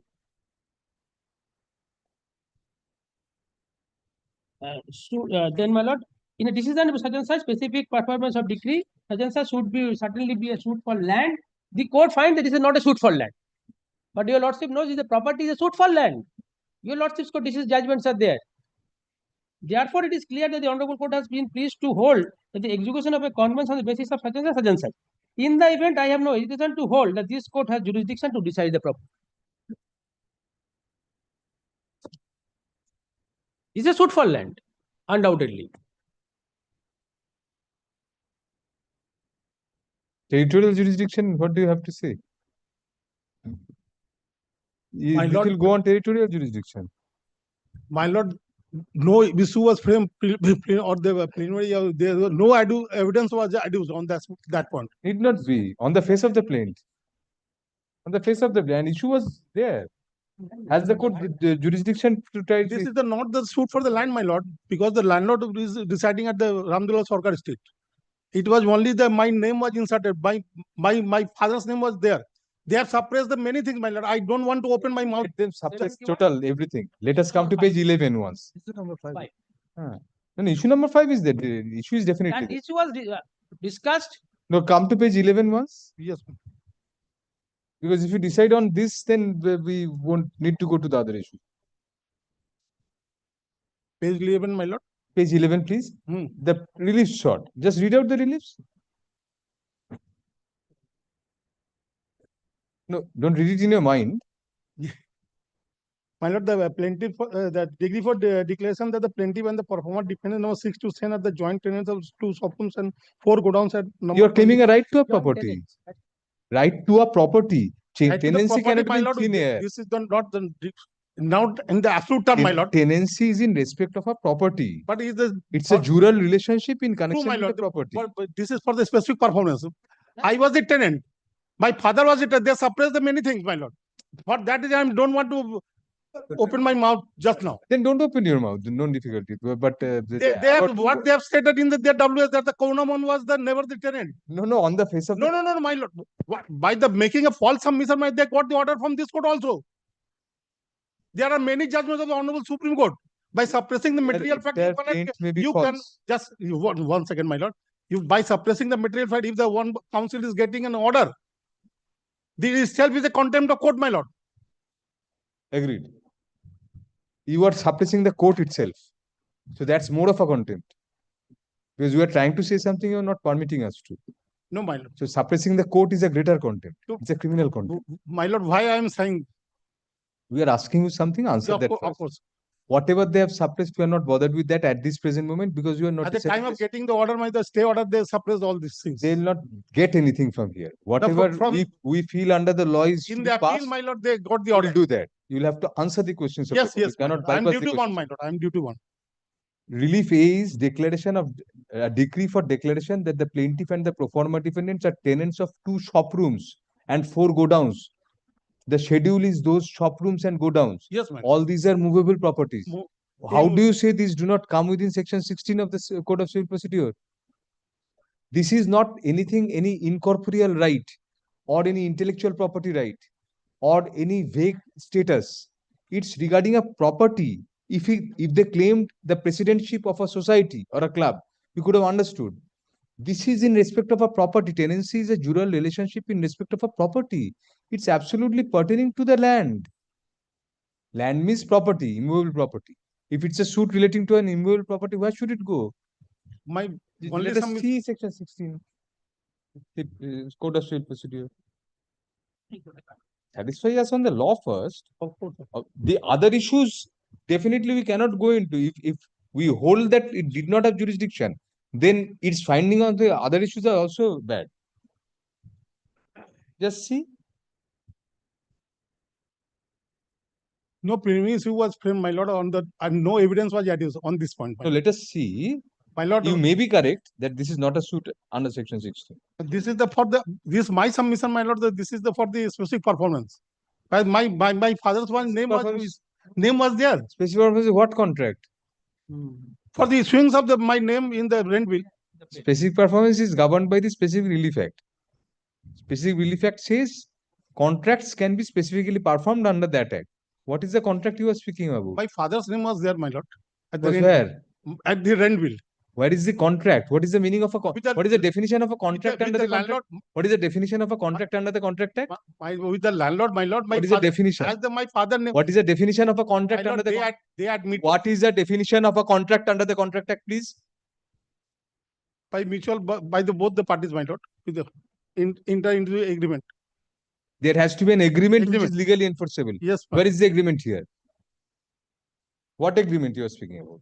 My lord, what I am trying to convince my lord, your lordship, my father's name was there. Corona Monsa was there, my lord.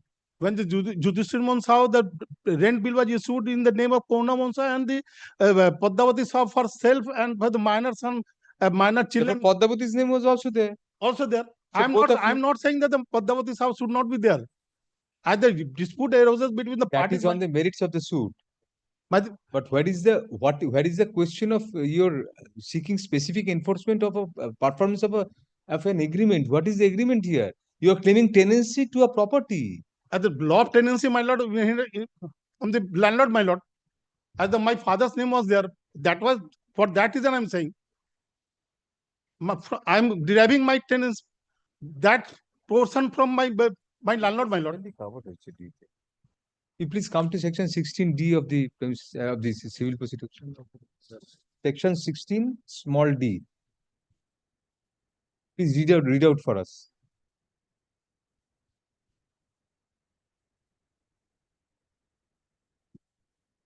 He is squarely up. For determination of any other right.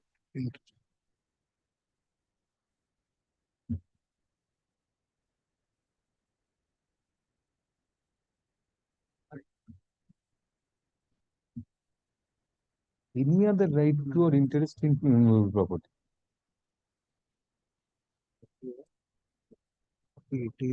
Determination of any other right. Very tough question.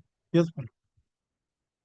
What is there, that is there. That I is there. cannot improve, my lord. That is there. But my father's name was there, my lord. That is troubling me. I have full respect for your father. The present appeal has been preferred against a judgment and decree passed in a suit for declaration of tenancy right and other consequential reliefs. Full stop. The defendant numbers 2 and 3 are the appellants herein. Full stop. Learned senior counsel, inter alia, argues that the learned trial judge did not have territorial jurisdiction to pass the decree. Full stop. Next para, it is contended that such point was taken at the outset and was framed as an issue, in particular issue number 5, read with issue number 1. Full stop. Next para, while deciding the same, the learned trial judge proceeded on the premise that the suit is not one for land and is not covered by section 16 of the Code of Civil Procedure. Full stop. Next para, since the issue of territorial jurisdiction pertains to the very premise of the powers of the trial court to decide the suit, we choose to take up such question first for adjudication, since in the event the said question is decided in the affirmative, there would not be any occasion to go into the other issues, as the learned trial judge, would not have jurisdiction to decide the other issues on merits. First up, next para. We find, upon hearing, learned counsel for the respondents, plaintiff, you are for the defendant numbers? Defendant number 2, my lord. No. Here, learned counsel here for respondent number 2, my lord. Plaintiff respondents argues that the suit was in the nature of one for specific performance. For sub next para, it is submitted that the predecessor in interest of the parties was a tenant in respect of the property and, as such, the plaintiff sought right of joint tenancy with regard to the property, and as such, the suit is not one in respect of immovable property. First up, next para, we find learned counsel for the plaintiff respondent further argues that no issue as to territorial jurisdiction was framed by the learned trial judge. First up, next para, however, we are unable to agree with the learned counsel for the plaintiff on the last count, since issue number 1 framed by the learned trial judge was whether the suit was maintainable in its present form, and issue number 5 was whether the court had jurisdiction to try the suit. Full stop. Next para. While deciding such issues, the learned trial judge categorically adverted to the arguments and counter arguments of the parties on territorial jurisdiction and ultimately came to the conclusion that the suit was not covered by section 16. Full stop, next para. However, comma, we also cannot accept the arguments of the plaintiff to the effect that the suit is one for specific performance. Full stop, a suit for specific performance is covered by the Specific Relief Act 1963, and in the absence of any agreement as such having been pleaded by the parties, comma, there is no scope of construing the suit to be one for specific performance. Full stop, next para. The principal relief, that is relief small a within bracket, in the plaint was a decree for declaration that the plaintiff and the pro forma defendant numbers 6 to 10 are joint tenants of 2 shop rooms and 4 godowns at number 24 capital A, comma, 24 capital C and 24 capital D, comma, RG Kor Road, comma, Kolkata 7 lakh 4, comma, more fully described in the schedule thereunder. Full stop, the schedule more expansively describes the above immovable property. Full stop, thus, comma, the suit was filed specifically claiming determination of right to and interest in an immovable property. Full stop. Section 16 within bracket small d of the Code of Civil Procedure provides precisely for such suits and stipulates that suits for the determination of any right to TO2 or interest in immovable property shall be instituted in the court within the local limits of whose jurisdiction the property is situate.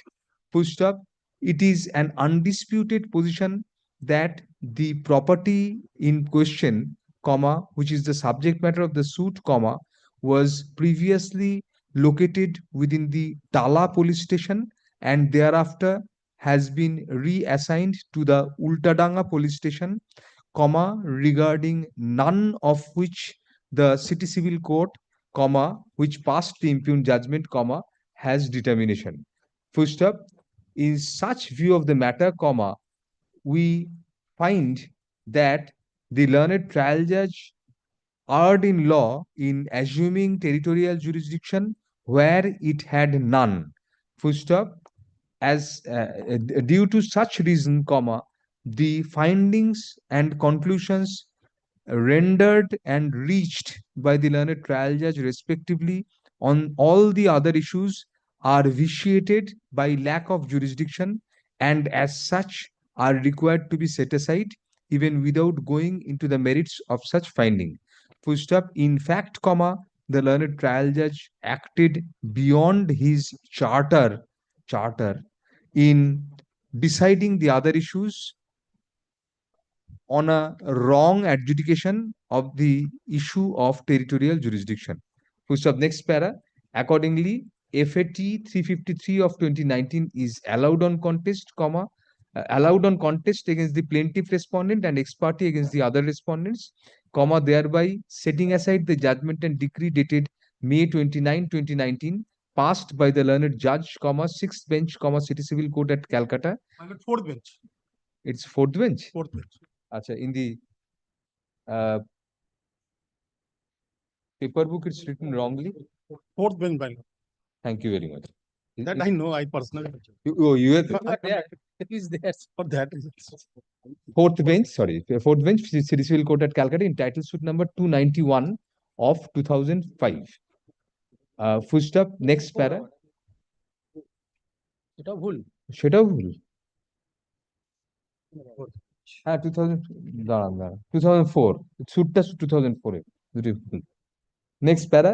It is, comma, however, made clear that the above judgment has been rendered on the ground that the learned trial judge did not have territorial jurisdiction and also to adjudicate the other issues involved on merits. Full stop. Hence, comma, nothing in this judgment, in the above judgment, shall preclude the plaintiffs from instituting a fresh suit, comma, subject to limitation, comma, before the appropriate and competent civil court having jurisdiction, full stop, if so issued, comma, subject to the issue of limitation, comma, the said competent court shall be at liberty to decide all the other issues independently and in accordance with law without being influenced in any manner by any of the observations made on such issues either by this court or by the learned trial judge in the present impugned judgment. No arrest to cost. No application is pending. No. Hearing of appeal. Now you'll go to the appropriate court and you will argue there on the other point. Deeply obliged for the leave granted to my lord, but indirectly. Has to. Yes, we have category. He has to. We have only held on the my lord, I'm saying. only on the territorial jurisdiction. We don't have power to do anything else. Deeply grateful. Thank you very much. Yes.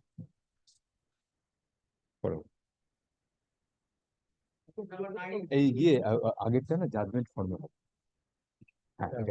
একটা line add করে দিন degree to drawn up হবে formal degree formal degree be drawn up according এটা লাস্টে দিতে আর এটা judgment form যেহেতু first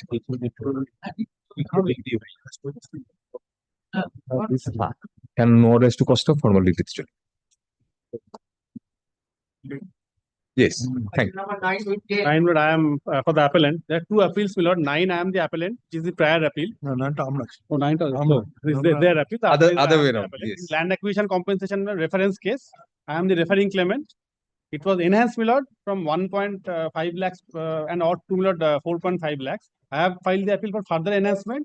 And they have challenged the, my lord, finding of the learned LA judge. Two appeals. My appeal is prior in time, F83. His appeal is not a subsequent. Whoever your lordship will direct. Mr. Banerjee, I think Mr. Bandyopadhyay should start first because he's attacking the merits of the entirety of the thing. entirety of And then we'll hear you.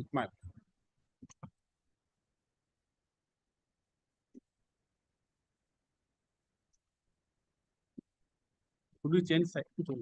Change sides because not. He's so supposed to present the titular. কি ব্যাপার তোমরা একটা অ্যাপেলেন্ট আপনার response What is his role here?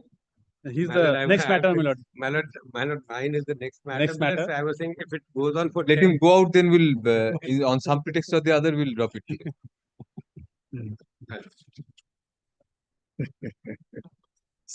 Yes, Mr. Tibu, you can leave. Yes, we'll just. On the previous day, he missed the matter, so he's now. What's I am the the appellant. Yes, sir. There's the case, my lord, that impugned judgment. It's difficult to have microphone like tall people for tall people like you. Yes, my lord. It has to be put on a pedestal and then you only. Yes, my lord. No, Yes. my voice is loud, my lord, but Difficulties, Mr. Bandyopadhyay, previously we used to be accustomed to this Yes, my lord. without microphone. Yes, No my Now, once you are accustomed, habit grows, then it's difficult. yes, my lord. Absolutely. My lord, the two appeals preferred, my lord.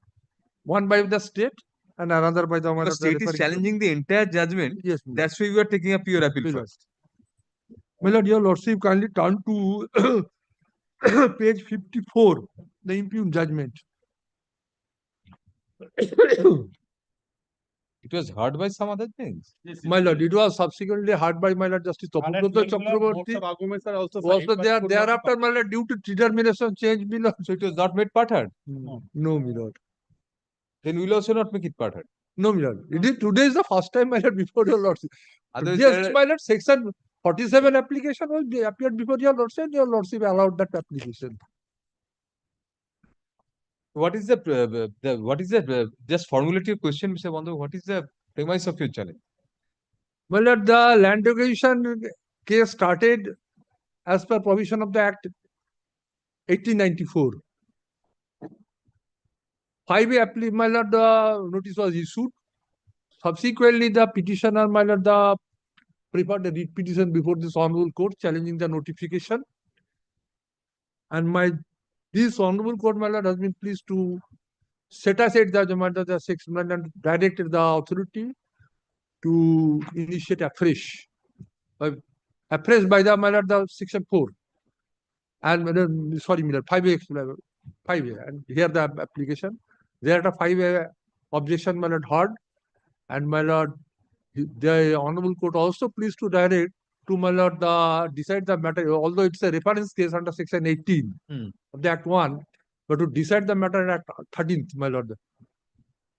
The determination of the compensation amount as per provision of the It was sent down right to the fair first. compensation, and it has been determined as per provision of the section 26. It was sent down to the first forum. First forum. That has been determined. Again, enhancement was sought by them. No, my lord. Yes, my lord. So now it is under the fair, this new act. New act. New act. Calculation under new act. Calculate Initiation of the determination proceeding under old that act. is the problem. Then 1/1 That is the only 2014, dispute. new act came into force. All right. In view of the interim order of the Honorable High Court, not The date of compensation to be calculated as per date the of not section On the date of notification. notification. As per old act. 2011. Only my lord determination as per provision of the new act. So what is the scope of this appeal? 10 to 26, my lord. That deeds from the date of notification and subsequent date, my lord. What is your ground of appeal? My grounds of appeal is this, my lord. The referring claimants, my lord, exhibited 5 deeds, out of which, my lord, as per provision of the section 26, that is after the date of notification, and it is the 20, as per provision of 26 proceedings for, my lord, that 3 years deeds will be taken into consideration. So could And not be that relied on. deeds were not exhibited, but the Honorable Learned Court, my lord, taken into account, and my lord calculated the amount of determination. Also did not produce any deed. Well, we have, my lord, taken the cell data from the additional sub-registrar. 139 cell data was, my lord, collected from the AD, sir. Of the preceding 3 years. Preceding 3 years. Out of which, 112, my lord, was produced. Because, my lord, আচ্ছা ঠিক আছে, my lord, consider করবেন। Out of which 112 was, my lord, considered by the LA collector at the time of preparation of rate chart and estimate. And 70s were not, my lord, the same class of land, therefore it has not been considered. But that has not been considered, and this is my lord, the points. And my lord, thereafter, my lord, we have taken, my lord, another point, my lord. We have taken an assessment from the registrar concerned after the year, same cell plot, after the notification, that is, my lord, the below the rate which has been calculated by the learned trial court. We don't get this one. Please repeat this point. For date of notification, my lord, yes, from date, yes, the precedings 3 years to be yes, taken into account. But we have taken, my lord, the assessment slip from the ADSR of the same cell plot in question, which is, my lord, acquired. That is after the date of notification, after 1 year. And that is, my lord, reviews, my lord, that is the rate which has been calculated by the preceding 3 years deeds, you said. That is, I mean, my lord, the 3 years, 3 deeds, my lord, will be taken into account. 2 deeds will not be, my lord, in our, my lord, submission, my lord, will not be taken. That is after the deed. But we have taken, my lord, the assessment slip from the ADSR after the preceding. That is, my lord, shows that the rate which has been, my lord, assessed by the learned trial court, that is below the, my lord, they are not at for the same rate. So that is the same ground then. Same ground, my lord. One ground only, that post notification deed was relied on and state produced preceding 3 years sale data, which was not looked into, not relied on. That is the only ground. So the relevant sections you can just place. 26, my lord. এই একটা না একটু নামটা লিখে নিন, এটা আমি দিয়ে দিচ্ছি my lord কে বই। my lord কে বইটা দিয়ে দেবেন, উনি কিন্তু বইটা দিও, বইটা দিও। নতুন বই দাও my lord কে, আমাদের পুরনো বই দাও। সেকশন 26 my lord কে নতুন বই দাও। হ্যাঁ, দুটো বই আছে, দুটো বই আমি নতুন। নামটা একটু লিখে এটা my lord কে। ওই একটা থেকে নাম লিখে নিন, একটা তখন আমরা দেখে নিই। Section 26, yes. ওই বইটা রিহ্যাবিলিটেশন অ্যাক্ট 13।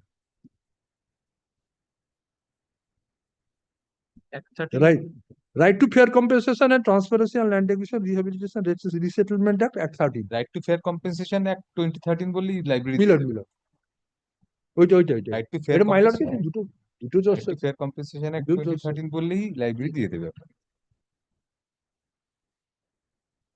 দাঁড়াও না my lord, শুনছেন তো, হুটোবাটি হচ্ছে তো। অ্যাভারেজ সেল প্রাইস হচ্ছে না।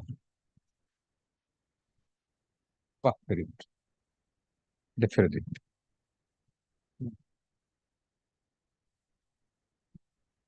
আমার যদি থাকে ওনারও থাকবে না। আছে বই আছে? Yes.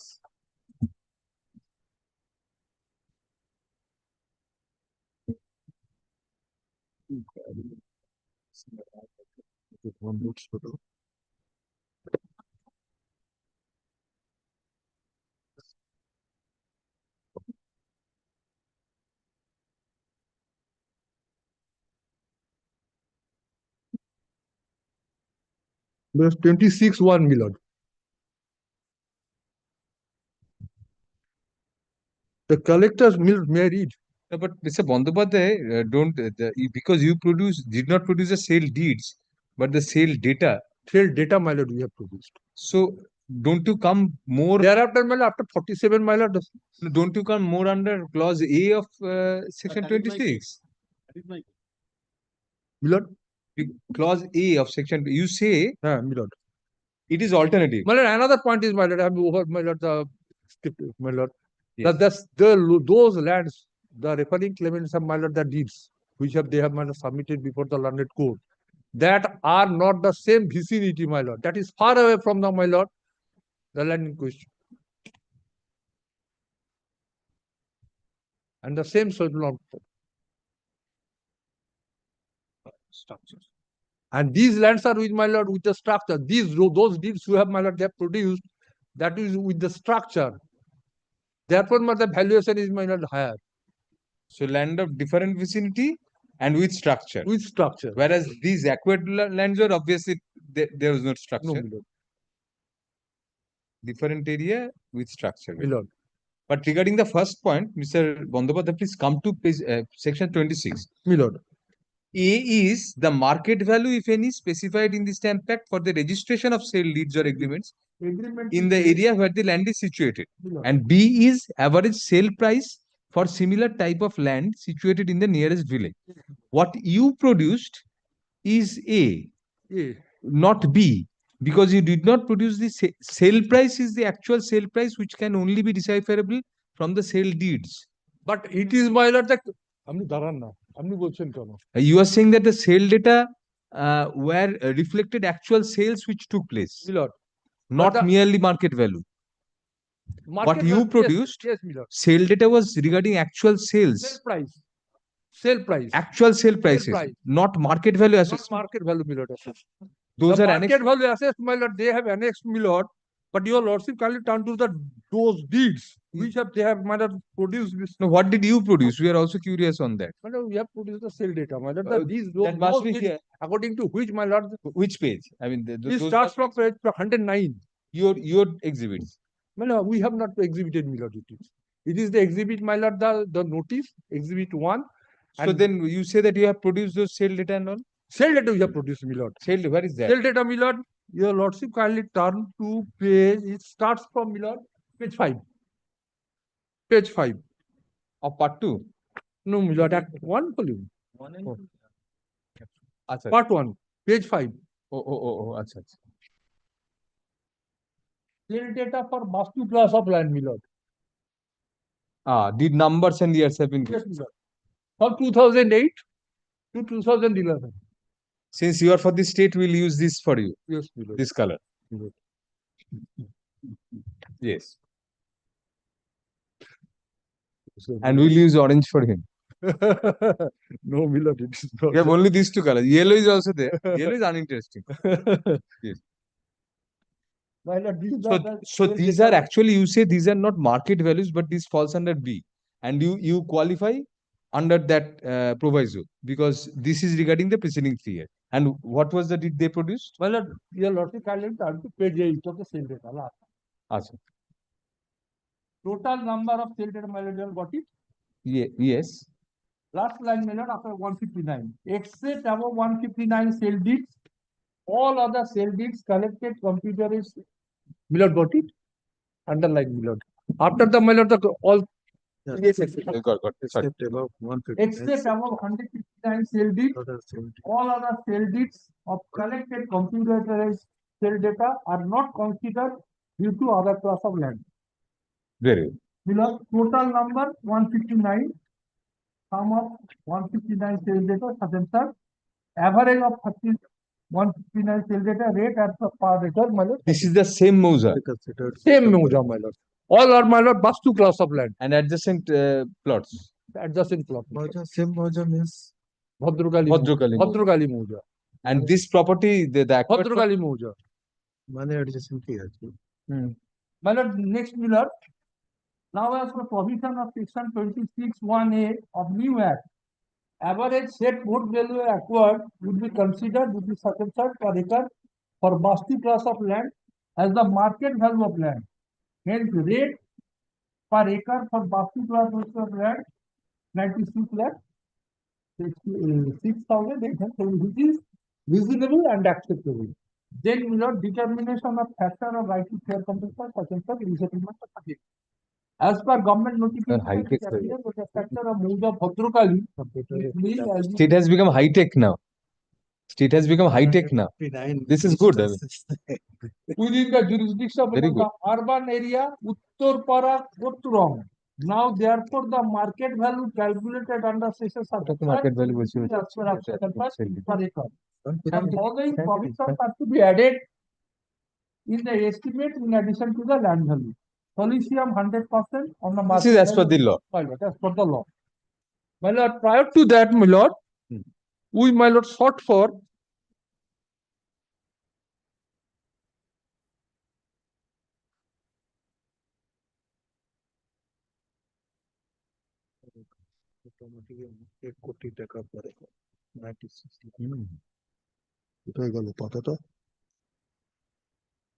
plus page 15, my lord, page 15.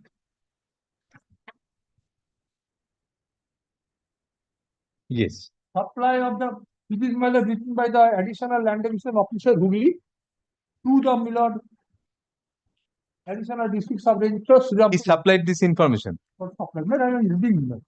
Supply of the computerized cell data of Mauza Bhadrakali, GL number such and such, Uttar for the period of 3 years from 23rd September 2008 to 22nd November 20. That is the, my lord, date of notification. That is preceding 3 years, my lord. A date of notification in this case is? My lord, there are 2 dates, my lord. My lord, as per the award list, the date of notice is 20th. But we have taken into account 22nd. 20th. 20th, 20. This is to inform, my lord, I am reading. This is to inform you that the sale data of land for the said period of the above Mauza are urgently required for calculation of rate report in connection with the disposal of the LHS. Well, this LHS, my lord. For institution of the rehabilitation of squatters of the refugee of Bhadrakali women's home.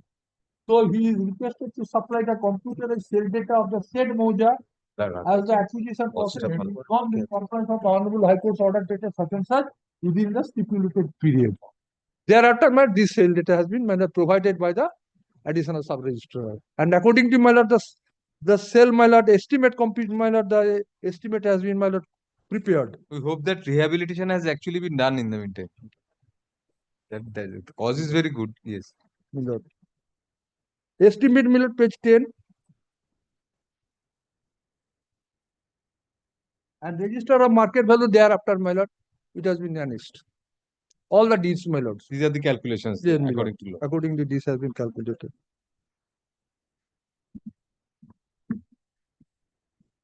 But what was the reason for the court not taking these into consideration and taking their deed?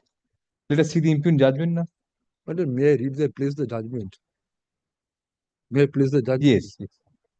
Only from there we'll find out. Well, this is an application for reference. Which page, please? Page 55, my lord. Just page 54 starts, my lord. Page 55. Yes.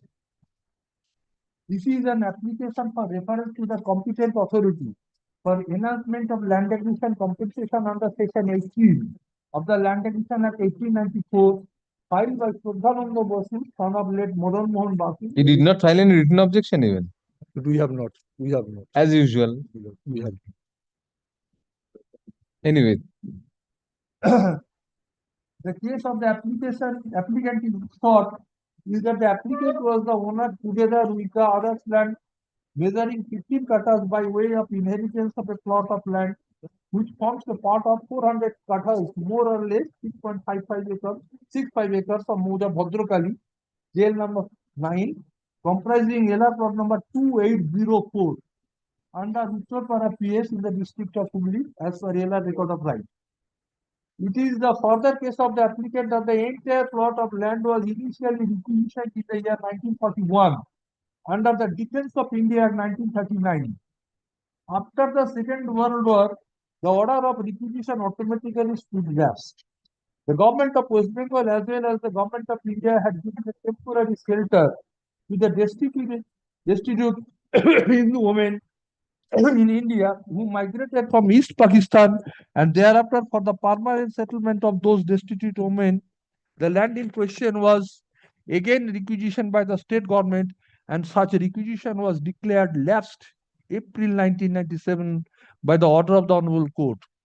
Then the state government issued a fresh notification under Section 4 of the Land Acquisition Act 1894, which was published on 20th, my lord, that is the dispositive date, right? 20th September 2011. As per order of the Honorable Court, so the fact stands that the state of West Bengal acquired the land of the applicant along with the other lands measuring more or less 6.65 acres under Section 4 of the Land Acquisition Act 1894, pursuant to a notification duly published on 20th September 2011. All the landowners, including the present applicant, filed an objection under Section 5A of the Land Acquisition Act 1894 for a declaration under Section 6 of the Act 1894, duly published in the English Daily Statesman on 10th February 2012. A writ petition being WP number such and such being moved by several landowners, challenging the notification under Section 4 and objection and declaration under Section 5A and 6 of the Act 1894 was ended by the Honorable Court finally after setting aside the order passed under Section 5A of the Act 1894 with a direction to the Land Acquisition Collector Hooghly to hear and decide the objection afresh on 25th July 2016. In the meantime, on 24th February 2016, the process number such and such, the present application received a payment notice mentioning that the present applicant would get a compensation amount to the tune of rupees 48,82,235 less TDS. Now, it is the specific case of the applicant to the effect that since the right of fair compensation and transparency in land in acquisition resettlement act 2013, also known as the Land Acquisition Act 2013, has been come into force, the compensation in respect of the land acquisition should have been determined by the Land Acquisition Collector under Section 26 of the Land Acquisition Act 2013 by virtue of operation of the Section 24(1)(a) of the said Act. It is to be noted that the Honorable Court had been pleased to direct the Land Acquisition Collector Hooghly on 25th July 2016 to the effect that the reference petition shall be heard and adjudicated by the court as under Section 18. This is vital, Miller. Reference Miller under Section 18 of the Act 1894. But the determination, Miller, within a reasonable time as per provision of the made under right to fair compensation and transparency and such by the state of West Bengal. As because Section 26 of the Act 2013 has laid down a particular procedure to determine the market value of land being acquired in pursuant of notification being issued under Section 11, and since no notification was issued under Section 11, and since the said notification was already done under Section 4 of the Land Acquisition Act 1894 on 20th September 2011. The market value of the land being acquired by the Land Acquisition Collector shall have been determined as per the market value being existed on 20th September 2011 under the prescribed procedure under 26 of the Land Acquisition Act 2013. But the Land Acquisition Collector neither determined the land value as per the procedure provided under Section 26 of the Land Acquisition Act 2013, nor invoked the procedure mentioned in the Stamps Act 1899 in order to assess the market value being required for the purpose of registration of sale deed of agreement for sale only, as the case may be, in the area where the land in question is or situated. Rather, the land acquisition collector has assessed the valuation of land rupees 3,25,000 approximate per kata for adding 100% solution plus interest, which is abnormally low and absolutely inadequate. The present applicant, in pursuance of the aforesaid payment notice dated 24th February 2016, had received the awarded sum on 1st March 2016 under protest in black and white, which was endorsed in acquittance payment roll, coupled with the separate representation being served upon the land acquisition collector who did personally. It is further alleged that in the payment notice, the date of award has been mentioned as 14th July 2009, while notification under Section 4 of the said Act 1894 was issued on 20th September 2011, and the Honorable Court had been pleased to injunct the land acquisition collector for declaring the award till the decision of the WP number 9188/2008, which was ended by the Honorable Court finally on 25th July 2016. Therefore, the land acquisition proceedings started before coming into force of the Act 13. With the direction to hear and decide the objection in this respect appraised, and therefore the land acquisition collector has done a gross mistake, irregularity, rather illegality in the matter of calculation as well the consideration of the relevant date for the purpose of calculating the land acquisition compensation. Hence, the instant reference case with a specific claim to the effect that the land being acquired being valued rupees 5 lakhs per kata plus 100% solicium plus interest as applicable under the provision of the Act 2013, and to pass an award at the rate of 12% per annum on the market value for the period connecting on and from the date of publication of preliminary notification during the date of the award of the land acquisition collector, along with all statutory benefits as provided in the Land Acquisition Act 2013. The state of West Bengal in the land acquisition collector had appeared by power but did not file any written objection against the pleading of the applicant. In view of the above facts and circumstances, the following points are taken up for my discussion with reasons. Points for consideration: whether the claimant is entitled to get compensation for the value of land acquisition on the basis of its value on the date of publication of notification under Section 4 of the Land Acquisition Act 1894, that is published in the official gazette of State of West Bengal on 20th September 2011 at the rate of 5 lakhs per kata instead of 3 lakhs 25 per kata. Whether the claimant is entitled to get an interest at the rate of 12% per annum on market value after providing 100% solicium plus market value. Whether the claimant is entitled to get the relief as prayed for.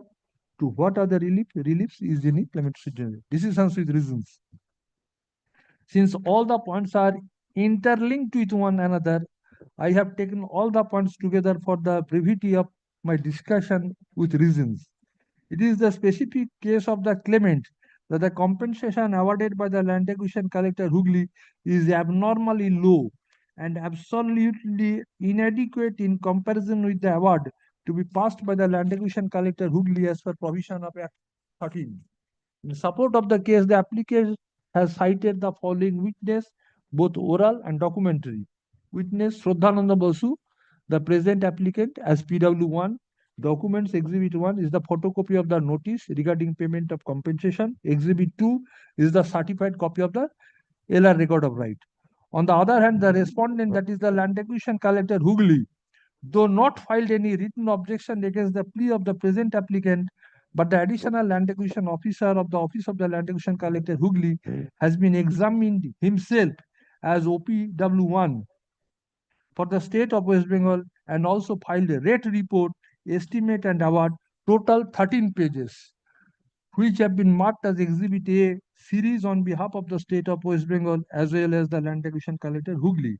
The Land Acquisition Act 1894 was a British era law which governed the process of land acquisition in India until 2013. That act allows the acquisition of land for some public purpose by the government agency from individual landowners after paying government determined compensation to cover losses incurred by the landowners from surrendering their land to the agency.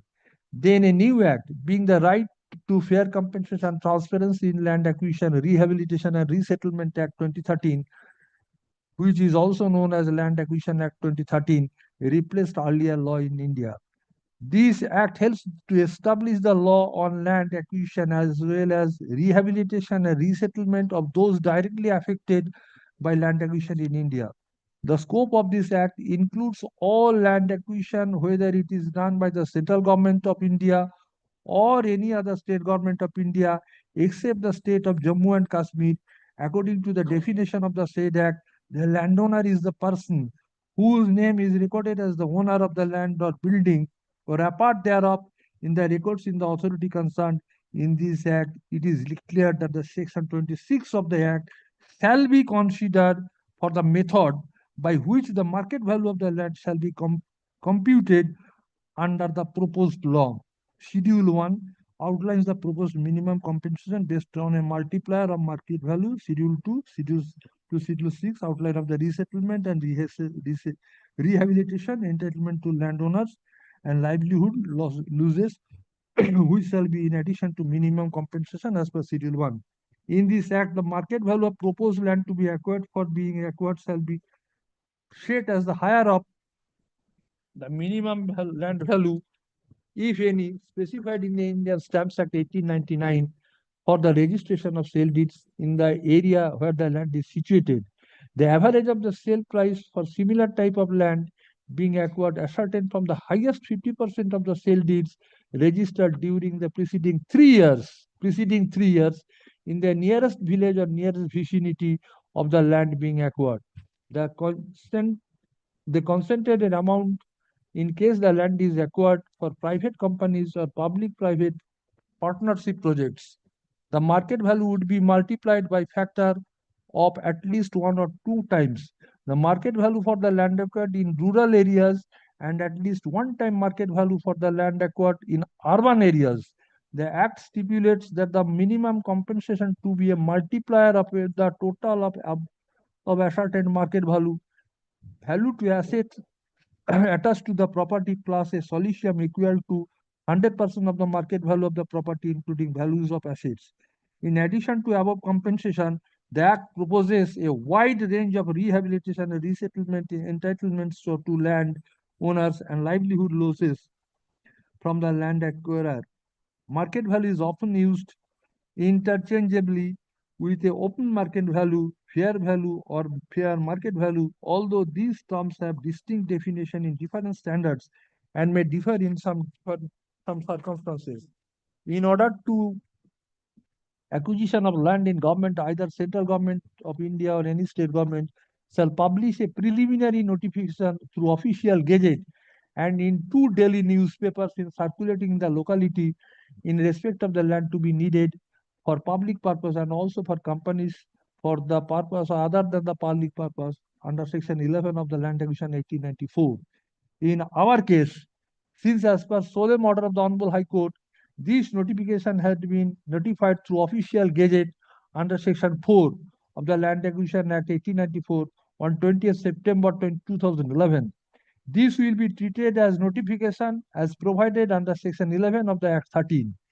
In our case, the land in question of the applicant was acquired by the land acquisition collector Hubli in pursuance of the LA case number such and such of 1112 for the purpose of giving shelter and permanent settlement to destitute women migrated from the then East Pakistan. Thereafter, according to law, survey shall be conducted along with the other necessary formalities.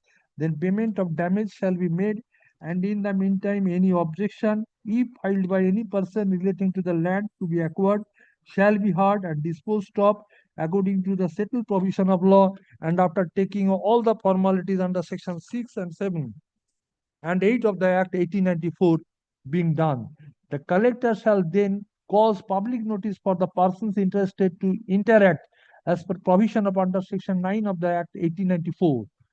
In the instant case, first hearing under section 5A was done by the land acquisition collector on 5th January 2012. Thereafter, the Honorable Court directed on 23rd April 2014 for fresh hearing under section 5A, and after annulling all steps already taken. The second hearing under section 5A was done on 21st July 2014, and declaration under section 6 was made on 17th February 2015, and hearing under section 9 of the Act was given on 26th August 2015, and lastly compensation money paid to the landowners on 29th February 2016 and 1st March 2016, but no award handed over to the applicant claimant in spite of a request made on 15th March 2016, for which the applicant could not know the date of award. Thereafter, a reference petition filed by the collector on 5th April 2016, 8th April 2016, and 11th April 2016. Then, in pursuance of the writ petition, Honorable Mr. Justice Vishwanath Somadar of Calcutta High Court was pleased to direct on 25th July 2016 to the effect that in view of the non-framing of rules under the right to fair compensation and transparency in land acquisition, rehabilitation, resettlement Act 2013 by the state of West Bengal, the reference petition shall be heard and adjudicated by the court as referred under section 18 of the Land Acquisition Act 18 in a reasonable time. Accordingly, the present land acquisition case has been prepared by the present applicant before the Court of the Learned District and Session Judge Hooghly, where from the instant case has been transferred on 15th March 2017 for adjudication. Now, let us scan the evidence of the parties to the case. The present applicant, Pradhananda Basu, as PW1, has stated that he is the owner of 15 acres of land in LR plot number 2804 at Mouja Bhadrakali under PS Uttarpara district Hooghly, and his name has been accordingly recorded in LR record of right, and in support of this fact he has submitted certified copy of the LR record of right, which is marked as Exhibit 2. He has narrated the applicant's case vividly. He has filed a notice being served upon him by the Land Acquisition Collector Hooghly on 24th February 2016, whereby it is stated that the LA case number such and such of 1112, the present applicant has been considered and treated as a person interested, wherein an award was made on 14th July 2009 of the Act 1/1894. The sum payable rupees 48,82,000 less TDS, and the net sum payable to him 43,94,011.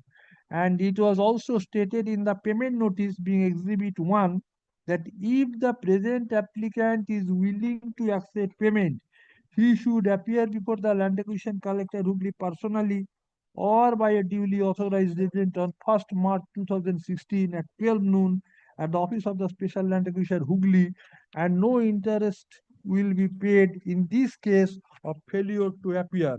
The present applicant received that amount under protest. It is claimed by the present applicant, being the owner of the land, he is entitled to get market value of the land acquired silicium at the rate of 100% and interest at the rate of 12% per annum on the market value from the date of publication of the notification till the date of award by the Land Acquisition Collector or date of taking possession of the land, whichever is earlier according to the provision now as laid down in the Act 2013. It is admitted by the applicant PW1 that no interest will be payable for the period during which the proceeding for the acquisition of the land was held on account of any stay or injunction by the order of the court. The applicant PW1 has filed 5 certified copies of sale deeds to assess market value of the relevant area of the relevant period. It is also stated that PW1 that the market value has been assessed according to the Indian Stamps Act 1899. Those may be admitted in evidence and be marked as exhibits. It is demanded that the certified copies of the sale deeds, those have been filed, shown that on the date of acquisition of land in September 2011, the value of land per kata 5,60,000 on the basis of average value of sale deeds filed therein in accordance with the Section 26 of the Land Acquisition Act 2013. PW1 has terrorist form number 16 filed by the OPW1, that is the Land Acquisition Collector Hooghly, and is agree with the name of the project in column number 1, number and date of declaration in column number 2, date of publication in column number 3, situation of land in column number 4, and the grounds in column number 7, but he is disagree with the compensation appeared in column number 11. He has demanded that the net amount payable to him, respondent, shall be 1,50,93,989. In his cross We'll continue on the next. Hard in part for further hearing on April 28, 2025. 28 million. Monday, it will be in the list. Next someone, na?